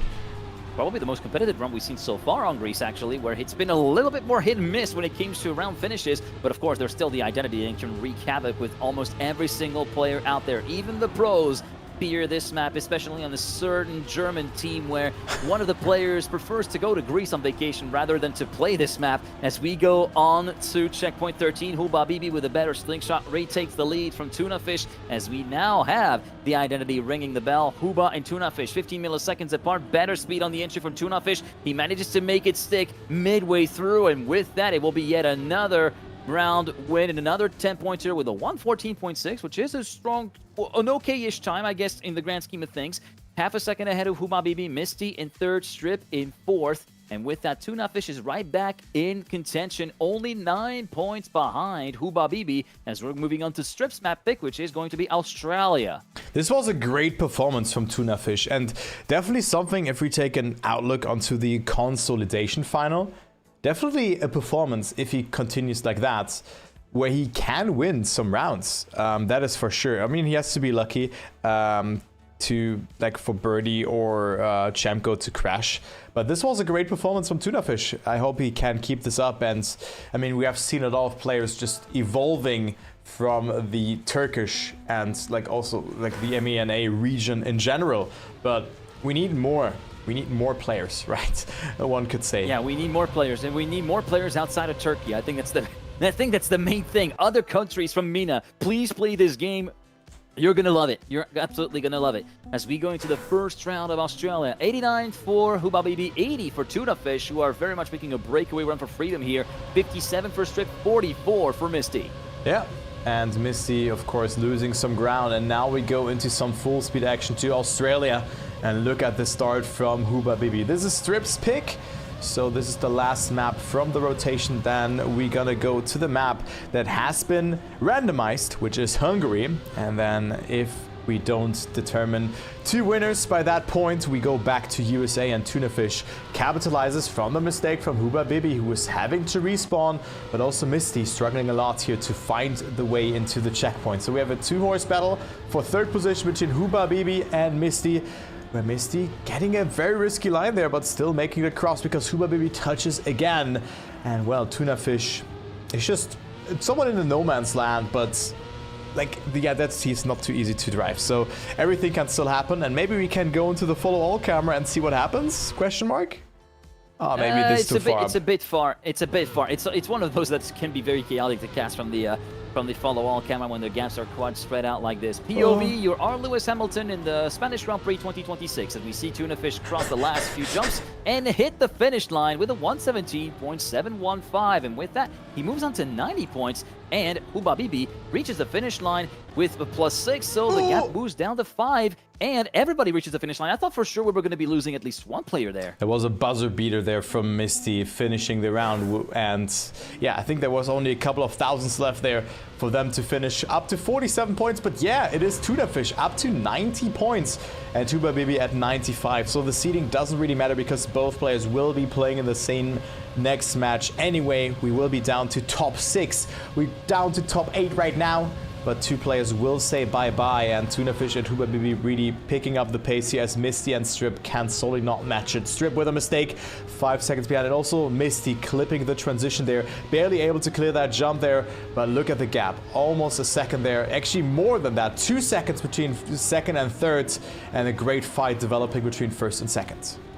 Right now, Tunafish looking to try and give his fellow compatriot a run for his money. They're going side by side in the plastic before. Checkpoint number 10, Hubabibi trying to set himself up a little bit differently, but loses a lot of time on that chicane there before checkpoint 11. Tunafish almost hitting the wall, scabbering all over the racetrack and then some. Still holds on to that quarter of a second advantage that he has over Hubabibi going into the identity. Doesn't get the best of speed as Hubabibi goes around the outside. Hubabibi enters the identity in the lead, manages to make the landings in the first couple of jumps work. Last couple of jumps, it will be Hubabibi taking the win ahead of Tunafish with a 116.622 in a signature fashion here on Australia, or Agility Dash 3, I guess we can refer to that, with the way that everybody sort of wobbles all over the racetrack. It's very much a heart attack generator 5000 if I've ever seen one. And also, Geek, the ending is so hard to save here as well, because if you drive too direct, or just adjust in the wrong moment, well, your car is just completely flung into that direction. And if you release too much, well, you just don't clear any of those speed checks, especially the one, the penultimate jump on this map. It's quite hard identity to drive, and saving this one, yeah, good luck with that. China, yeah, you can save it, but this identity, almost impossible to save, right? You still have to go fast, and well, it is Tunafish now with a great start, and we have a great fight happening between Hubabibi and Misty, but Misty messing up the jump, and will they make it now? Yes, they do, but they're quite far behind. Strip also going into the top 3 with that, but Tunafish really picking up the pace and will go up to 106 points if they win the rounds. Yeah, it feels like the gap is going to be continuing to yo-yo in between that 6 to 9 point gap. And nice. Yeah, if you were to ask anybody who is actually trying to go through Agility Dash, is going to be like, So like this one time, mate, I was just leading the race. It was super sick. But then there was like this last part of the track where there was just like sort of zigzagging plastic roads or something. So I tried to navigate the first jumps. That was good, yeah. But then I hit the checkpoint and all of a sudden I get completely sent down in last. It's absolutely completely sick, mate. Can I have $5? That was a Danks Points reference for anybody who tried to get that. You're a real one. Oh my, what the... Dude, that was the perfect time because look at Hubabibi's round. 2 DNFs. I so wanted to do that. I so wanted to do that Dank Pods reference. Like, what? Did you use a filter or was it a different microphone? I have a filter that transports me back to 2002. I can activate it on command. That's so cool. This reminds me of this one, like there's like I think a beagle dog. And like there's someone who has like a microphone like Birdie has, right? The one that is just... a funny mic, yeah, okay. Yeah. And like the dog is barking like, whoa, like that. And every time when he barks and he's like rage baiting his dog, well, the mic is just clipping. So this really reminded me of that. Anyway, it is Tunafish who is now 13 seconds behind. And it's their favor to not finish the rounds. You know, even though Hubabibi clipped there, so 4 seconds you can easily lose on this map, but not within 1 clip. So Hubabibi will go up then to 115 points. Hubabibi will be going to 115 and will be completely left alone, actually, because Tunafish is completely out of the running. Might not even reach the finish line in time, because remember, it's a 10-second finish timeout for every match. So it might very likely be a 0-pointer heading the way of the skill-issued Turkish driver, as we see Hubabibi just completely navigating that through the final few sets of corners, manages to avoid hitting the checkpoint gates, and he will be going into 115 at the end of that round. Misty, 4 seconds behind, will get +6, and it will be +4 for Strip. Or will it's 3, 2, 1. Nope. No, he stays on the worst number you can have in the big 2026. What is the number, though? You have to tell us the number. I will not say it. That number shall not be named. The number that shall not be named. Not 68, not 69. It's a different number. Anyway. Not 66 either. Yeah, not 66. So the number in between there, 67.5. That is for sure. 0.5 because the person has almost finished the round and we give them some consolation points. Yeah? Yeah. Consolation now works. Next. As we move on to Hungary, which is, of course, the auto-select map, it was either that or France that the randomizer had to pick, and it decided to pick Hungary, a map that we've seen plenty of, a map that players seem to be enjoying, quote-unquote, a little bit more, where it can be a little bit more conducive to really, really strong finishes. And across all regions, we've seen some very, very stout times. Again, I'm just going to point out again, Asia Oceania qualifier, Link Max was looking absolutely stout. On 3 out of the 4 rounds that he won on this map in the winter final, I think it was, he managed to drive 3 times out of the 4 into the sub 60 second zone and even drove a 59.6, just 1/10 away from Heath's tournament record at a .516. Yeah, I think the North American region, they can surely beat that time or even push it more. I think NA will be very, very good to watch as well. South America, I'm not sure like how much Charles and Noisia have to give. Maybe someone like Matt can upset. I'm very much looking forward to that. It's only the beginning of a huge Trackmania esports day, as we have Tunafish capitalizing from Misty's and Hubabibi's mistake, and Hubabibi will not be finalists unless they overtake Strip here or Tunafish fails the ending. And I mean, this ending is definitely one of the endings ever, as Hubabibi gets a much better line here. Just needs to survive the ending. Strip doesn't get it right. Strip doesn't get it right at all. He was very slow before even the first jump in the identity there. And Hubabibi will clip at the very edge. And, oh no, he what? So Hubabibi, maybe you want to practice this particular part. There was like a light post or like a lamp or something like that. And 118, Hubabibi not in finalists. Yeah, this was one of the rounds again. Yeah, and you were talking about the South American qualifier. I'm going to be repeating something that I said a bit early on when you were away.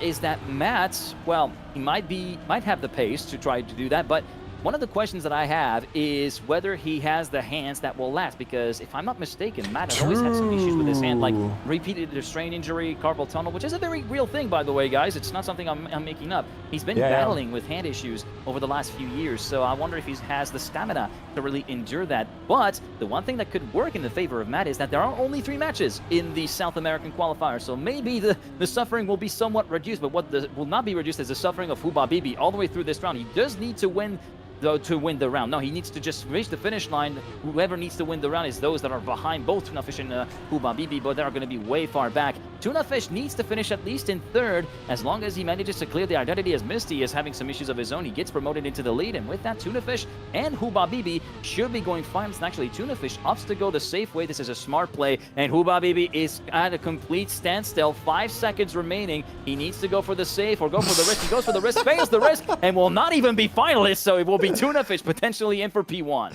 This is such a weird decision making from Huba. Why would you ever go for the risky ending if you only need to finish? I don't get it. I have no clue. Like, of course, Huba is still gonna make it, but it's still like stalling for content here by the looks of it. And now we have Tunafish, like, who was far away from Huba Bibi, but then picked up the pace. And definitely a great showing here from Tuna after map 1 and 2, which didn't really go into their favor. But then map 3 and 4, especially Greece, looked absolutely fantastic for Tunafish. I think they won all rounds, if I'm not mistaken. I think he did a sweep. I think he might have swept on Greece. I'm going to be checking on that here. He will not be able to conclude his finalist round, as he did the double bonk that Huba Bibi did in round number 1 on this very map, as we're going to be going from the perspective of Huba Bibi, who should surely reach the finish line this time around. And just taking a look at the stats on Greece, yeah, indeed, Tunafish did get the sweep, and Huba Bibi turtles. Hey, he's going to turtle the checkpoint, though. Okay, that's impressive. It will be Misty and Strip first. That's actually based to try and go for the checkpoint like that. Now he doesn't have that much speed. Is he going to be resonating himself to try and take the safe in? Okay, he does take the safe in, and will just take the 2 points, and just sees Tunafish right behind him, just 500s behind it. It will be a double in the end of it all. Dude, I swear, if Huba went for the jump, if he went for risky, I would have questioned his decision-making abilities as well. It would have actually been rage baiting, as Tunafish fails the start. I remember I jokingly said that with Tween. You know, imagine failing the start on this map. It happens. What is happening? Why are you stalling this match so much? Like, come on, guys! Like, what the hell? Stop! Just finish. What is happening, guys? I think we're just going to be giving up on commentating this match correctly and just be like a watch party, because this is just, there's just too much stuff to try. Well, not too much stuff to try and keep on track of, but there's so much dankery happening that it's even a bit too much for us. Players are rage baiting, as one could say, yeah? That is really something. But watch Misty and Strip now fail the ending. Watch. Yeah, Misty, you got cursed. Yeah, oh, yeah, there's the slide. Boom. Fail. Boom, there you go. And Strip as well, but Tunafish and Huba Bibi are not close enough. Yeah, Strip just went for the safe. Pussy. Jokes aside. Oh boy. What is happening? Official Trackmania channel casters for the Elite Cup, by the way.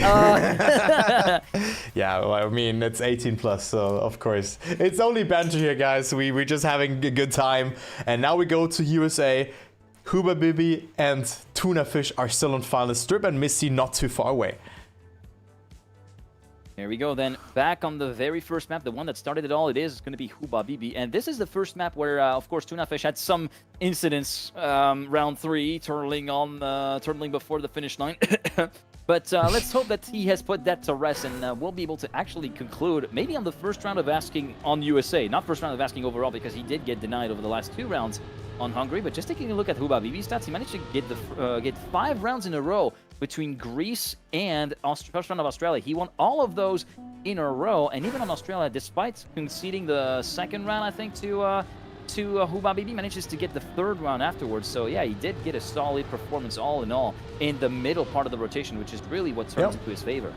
Yeah, and also then, like, just Huba Bibi, like, really decline here on a performance, because on USA he has been winning most of the rounds. 3 out of 4 went to him, and then Misty and Strip now were able to like, kind of get comfortable in the match situation, which also helps them a lot because they're not too far away and also cope with the pressure. Maybe even don't feel pressure and just play their game.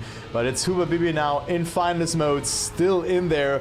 Plenty of rounds to work with, and Misty also severely struggling to find the right entry into the dirt flick sector, and Huba Bibi is now more than half a second ahead. It's their round to lose. Surely Huba Bibi is not gonna fail it this time around. Yeah, we're going to be following along with him to make extra sure that he does not stall for content this time around. It will be going to the round victory for the Turkish driver on a 104.577. He will be the first player from that match to be confirmed into the Consolidation final. Strip in second, Misty in third. Misty, he basically had to back out of the track corner before the ice patch, and as soon as he entered the ice patch, there was just no way to go. It was too far off on the left-hand side and had too shallow of an angle to try and make it into the dirt flick, and as a result, when he tried to set it up for the flick, the car never gripped, and so he just ended up sliding out into the dirt. And now it's Tunafish shot of maybe capitalizing from a mistake like that here because he is in finals as well and getting a great start. It was quite close though on the first 2 maps between Misty, Tunafish, and also Strip. So let's see if this will be the case here again, because Tuna getting a great start. I think he might be one of the only players who has been winning around here other than Huba Bibi.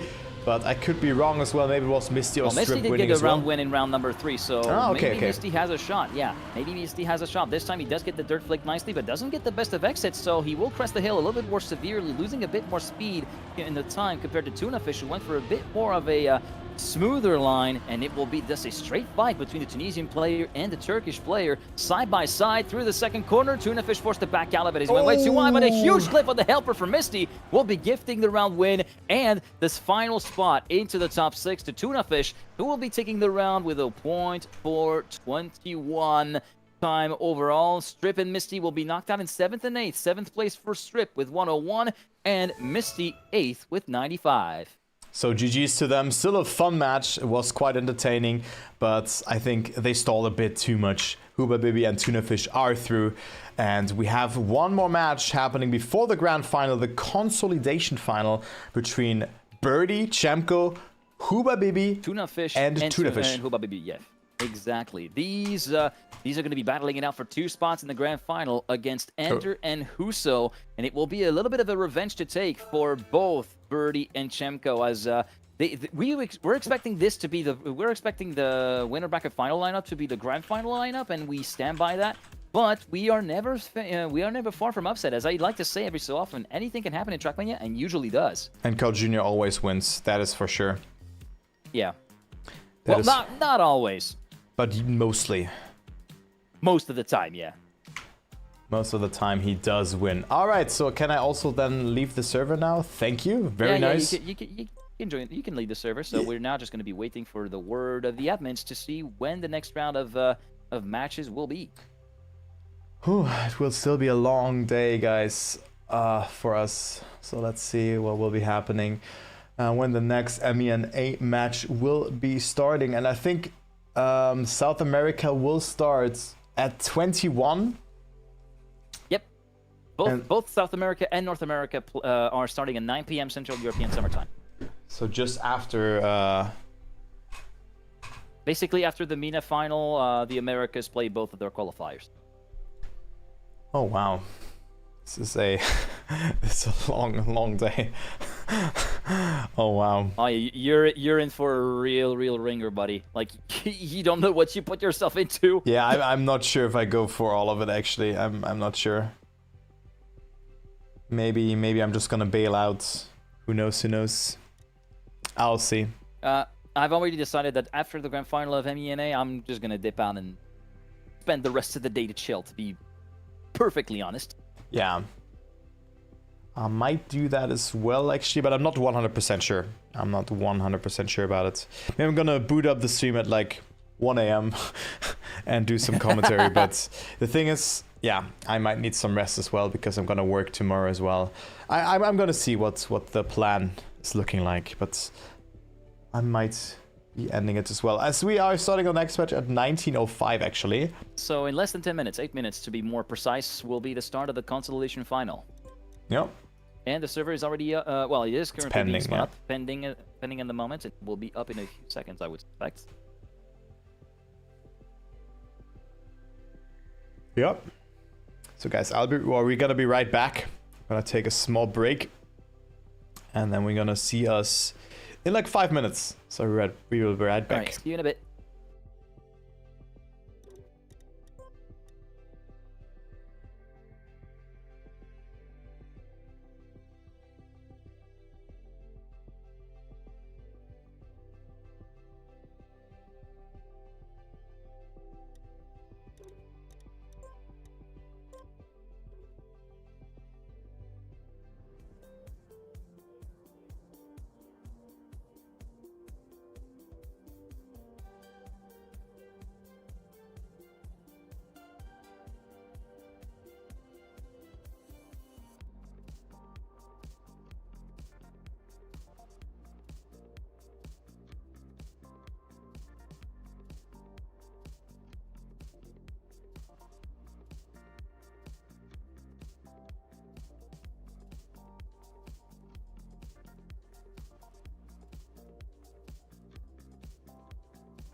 Time to pick it up. Hello, hello. We are back.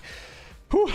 It is the penultimate match of the MENA region with Hubabibi, Bire, Chemko, and Tunafish. I think this will be an exciting match, and really kudos to the performance from Tunafish in the previous match. I think he really picked up the pieces and showed us that he is worthy of being here. Yeah, I think he definitely showed he does indeed have the chops to try and actually go further on in this tournament. But now they're going to face against two of the people that I think will be making up the other half of the grand final. It is going to be Birdie and Chemko. Of course, Birdie, the one and only top 1 Turkey streamer, as I like to call him.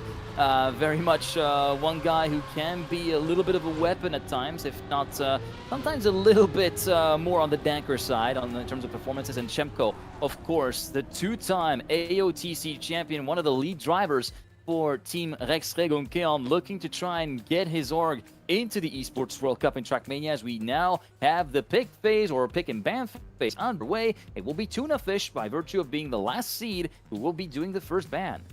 Yeah, he will be the first person to ban a map. That's kind of the advantage of being the last seed. You can decide, like, from all the 10 maps that are on there, of what you want to ban. So that is something to consider. And he decides to ban Brazil, then Australia being the ban from Hubabibi, China is being the ban from Bire. And then we have one more ban happening for the likes of Chemko, who also then picks the first map.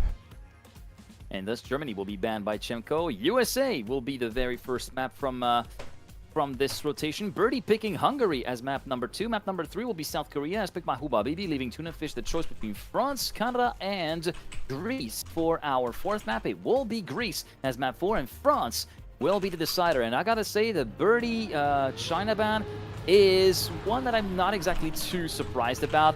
Every time I like to poke a little bit of fun at him sometimes for some of the bans that some of the maps he chooses to practice, and I have never seen him boot China up once, maybe once for 10 seconds, but never once for any serious kind of practice. So it doesn't surprise me that he decides to get that one out of the way first. Yeah, I mean, you only then, if you know a map to ban, well, then you only need to practice 9 maps, theoretically, right?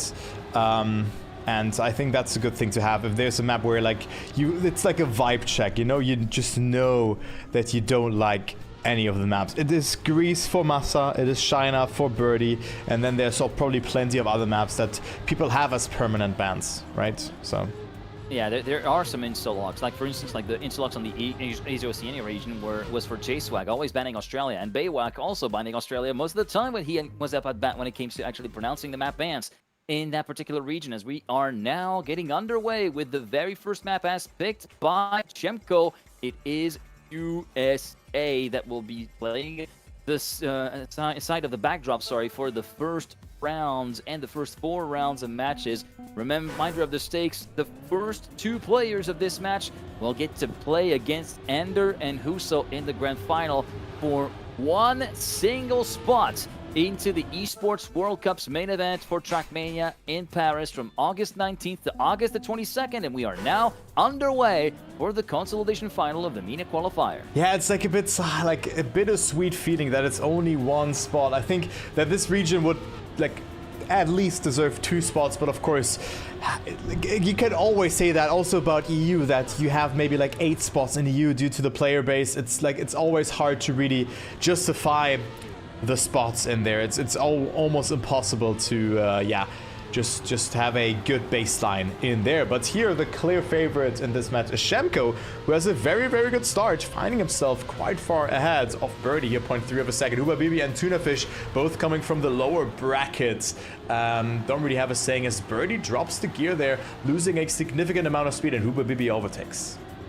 Hubabibi overtakes, but doesn't get the best of crest crossings. He gets a bit of airtime, allowing Birdie back through into second place, but Birdie was forced to apply the brakes at the apex of the second part of that right-hander before the identity, so Hubabibi is back in the mix, but completely messes up the second corner, clips heavily, doesn't have the respawn, thankfully for him, but it will be Chemko taking the round win with a 103.039. That's more like it. Then 9/10 behind, we find Birdie, Tunafish in third, and Hubabibi will be crossing the finish line, but what could have been a second place has transpired down to fourth, and we'll thus see him get deducted 3 points from the potential 6 that he could have grabbed there. Yeah, I mean, that's always something that you should avoid. You know, just throwing away those kind of points. And birdie, of course, with that. Just getting 6 points out of it.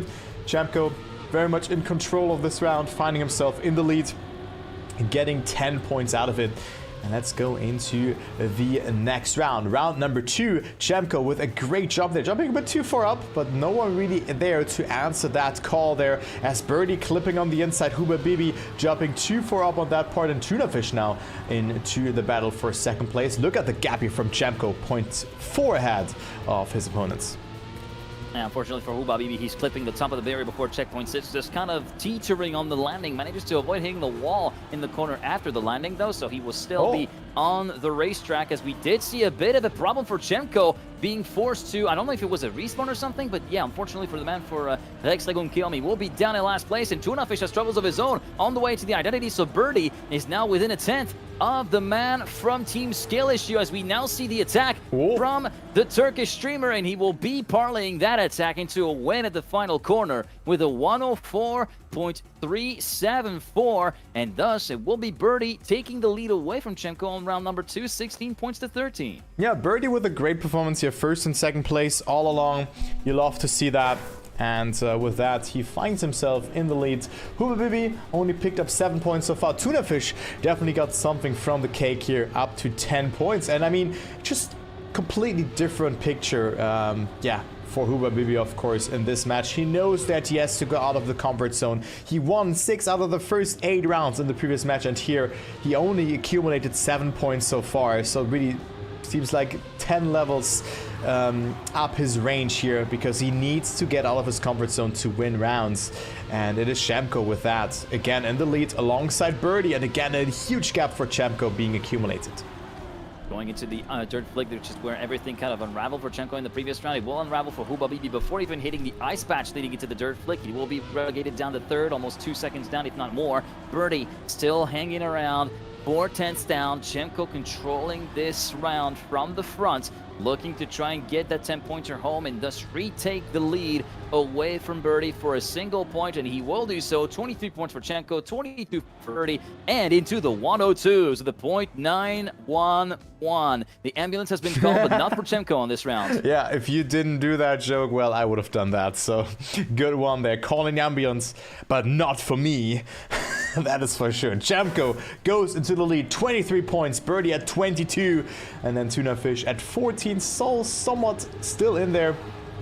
And Huba Bibi at 10 points, failing the ending there, and losing 1 additional points on that particular round. So here you go into round number 4 we go. Last round on USA, and it's looking good for Chemko and birdie so far, as we were expecting that, of course, as well. And, well, it is Chemko again. Like, his start on USA looking very good.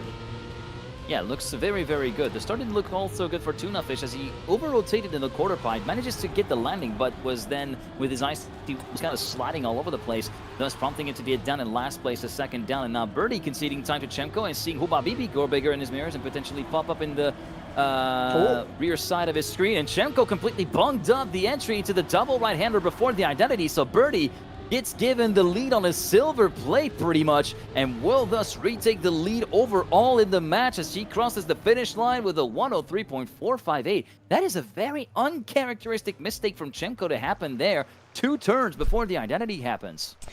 Do you think that this might have been something happening for Chemko as well? Because we see him as the favorite in this region to take it home. Also due to his Elite Cup performance. He looked very, very good on there. And now he has someone like Ender joining in. He has, of course, Huza, who was a competitor, as well as Ignite, who doesn't play, and then Birdie as well.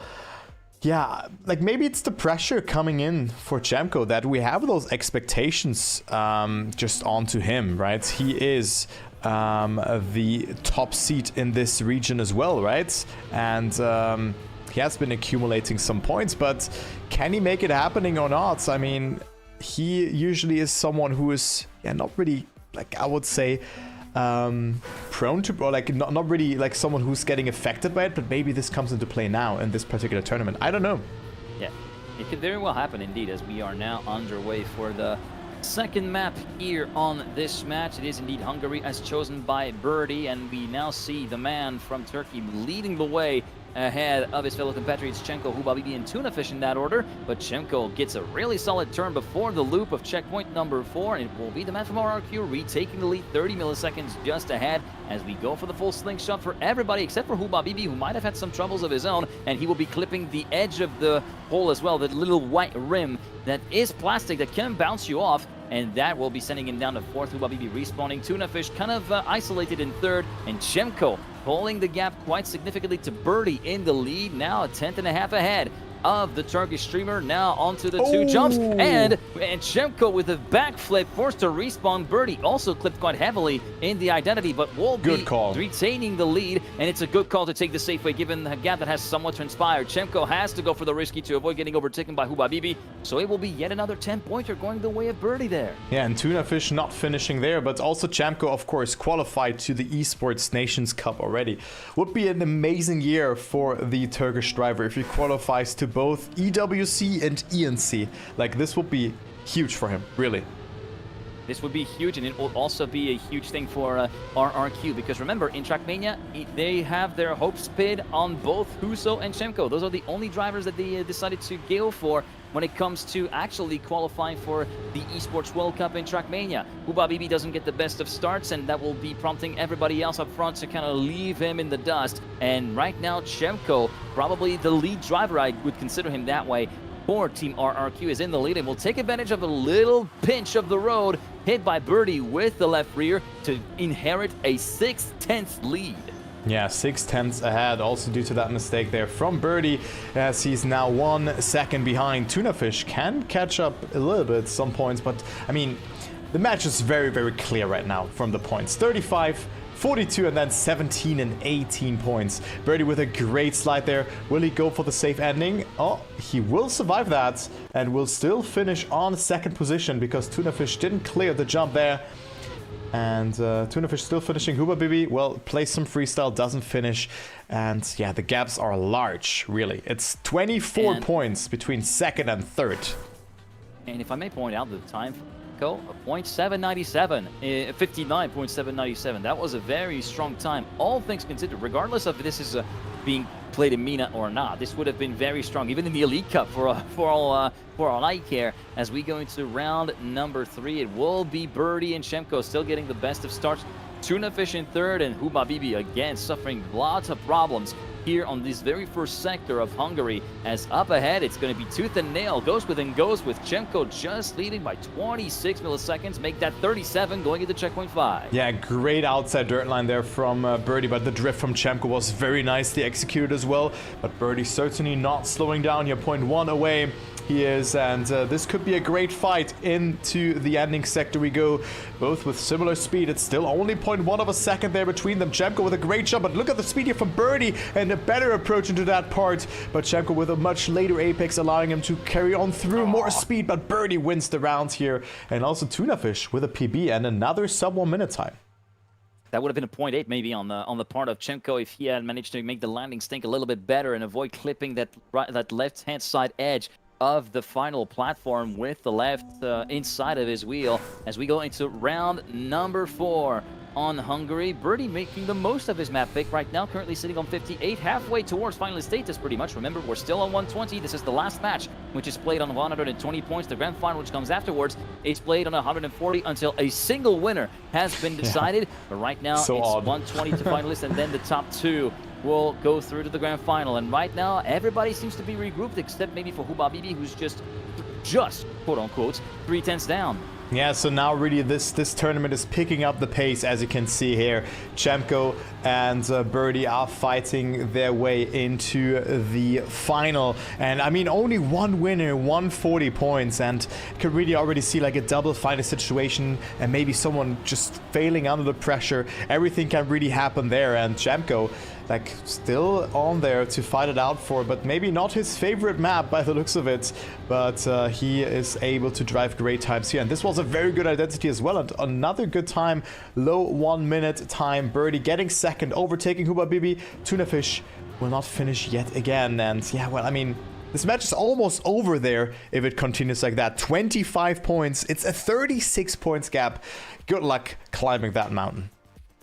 Yeah, and just to give you a little bit of a sense, both of the tallies combined of both Hubabibi and Tunafish are not even enough to get even compared to Chemko. Chemko is still 11 points ahead of Hubabibi and Tunafish combined.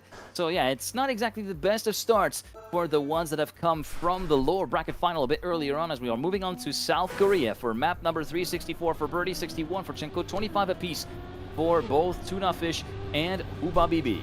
Yeah, but it's also the first time that I do see this map being played in the competition. I haven't been casting yesterday. So yeah, first time.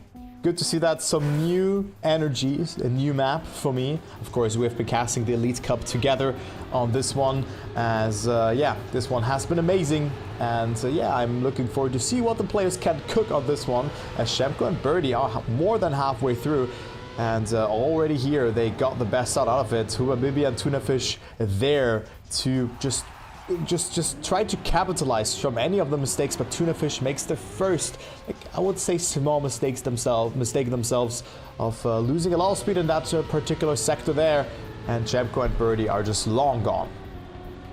Chemko Birdie very much well into the distance, except maybe for Hubabibi. He still has a shot of trying to take second place away from Birdie. He still has visual contact at the very least, and he's about to get into very close contact with the man up ahead of him. Right now, Chemko still 0.7 of a second ahead, even more so, 3/4 of a second the advantage. Now, going the way of the man from Team RRQ, going into the final part of the map, the identity, of course, which is a simplified version of Starglide, which first appeared in the fall 2020 Trackmania Grand League season. Chemko can afford to somewhat lift off a little bit on the throttle, unless we see Birdie getting dangerously close on the second to last Zoop. It will be Birdie, though, losing second place to Hubabibi, and Chemko moves on to 71 points and thus retakes the lead away from Birdie with a 113.624. Chemko has a median of 113.1. It's not the fastest all around in the qualifier, but that might be the fastest of the bunch that are here on the server. Yeah, and that was still enough to get some points across the board, that is for sure. As now Birdie's between the two meme numbers, between, yeah, those two numbers exactly. Yeah, between the nice number and the not so nice number. And Chemko is at 71 points, so 3 points away. But now Birdie and Chemko both with mistakes here. And Tunafish and Hubabibi can finally get some points, but for that they need to survive the rest of the map. It seems to be a kind of a repeat of what we saw in the Consolidation final, or rather the lower bracket final in the EU qualifier, where we have one round where the two straight favorites, or the two leaders, have very much completely cemented their status and got +10, +6, and then all of a sudden it's the other way around. It's the backmarkers being thrust into the limelight and thus getting a chance to get those 10 pointers for themselves. And right now it looks as the Birdie is going to be perennially confined to the depths of last place, as Hubabibi and Tunafish enjoy nearly a second advantage overall compared to Chemko, but Chemko is already jumping up the bin and has made the junction to Tunafish for second position. Oh, wow. Gets in for a very early Zoop and gets a very solid positional advantage. Doesn't get as much speed compared to the rest, but the speed does not really matter, especially as Hubabibi went in too deep in the first Zoop, and it will be actually Chemko forcing himself to respawn, promoting Birdie up to third, and Tunafish takes the 10-pointer on that round of the back markers with a 115.462. Oh no, that was unfortunate stuff there from Chemko, who has been playing this Elite Cup as well. Got top 42, right? And Birdie got 43rd, so Huzo on 33rd. So a very strong nation here by the likes of Turkey, and the MENA region was very good on there. So yeah, you love to see that, but the big result didn't come on this map here, as Chemko now finding himself quite far ahead, and Birdie is on second place, Hubabibi on third, and Tunafish on fourth, but still a close round, only half a sec between them. Yeah, only half a second between them. Right now, it seems as though we had a bit of a slower progression compared to what some of us have anticipated, due to the fact that we had those rounds where the back markers have been put towards the forefront due to mistakes from the leading two. But right now, it seems to be a bit more business as usual compared to the rest of the rounds, as we see Chemko getting into the last sector with a 4/10 lead over Birdie. Birdie himself 1.2 seconds ahead of Tunafish. Significant gaps having been built so far. Going into the identity, the best Zoops will be enabling everybody here to try and catch back up. But right now, the best Zoops are going the way of Chemko, even though he's kind of wavering at the exit of the second Zoop, promoting Birdie to get back up. into touching distance, but it will be a 112. For Chemko, a .908. 2/10 clear of birdie. Tuna Fish and Huba Bibi. Tuna Fish reaches the line. Huba Bibi does not. Yeah, he does not finish. 37 points only for him. Chemko at birdie at 84 and 78 points. So still a very tough mountain to climb. I mean, Chemko and birdie certainly not playing too bad in this match. That is for sure. The question is it enough to beat the likes of Ender and Huzo? Like, I would be so happy for Ender to qualify, but for everyone in here, like, the Turkish community is so nice and they've been growing so much, but only like growing like selected players. You know, there's been Chemko who came from Trackmania United, kind of picked up the game just a couple of years ago, but then we had Huzo, Ignite, the Turkish duo, Birdie, of course, our favorite Turkish streamer, and then Ender being part of France, but of course having the double citizenship with a North African country as well. So yeah, you know, it's still a very like selective scene, but it's still good that there's one spot in there. But I would love to see two players going, right? You know, only giving them to one. It would be cool to see two players. Maybe in the next few years that there's a slot reattribution. But we've already talked about this time and time again. It's always a very different. You always tend to open a can of worms whenever you discuss slot distribution. We're just gonna have to work with what. Players have to work with what they have, and very much if they can't make it, well, they can't. They can only fault themselves, really. As we do see Birdie having some troubles in the second turnaround, 113.814. Chemko in first place will thus get that time and get up to 94 points. Huba Bibi DNF, so he will stay on 37 at the end of that map. Birdie gets a +6, and it will be Tuna Fish in last position on the road. Still has half of the points that Birdie has going into the next map, which is going to be Greece, which has been selected by Tuna Fish. Yeah, so 2 DNFs there in this round. And yeah, this does happen, like, but it should not. Yeah, you know, 42 and 37 points here for Tuna Fish and Huba Bibi. Birdie and Chemko, 84 and 94. Chemko could close it out here, that is for sure. It could happen. It could happen. Yep, Chemko can close it out. He needs, quick maths, he needs 26 points, if I'm not mistaken. So 2 wins in the second place. He would be concluded in 3 rounds, and then after that, he would need to win the final round if he wants to finish before we go on to the final map, which is France. Yeah, should definitely be possible. And then also Birdie could reach finalist mode here with 3 first positions and a second place. That could happen, but of course unlikely. I mean, Birdie on this map, I'm not sure like how well did he perform on this Elite Cup.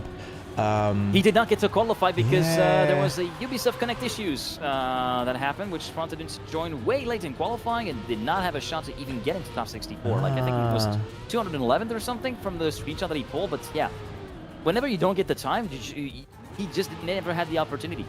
Yeah, he definitely did not. And then on the other hand, Chemko got 19th, 20th on this map. That is a great performance from him. And other than that, from the Turkish community, there's no other player who has been making it into the Elite Cup division. So Chemko, definitely the player to look out for here. But right now, he's on 3rd position.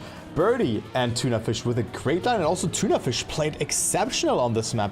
Remember his ending sections. This was the one where Tuna Fish actually completely swept it on his way to 5 wins in a row in the lower final. He will not be starting off with a win, however, here on this map. He picked this one for a reason. He knows he can actually compete in this map with the rest of the guys in the matchup. But here, Birdie will be taking the first 10-pointer with a 114.427. Then Tuna Fish second, and with Chemko into third, Birdie is swinging back to the fences. He's just 4 points behind. And just to put the period on the selectiveness of the MENA region, you've mentioned Ender, of course, French-Moroccan player. There is another French-Moroccan player that we should not leave out. Jaja, he was the one who, he was one of the first guys in the MENA region to kind of like make the rounds in Trackmania in other competitions. Maybe not so much in terms of the official stuff, but he's definitely one of the, I'd say, OGs of Trackmania in a sense in either country, and I think we should definitely pay our respects to him. As unfortunately for Tuna Fish, we decided to pay respect for the gate of checkpoint 5, and that will be detrimental to his performance. 3.5 seconds behind the leader, which is currently Chemko, who puts himself quite a few distances away from the battle for second between Birdie and Huba Bibi. But you're mentioning Yaya or Jaja, one of the newer faces back in the days, being an exceptional player, of course. Sadly, he's not been playing that actively anymore. And I mean, I think if he had participated in this tournament, he could have run very deep, maybe even like be a serious contender of qualifying to EWC. But of course, you need to just drain a lot of time towards those kind of maps. And Chemko barely surviving the ending, still gets it across. 1:14.2 is the winning time, elevating himself up to 108 points. Birdie at 100 points. Super Bibi and Tunafish also finishing, but only on 3rd and 4th position. So this will not be enough to, catch up to the others. Yeah, indeed. And just to mention just to go off of the point that you made, that you have to dedicate a lot of time, indeed. And it's just the reality of competing at the very highest level, no matter the discipline, whether it be esports or sports. It does take a significant amount of time, effort, and dedication and to discipline into the game. And discipline, indeed. There is a fair combination of this. Maybe some aspects can be dialed down depending on everybody's strengths and weaknesses, but you have to put in time. It is a very time expensive exercise to be at the highest level of your art, of your sport, irrespective of discipline, whether it be sporting, e-sporting, artistic, and whatnot. It's very much something that you cannot escape. Yeah, I agree. And I mean, discipline is maybe one of the main factors. I see that with running for me right now. I run like 50 kilometers per week at the moment, and just running 5 times a week, like at some points you just have to get it done, right? Just an exercise that you need to do. And also in Trackmania, sometimes you just don't feel like practicing, but you have to do it to become better. And some other players, for the likes of Pack and Carl Jr., who have been active for so much, they don't need to practice that much anymore because they have built up that kind of amazing skill set.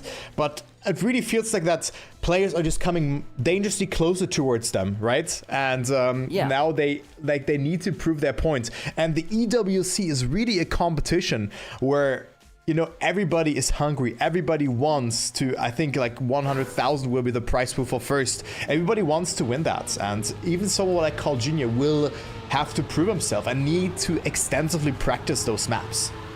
Yeah, indeed. And you were talking about even when it comes to playing, and I say even when it comes to casting, you do need some discipline. Yeah. I can speak for experience because I've been lacking in that department in the last few years. Because more often than not, there is a time that comes like, I don't want to boot up the game to get recce runs. I don't want to boot up the game for renders. I don't want to look at the replays. I don't want to make the map notes, but at some point you just have to do them. And sometimes it's been taking a little bit of a toll on me. I'm imagining it's the same for you as well, maybe preparing for some of the events.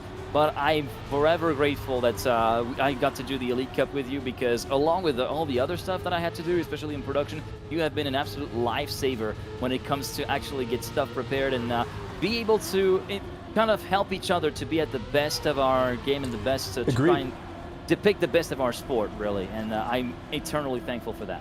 Yeah, I mean, we really added us, like, we kind of, added up our strengths and weaknesses there and kind of equalized that, which was very good. And yeah, for me, it was also a lot of fun, and also was like, doing map notes again, preparing that, but you know why you do that. And even this kind of tournament is preparation for something at some point, you know, you can tailor that into a cast where was Chemko made it into the final or was the favorite but didn't then go through it. You have seen and witnessed the match. That, like, already casting a match, it sounds a bit paradox, but this is already preparation for others. Like, as you have mentioned that player X has won wholly in Lyon or this and that, you know, you just tailor that into your cast, and this is also an important thing to have. But of course, then you also need to look up other stuff.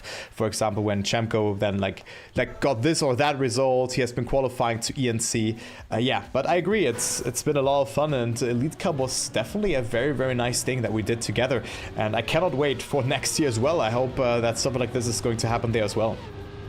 Yeah, we're all going to be, well, for now, we're just going to have to focus on the present time, which is already a very, very great time to be alive when it comes to Trackmania competitions. And we have to get back to the present day. In present day is MENA Qualifier, Consolidation Final, Chemko in finalists. The red trigram clashing and very much visible compared to the white and gold livery of Team RRQ, which does look very, very good under these lights, I gotta say. But Birdie will be the first one to try and maybe deny Chemko the opportunity to conclude at the first time of asking here on France, but he gets a little bit shaky on the exit of that checkpoint 4-5. Third right-hander slides out on the second half, prompting Chemko to get back into the lead. Yeah, Chemko with a great line there, almost touching the wall, now goes into the wall, and Birdie will not overtake him, and Chemko will go back into the lead. It's just like a pendulum swinging here between Chemko and Birdie. Now Birdie's back into the lead, but it's still only a couple of hundreds to Gina. And look who says wide arrive.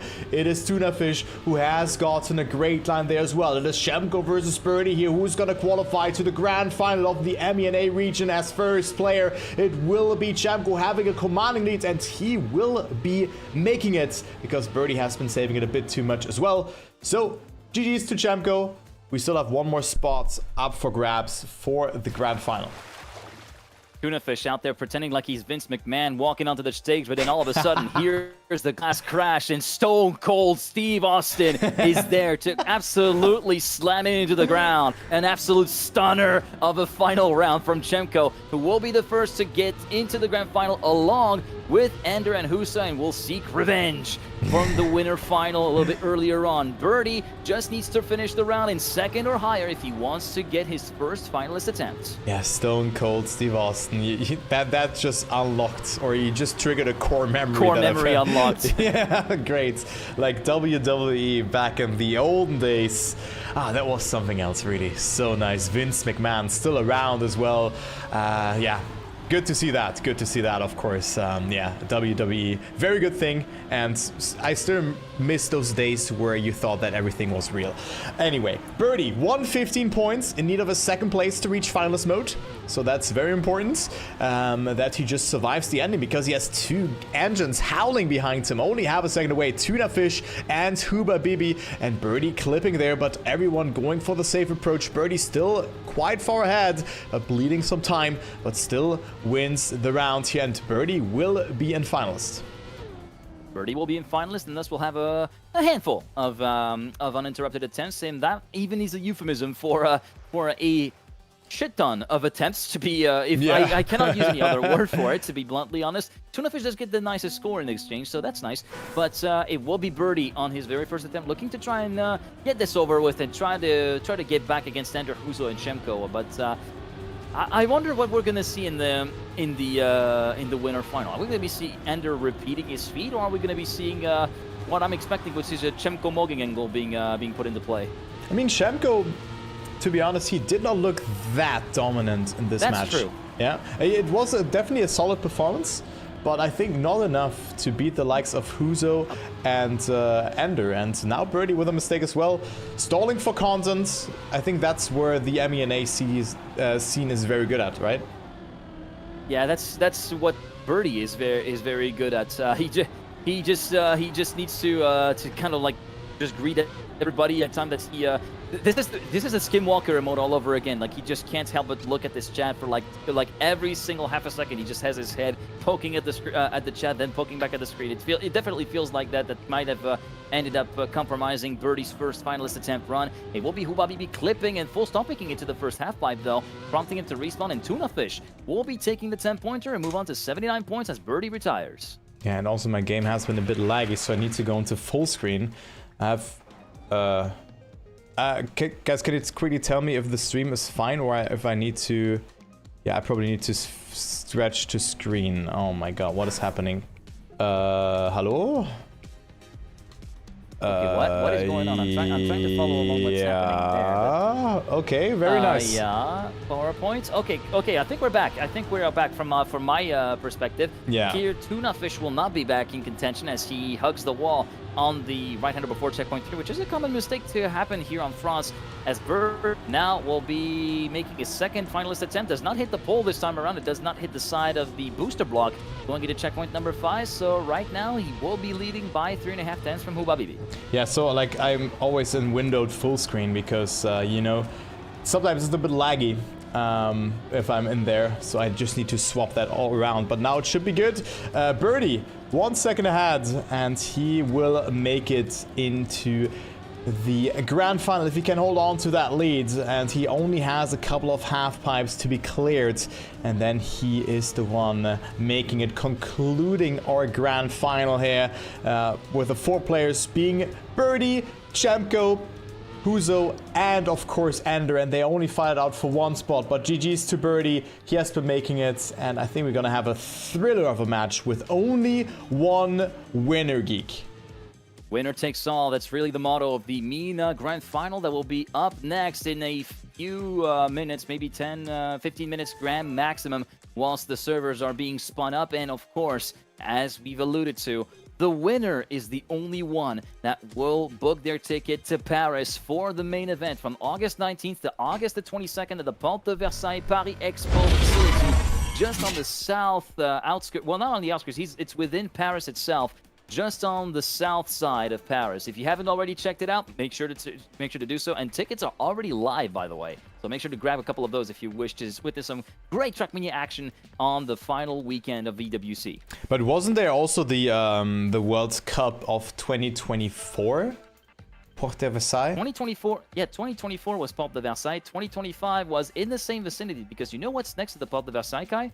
There's the Dôme de Paris, there's the Palais des Sports, so it was very much in the same sort of zone. Yeah, it was the same we region, were. yeah, it was. So we are getting the word from the admins, and the grand final for MENA will be due at 10 to 8 Central European Time, so in roughly 10 minutes. All right, so we're going to take a small break again, and then we're going to be back with maybe the last match. I really need to see of how much I will be casting, because, yeah, it's like... For me, it for sure will be the last match on my end, as I need to get some other stuff done. Yeah. All right, so guys, we're going to be right back, and we will see you in a couple of minutes.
Thank you very much for waiting, guys, and we are back with the last match that I will be covering on stream, or we will be covering on stream today, because I have to work tomorrow, and it would be too late to stay up until 2 a.m.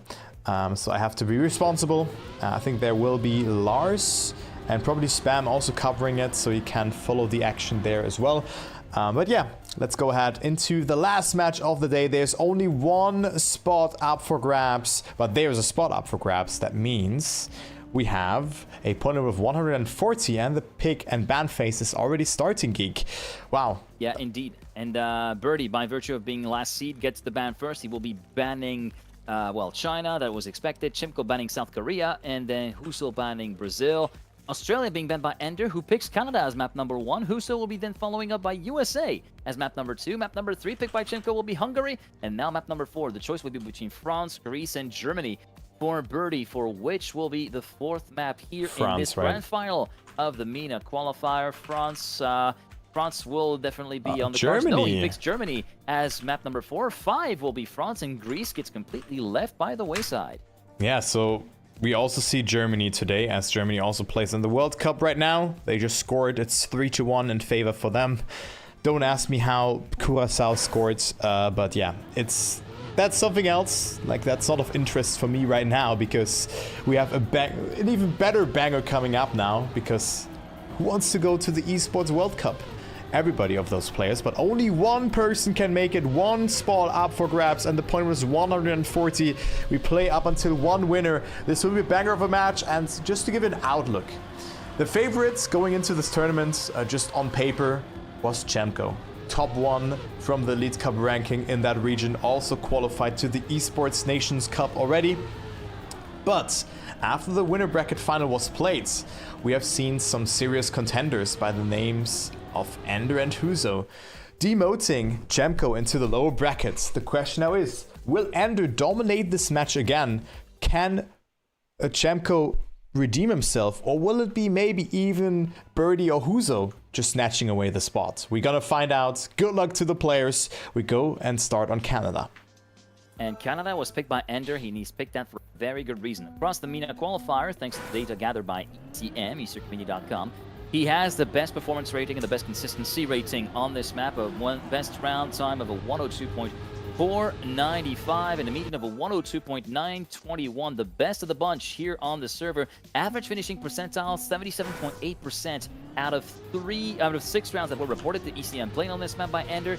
3 of them have been first places. He never finished last, and he never retired. So this is definitely the first map to make a statement for the man from Team Mobile, the French-Moroccan player playing under Moroccan nationality, of course, for the MENA qualifier. As we follow along with the rest of the field, it will be Birdie a bit on the back foot, down in 4th position, and up ahead it will be a 3-way fight between Ender and the 2 RRQ boys. Yeah, very good round here to start all off things with, and it is Chemko who finds himself quite far ahead here of Ender, who had a very good start, but also look at the approach here from both players. Everybody giving everything that they have, and Ender is fighting back 7,000 of a second. Who's not too far behind either here, make it 0.1, but this is like a region we mentioned that so often, like only having one spot here feels a bit meh, but of course at least they have one spot, that is for sure, and they're not merged with any other region. But it is Chemko winning the round, and Ender almost getting overtaken there by Huso, who didn't hit the finish that significantly, and Birdie being 1 second behind, but Chemko winning the round with a 102.5, so that is certainly an okay time to start things off with. Yeah, he's within a few thousandths of his own personal best in match of a 102.548. He has the best pace rating on ECM on this match, on a 95.550, but he has not been as successful as Ender has been. It's only by a couple of percentage points, 6.2 percentile when it comes to average finishing positions. And out of 7 rounds that have been played by Chemko on this map, 3 of them have been won, just like for Ender, but that parlays into a 42.9% win rate. But right now, Ender, the man who picked this map, is on the back foot here at the start of this round, as it's the 2 RRQ guys ruling the round. As we did see Chemko nearly clipping the Neon, he managed to get away with it somehow, and will be taking the lead ahead of his fellow teammates. Yeah, he is ahead here and could get another 10-pointer here. 0.1 of a second between them. Ender and Birdie long gone, 1 and 5 seconds behind, so they will not play any significant role here in this particular round, where we have a very wide approach from Huso. Tries to have a lot of speed, but goes for the respawn. So Ender capitalized from that and overtakes him, gets another 6-pointer, and the positions are the exact same as in the previous rounds. Chemko 10, Ender 6, Huso 4, and Birdie 3, and you can time that by 2 from each of the players, and you have the points repartition for now. So Chemko, of course, being the clear favorite, didn't win the upper bracket final. Now in the leads, 20 points so far, looking good for him. And right now already, it looks as though it was Huso was going a bit high on that first checkpoint part in the dirt, and he will be already facing a very significant setback, almost a second down compared to the leading duo of Ender and Chemko, as Birdie is slowly but surely losing touch with the leading duo. Ender currently leading just by 55 milliseconds going into that no-break chicane, but look at the speed that Chemko is able to carry in the second part of the chicane, even though he is going to be forced to lift a little bit on the exit of that on the reset. Thus, Ender promoted back into the lead with the 10th and a half and an advantage. Chemko sending it through that final corner on the dirt before checkpoint number 8, and he will still be within the back bumper of Ender. 55 milliseconds, now goes for the move. They're going side by side, 3 milliseconds at the previous split in favor of Chemko. Make that 14 now before heading into the turnaround, and again, it's here that Chemko has the pocket on Ender. Ender is forced to settle for second base for the 3rd time in a row, and Chemko will be moving on to 30 points collected with a 102.745, and Birdie for the first time gets off of the bottom of the scoreboard in the round and will be just 1 point behind Huso. But we only play for first position, so it already only first positions really count. Of course, second as well, to not fall majorly behind the leader, where there's a 12-point gap between Chemko and Ender. But it looks like Chemko is locked in. But we don't know how the match has developed last time. Maybe Chemko had an exceptional map, but then fell behind on Hungary or USA or something like that. We don't know. But Chemko in the zone, and he looks to win just another round, just like that. This could be over within 4 maps, by the way. If Chemko wins 16 rounds or 15 rounds, well, this match is over. But of course, easier said than done. But right now, Chemko could make a quarter of a way for that, if he, or even more than that, if he just wins this round here again. He is 0.3 ahead of Ender, the only one who can match the pace. Huso is 0.6 away, and Birdie again 2.5 seconds away from the leader.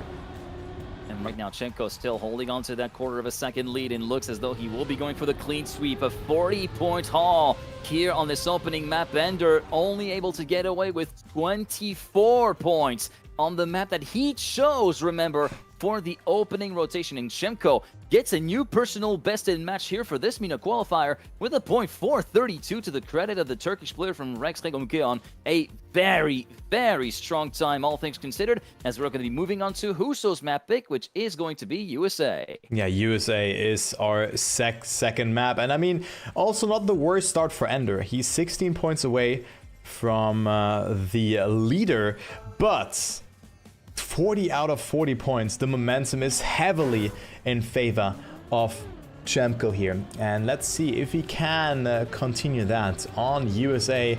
Our next map, Huso and Birdie, as one would say, they are completely in the mud with 15 and 13 points respectively. Yeah, that is not too much. And let's go into the first round here. This is the pick from Huso, who was the second. He has been beating Chemko in the upper bracket final, and now he is 27 points away just after 4 rounds. Going into the quarter pipe for the first time out of 4 here on USA. Nobody clipping on the landing in the quarter pipe, so everybody will be pretty much cleanly away for the first 4 checkpoints in sector number 1. It will be an 85 millisecond gap between first and fourth, as everybody is going to be jockeying for position ahead of Huso. Is going to be losing a little bit of time. Birdie going a bit lower compared to Chemko here on the jump into checkpoint number 6. It's Birdie, Chemko, Ender in no particular order going in nice batch before the dirt flick, and he slide outs and he breeze block hitters here. Nope, but a great exit from Chemko, who will be going toe-to-toe with Ender. Doesn't get the best of crests, however, so the French Moroccan will still hold on to the lead for now. Going into the identity, it's Ender, Chemko, Birdie in that order. Huso 2.2 seconds down. Chemko looking to sound the charge compared to Ender as we go into the final few corners. Ender trying to send himself up better for the finish. He will slide ever so slightly over to the left-hand side, promoting Chemko into the lead, winning with a .995. Ender gets a new personal best on this map in 51 milliseconds behind. That's gotta sting. Yeah, that's gotta sting indeed. But also Chemko winning the 5th round in a row here. You love to see that. Very, very, like, just incredible performance here from Chemko in this match. Ender with a 5th consecutive 2nd place in a row as well. I think I've never seen a match where a player got first 5 times in a row and also second 5 times in a row. I think Ender here will most likely not get that 2nd place because he jumped to Narnia and is multiple tenths behind. Okay, make it 4 tenths. I mean, that's still something to work out for him, but yeah, he needs to overtake Birdie and Huso. You said multiple. 4 tenths is multiple of 1 tenth, yeah, so true, that comparison works. So you don't even have to correct yourself on that one. In the meantime, Chemko will be leading everybody into the dirt flick, and it's going to be a bit of a safer dirt flick exit on the part of the lead driver from Team Rex Keon, as he sees his teammate go right behind him into that double left-hander before the identity, double right-hander rather before the identity, and Birdie making it a 3-way fight for Turkish players in the lead, and Birdie will be dropping quite some time into the identity. Chemko and Huso clipping at the same exact point, but Chemko will be leading the way and into the win with a .169 at the finish line. 2 tenths clear of Huso. Ender manages to get it away in 3rd, and Birdie taking into 4th place. The first 6 rounds in a row won by Chemko. Even though he was not the one who picked this map, it was Huso who picked this map. He has, much like Ender on Canada, best performance rating, best consistent rating, best median of everybody else, best average finish percentile, 62.5% of win rate out of 8 rounds. He won 5. Huso never finished last, never DNF'd. But Chemko here, when it counts the most, he's able to rise up to the occasion again. But what a storyline is that? 6 out of 6 round wins, and imagine he qualifies to EWC. Imagine he wins now, like, he wins all the rounds. Imagine that. What a storyline would that be? Like, with how much momentum my guy would go to EWC, but right now he's been battling it out with Huso here, but Chemko getting an incredible line there and finding himself in the lead again. But look who is behind him. It is Birdie and Huso, both who are in dire need of points, but Chemko going back into 1st position. He could be halfway through if he wins here another round. Huso going for the attack. Good line from Chemko though. Who's gonna win this round? Huso still in the lead. Chemko will not win this time, and the streak has been broken. Huso picking up an insane amount of points, but Chemko still with 6 points here. Look how far ahead he still is. It's still 29 points. That is a tough mountain to climb, maybe even the Mount Everest for Ender. But the match is far from being over. The point was 140, so we still have plenty of rounds to be played. We're not even at a halfway mark indeed for this particular match compared to finalist status. As we go into the 4th and final round here on USA, will still be a solid points all from Chemko. 76 points potentially out of 80 if he's able to win this 4th and final round on USA as we go through the first 4 checkpoints. And Chemko already absolutely putting everybody behind him and without any kind of inkling whatsoever. Out of sight, out of mind. Everybody else has been somewhat been dealt with a cold from Chemko. It's a bit of a loose translation from a French expression, pardon me that. But Chemko this time will be giving a little bit of a lifeline to both Ender and Birdie, and it will be Ender throwing that lifeline away for the lead at the very least, as he doesn't get the best crest of the hill. Birdie going into the apex and hitting the apex on the double right-hander before the identity. So Chemko back up to 2nd, Ender into the lead, but misses this slide altogether. And with that, after all of that, Trackmania is a game you... there you go, I completely fucked it up. But yeah, Trackmania is a game developed by Ubisoft Nadeo, and at the end, in the MENA region at least, Chemko always wins. He does always win. He only dropped 1 round so far on the very first 2 maps. As we now go to Hungary, our 3rd map in the rotation, and yeah, also words are just leaving my mouth here uncontrollably. And yeah, I'm happy with my decision that this is the last tournament that I am going to cast off today, because just imagine I'm sitting here for another 5 hours. Like, oh my, this will be jeepers, really. Anyway, this match is great, even though Ender and Huso as well as Birdie They're a bit further behind, but they can bounce back on Hungary, a map that I would say is a bit more classic in comparison to the other maps.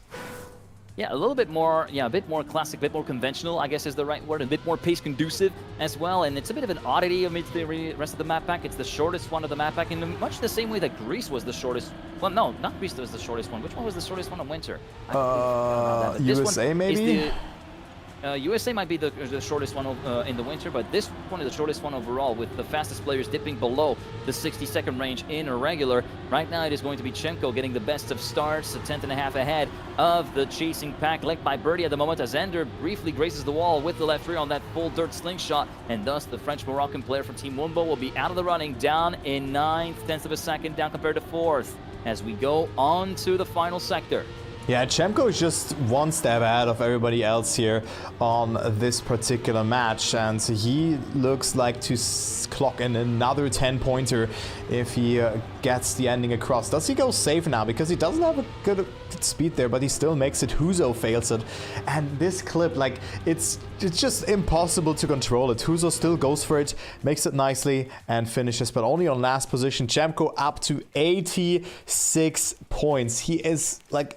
And you can just add up Anders and Huzo's points. Chemko would still have one more point than both of them combined. That's incredible. Chemko has picked this map for a reason. Best performance, best consistency, best pace rating. A personal best that has just been obliterated here in this map. Not quite obliterated, but it was a .797 that was established in the Cons final. He just did a .727 here in the grand final. Coming into this grand final, he had a median of 100.366, the best of the bunch here on the server, and out of 12 rounds that he's played throughout the entire tournament here on this map, he has won 50% of them. He did come last once, but that does not hamper his average finish percentile of 75%, as we did see Birdie clip before checkpoint number 5, and the Turkish streamer will be down in 4th. Huso in 3rd, quite isolated as well, as this time it will be Ender looking to show up to Chemko's party and say, hey, I can do those 59s too, but let's see if he's able to clear the last 2 hurdles, the last 2 identity jumps. The first one is good, but Chemko has a bit more speed, tries to go for a later apex, forced to correct. Now the final identity jump, Ender will make it through, and will clock in a 59, and it will be a personal best overall for him, with a .842, 2/10 clear of Chemko, who moves on to 92 points, and Ender moves up to 54. Yeah, Ender with a huge round here, but he needs more than that. He needs to continue like that, and yeah, it's 38 points between them. That is a tough hill to climb, and Chemko approaching the 100 points gap here already on map number 3, which is just incredible. That shows how, like, why he is the favorite in this region, even though the upper bracket final didn't look too good for him. All right, so here also Ender with the best of starts, going very wide. They're having so much speed here to work with, and also Huzo finding himself in the mix there. This is not looking too bad for them at all, and Chemko, ooh, wide approach there, still getting it across, still in the mix, doesn't clip the wall, and look at that, the pre-drift there as well for Chemko to having a better approach in this sector, and it's neck and neck between them. Can Chemko win another round and go up to 102 points? Right now, it looks as though Ender would be trying to prevent from that, but look at the speed that Chemko goes through, tries to go for the leanest approach, but ends up clipping on the right-hand side with the inside of his right front wheels, and it will be Ender getting a second back-to-back win with another time into the .8s, a .865. Chemko could have been overtaken by Birdie, but Birdie has troubles of his own, so he 98 points at the end of that round for Chemko on a map that's ultimately in the that he managed to get a pretty solid deep run in the Elite Cup in the final step of the season. But you know, that's sort of ramp to platform transition that occurs at checkpoint 6 through to checkpoint 7.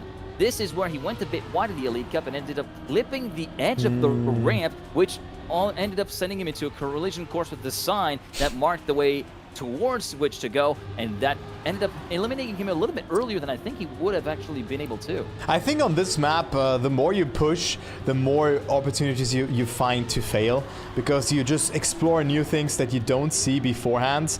Like also here, like if you push too much, well, you're gonna clip the outside there, or you're just gonna stick on the inside. There's so many ways, also the one that you have mentioned beforehand, where you can clip. But also here, if you drift too little, well, you're just gonna exit the block and you clip with your left wheels on there. But But now Chemko is back on track here and can deny some points to Ender, who gets an exceptional drift setup and it goes into the lead. And Ender really picking up some momentum here. PB as well, a 0.7. That is a great time. And all of a sudden, Ender up to 74 points. I think we have a match. And yeah, there comes the answer that I was expecting from Ender, saying, hey, those 0.7s, I can do those too. And Chemko will be still the only one leaving into the double-digit realm here on Hungary as we go on to Germany. And to put the period on Hungary, I'm guessing the way to synthesize what we've both just talked about is that it's a bit of a map that's space conducive, but that can be pretty annoying if you want to optimize it every single time. In the same way that Castlemania was during the 2024 World Cup. It's a very similar, it's kind of a parallel to that, because it's one of the more approachable maps of the pack, but also one that when you're looking for every tiny little optimization, there's a lot of stuff that can go wrong that can very much be of an annoyance. Then that can be very devastating in live rounds. As we go on to Germany for our next map, it is one that has been chosen by Birdie, who has the best performance and best pace rating in this MENA qualifier. A median of 111.868, and he's only played 4 rounds on this map, so this is not a good sample size, but he won 3 out of 4 rounds that he played on here. But very good comparison there with Castlemania and Hungary, that is for sure. And now we go into a map, yeah, that you already alluded to. We haven't seen this map all so often so far. It's the first time I'm seeing it today. I think then I've seen all the maps being played, which is very cool. Only South Korea being played once, I think, and maybe France also only being playing once, but you have a backwards sector where you don't have the backwards gear initiated, so you need to smooth steer because you don't want to speed slide on this particular like backwards sector. And then there was also some like interesting like mechanic going on with the second backwards sector. Granadi made a nice video about that, but yeah, you need different inputs for that as well. But right now it's looking like Chemko is just clearing this map the best here as he finds himself in the lead and also jumps here a little bit, but doesn't drift at all. And look at that, now he is gonna like just do different steering movements, and Chemko will survive it and wins the round with a 111.510. So not a bad time here, only roughly a second behind world records, but most importantly the 10 points going up to 112 points, and Chemko coming closer, also because Ender only got 4 points in this round. This was a huge pickup for Chemko. By the way, what was the trick for that second part? Is it you need to double tap in order to be able to initiate the turnaround correctly? Because I've been having some trouble. You need to accelerate, I think. Oh, you need to throttle before. Oh, that's or that's something like that. Odd one. Yeah, it's an odd one. There was a video from Granadi about it. I think this was triggered by either the ice sector that you have or the water, something like that. But of course, you go over ice here. So I think it was something along those lines. But it's a good watch. So. But I mean, you trigger the turnaround beforehand. I don't know, but there was something about it. Something maybe someone can give us a TLDR in chat. But I still remember I was like, huh, what is happening here? This was so unique. Well, I guess I'll just take a look at that, because this map, along with South Korea, Canada, Hungary, and Australia, are going to be among the maps that are going to be used in the main event itself in the Esports World Cup in August, along with the summer maps as well. Right now, Chemko and Husa, the two RRQ guys, battling against each other. Right now, Chemko going for a bit more of a direct line over the booster. Huso trailing him by about a 10th. Oh, he was forced to lift out of that in before hitting the pole. And it will be Chemko back-to-back wins here on Germany with a .587.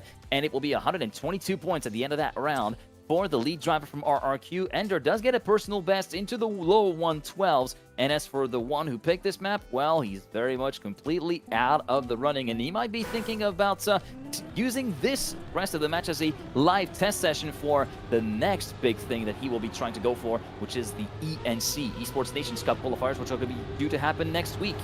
Yeah, they do. They do happen next week, so it's non-stop trackmania action happening. But then we go on a break before the World Cup. There's still plenty of other competitions happening. For example, the 12-hour race that just has been announced with an amazing trailer, and some other events happening as well. But I mean, players also need a well-needed break from the competitive environment of the ENC and EWC, especially the Elite Cup. There was just so much happening, and of course then there's also the new campaign that will be released very, very soon, of course. July the 1st indeed, and that will include the new set of black maps, which will be the 5 new maps that will join the ones from the spring in the map pack for the Esports World Cup, and double crashes on the part of both Ender and Birdie. Ender forced to respawn not once but twice, so it will be playing to the advantage and into the hands of the Team RRQ players, especially Huso, who will be thus getting promoted into the lead and will be getting a 10-pointer that he very much needed, although he will be a little bit late to the party at that stage. It will be Huso claiming first place with a 112.422 and 7/10 behind Chemko on the 128.82 or 86 rather for Ender, and Birdie, does he reach the finish line? No. 52. And you were talking about the fact that players do need a break, and some of these events like the 12 hours RPG are going to be a good break, not only from all the competitive side, but also from all the unbeaten ATs, if the trailer was anything to go by for 12 hours. Yeah, like the unbeaten ATs have really taken over the Trackmania environment. I mean, it's still a very fun way to watch, and it's a great project. Yeah, but I think it's definitely not for everyone. Yeah, and it can get quite boring, but I think it's great content also to fill in the void that we have, even though we don't have a void right now. Like, it just seems like Trackmania is as active as never before. Something that's really missing at some point is having a deep dip again, but I think the timing just comes, and I'm very much looking forward to play it. And again, a double mistake here from Huso and Ender this time around. I think in the previous round it was Huso and Birdie, and now Chemko could go up to 130 it was Birdie Ender. Birdie Ender. It was Birdie Ender in the previous round when they kind of flew into the wall onto checkpoint number 9, and this time it's Ender and Huso who didn't get the turnaround correctly going out of that first turnaround section, that first reverse, and that prompted them to respawn almost immediately because they knew they were going to be hitting the cliff face after that left-hand hairpin. And Chemko, Birdie, 1-2. Chemko will be moving on to 138 on this fourth and final round on Germany on the 111.793, a decent time overall. And Ender sliding off into the grass, promoting Huso up into third. Ender down in fourth will be on 89 points. Chemko just one round away from finalist status, and we'll be moving on to France, which was the randomly selected map. Yeah, could be the last map of this qualifier if Chemko is able to close it out there. It really looked like that Ender has a shot of maybe coming back after the, I think, 3 wins on Hungary, but on Germany he didn't really have anything to say, really. It was really just a show from Chemko, going up to 138 points now, which is just, yeah, he's almost there. He's almost there, and he's like so many points ahead of his opponents. It's just an impressive performance from Chemko, redeeming himself after his weak upper bracket final. Yeah, upper bracket final feels a lot more like a temporary setback after what we saw during the last 2 matches that we saw Chemko play in. As we go on to the first round on map 5 of this rotation on France, could very well be the last set of rounds that we'll see here on stream for the MENA qualifier, as we go from the perspective of Birdie right now, who's going to be at the tail end of this field going into checkpoint number 3, and a huge slowdown from Huso before checkpoint 3, so one of the RRQ guys will be out of the running. What about the other? Well, he's going tooth and nail with Ender, who tries to pull the nose slide but slides off, trying to make the corner, and thus Chemko will be right back in the conversation. So Chemko just there to deny some points. If he finishes like in any position, he will be finalist. It's just all about denying this momentum and the points. And Ender, oh, that was a very good jump though, but Chemko having much more speed. Birdie trying to initiate a nose slide, which didn't work out for him. And it is Ender who finds himself quite far ahead, a quarter of a second. Great drift there as well, but keep in mind, Chemko just has to finish, and he will surely do so, as opposed to his teammate Huso, who's on last position. But Ender clipping, doesn't want the 10-pointer. Will go to Chemko, who's in finalist. Good luck to him. This could be it. This could be the last round. We only play for 1 winner. There's only 1 slot for the EWC in the MENA region, and it could go to Chemko if he wins another round within the next, 5, 6, or 7 rounds, something like that, because Ender is at 95 points and the point of is 140. The gap is indeed staggering. A 45-point lead for Chemko going into his very first finalist attempt here in the grand final of the MENA qualifier. A spot which everybody has been working up towards. Right now it looks as though it might be a dud, as we did see both Chemko and Birdie going over center on the way into checkpoint 3 over that Sausage Road hairpin. Well, not quite hairpin, but that long right-hander. And so Ender and Huso will be left to battle amongst themselves to try and extract at least 1 more round here on France and keep the dream alive. Yeah, let's see if he can keep the dream alive here or not. 95 points, still a bit too far away, I would say, from Chemko. And also in this round, Chemko, he's not slowing down. He can make it happen. And look who's coming closer. It's only 0.2 of a second between Chemko and Ender here. And Chemko, he has nothing to lose. He was behind, but now he clips. He risks a bit too much. And Ender and Huzo are on first and second. Birdie also overtaken. So we go into another round. And I mean, it's far from being over. They can just work as a team here, because now it is Ender who has been falling behind and Chemko overtaking, but they need to work as a team in order to make it. Ender with a DNF though. This will not work out nicely for him.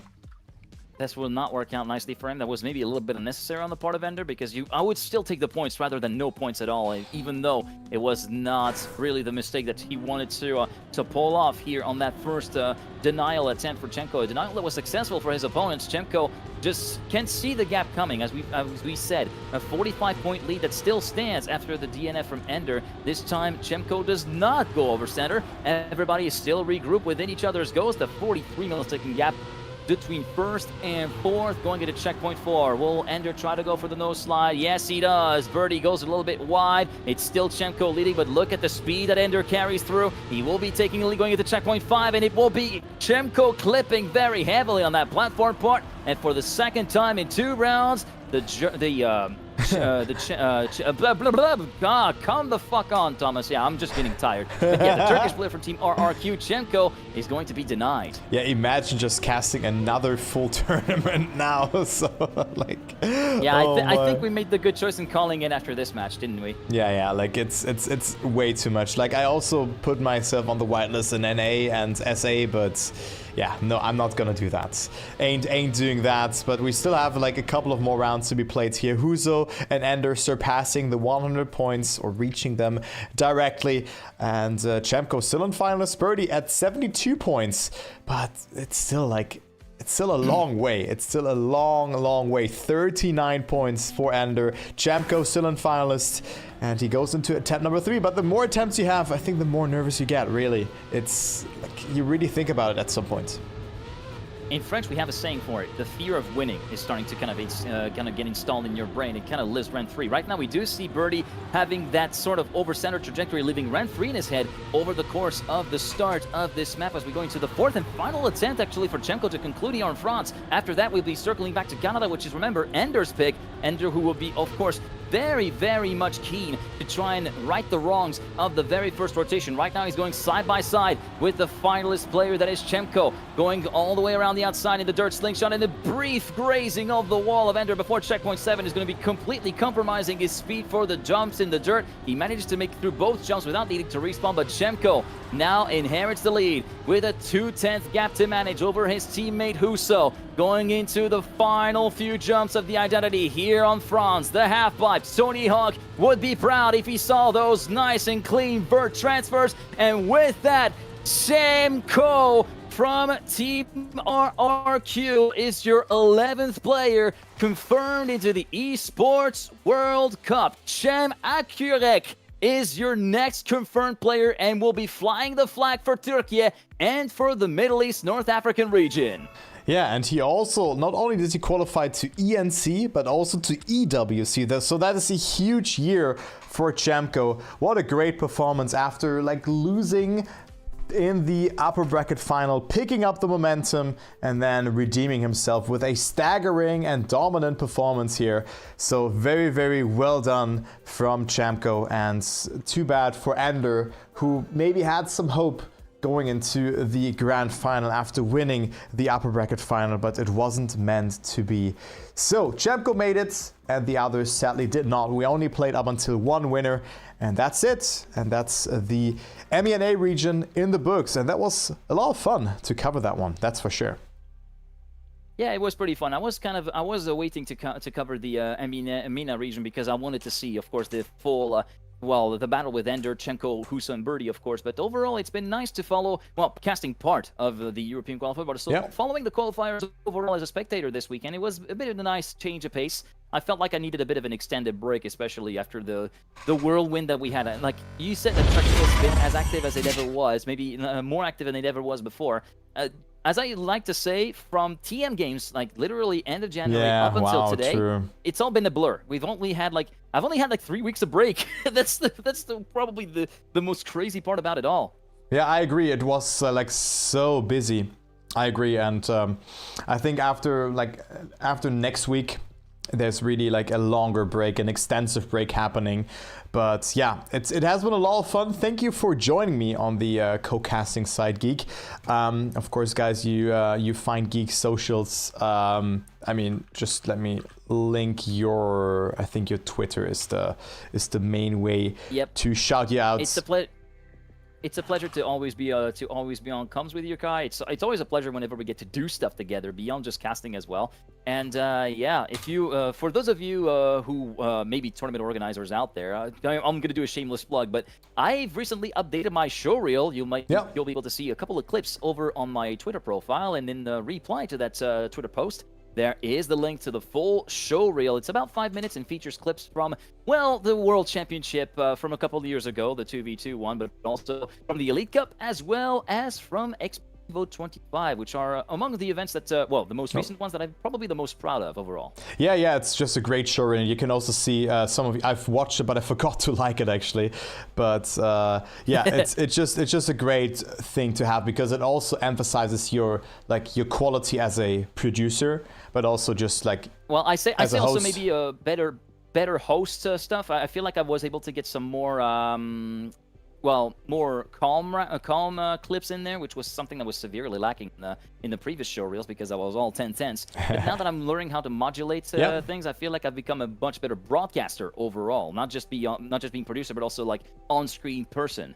Yeah, I agree. It's very nice, but I'm also very happy that we were able to cover that. Also because we have been working together a lot this year, and probably continue to do that as well for future things. But more on that, of course, at some point, also next year and whatnot. So thank you very, very much, everybody, for joining. Also, Machelli, thank you for the resub. I really appreciate that. And yeah, we're gonna see you at some point. Because I'm not gonna be covering the NA and SA, because I gotta work tomorrow. I got my plan just today. Yeah. So yeah, thank you very much for joining, and I'll leave the last word to you, Geek. All right, thank you very much for joining us, guys. Much love, be kind, stay safe, and yeah, until next time, guys. Hopefully very soon. Godspeed, people.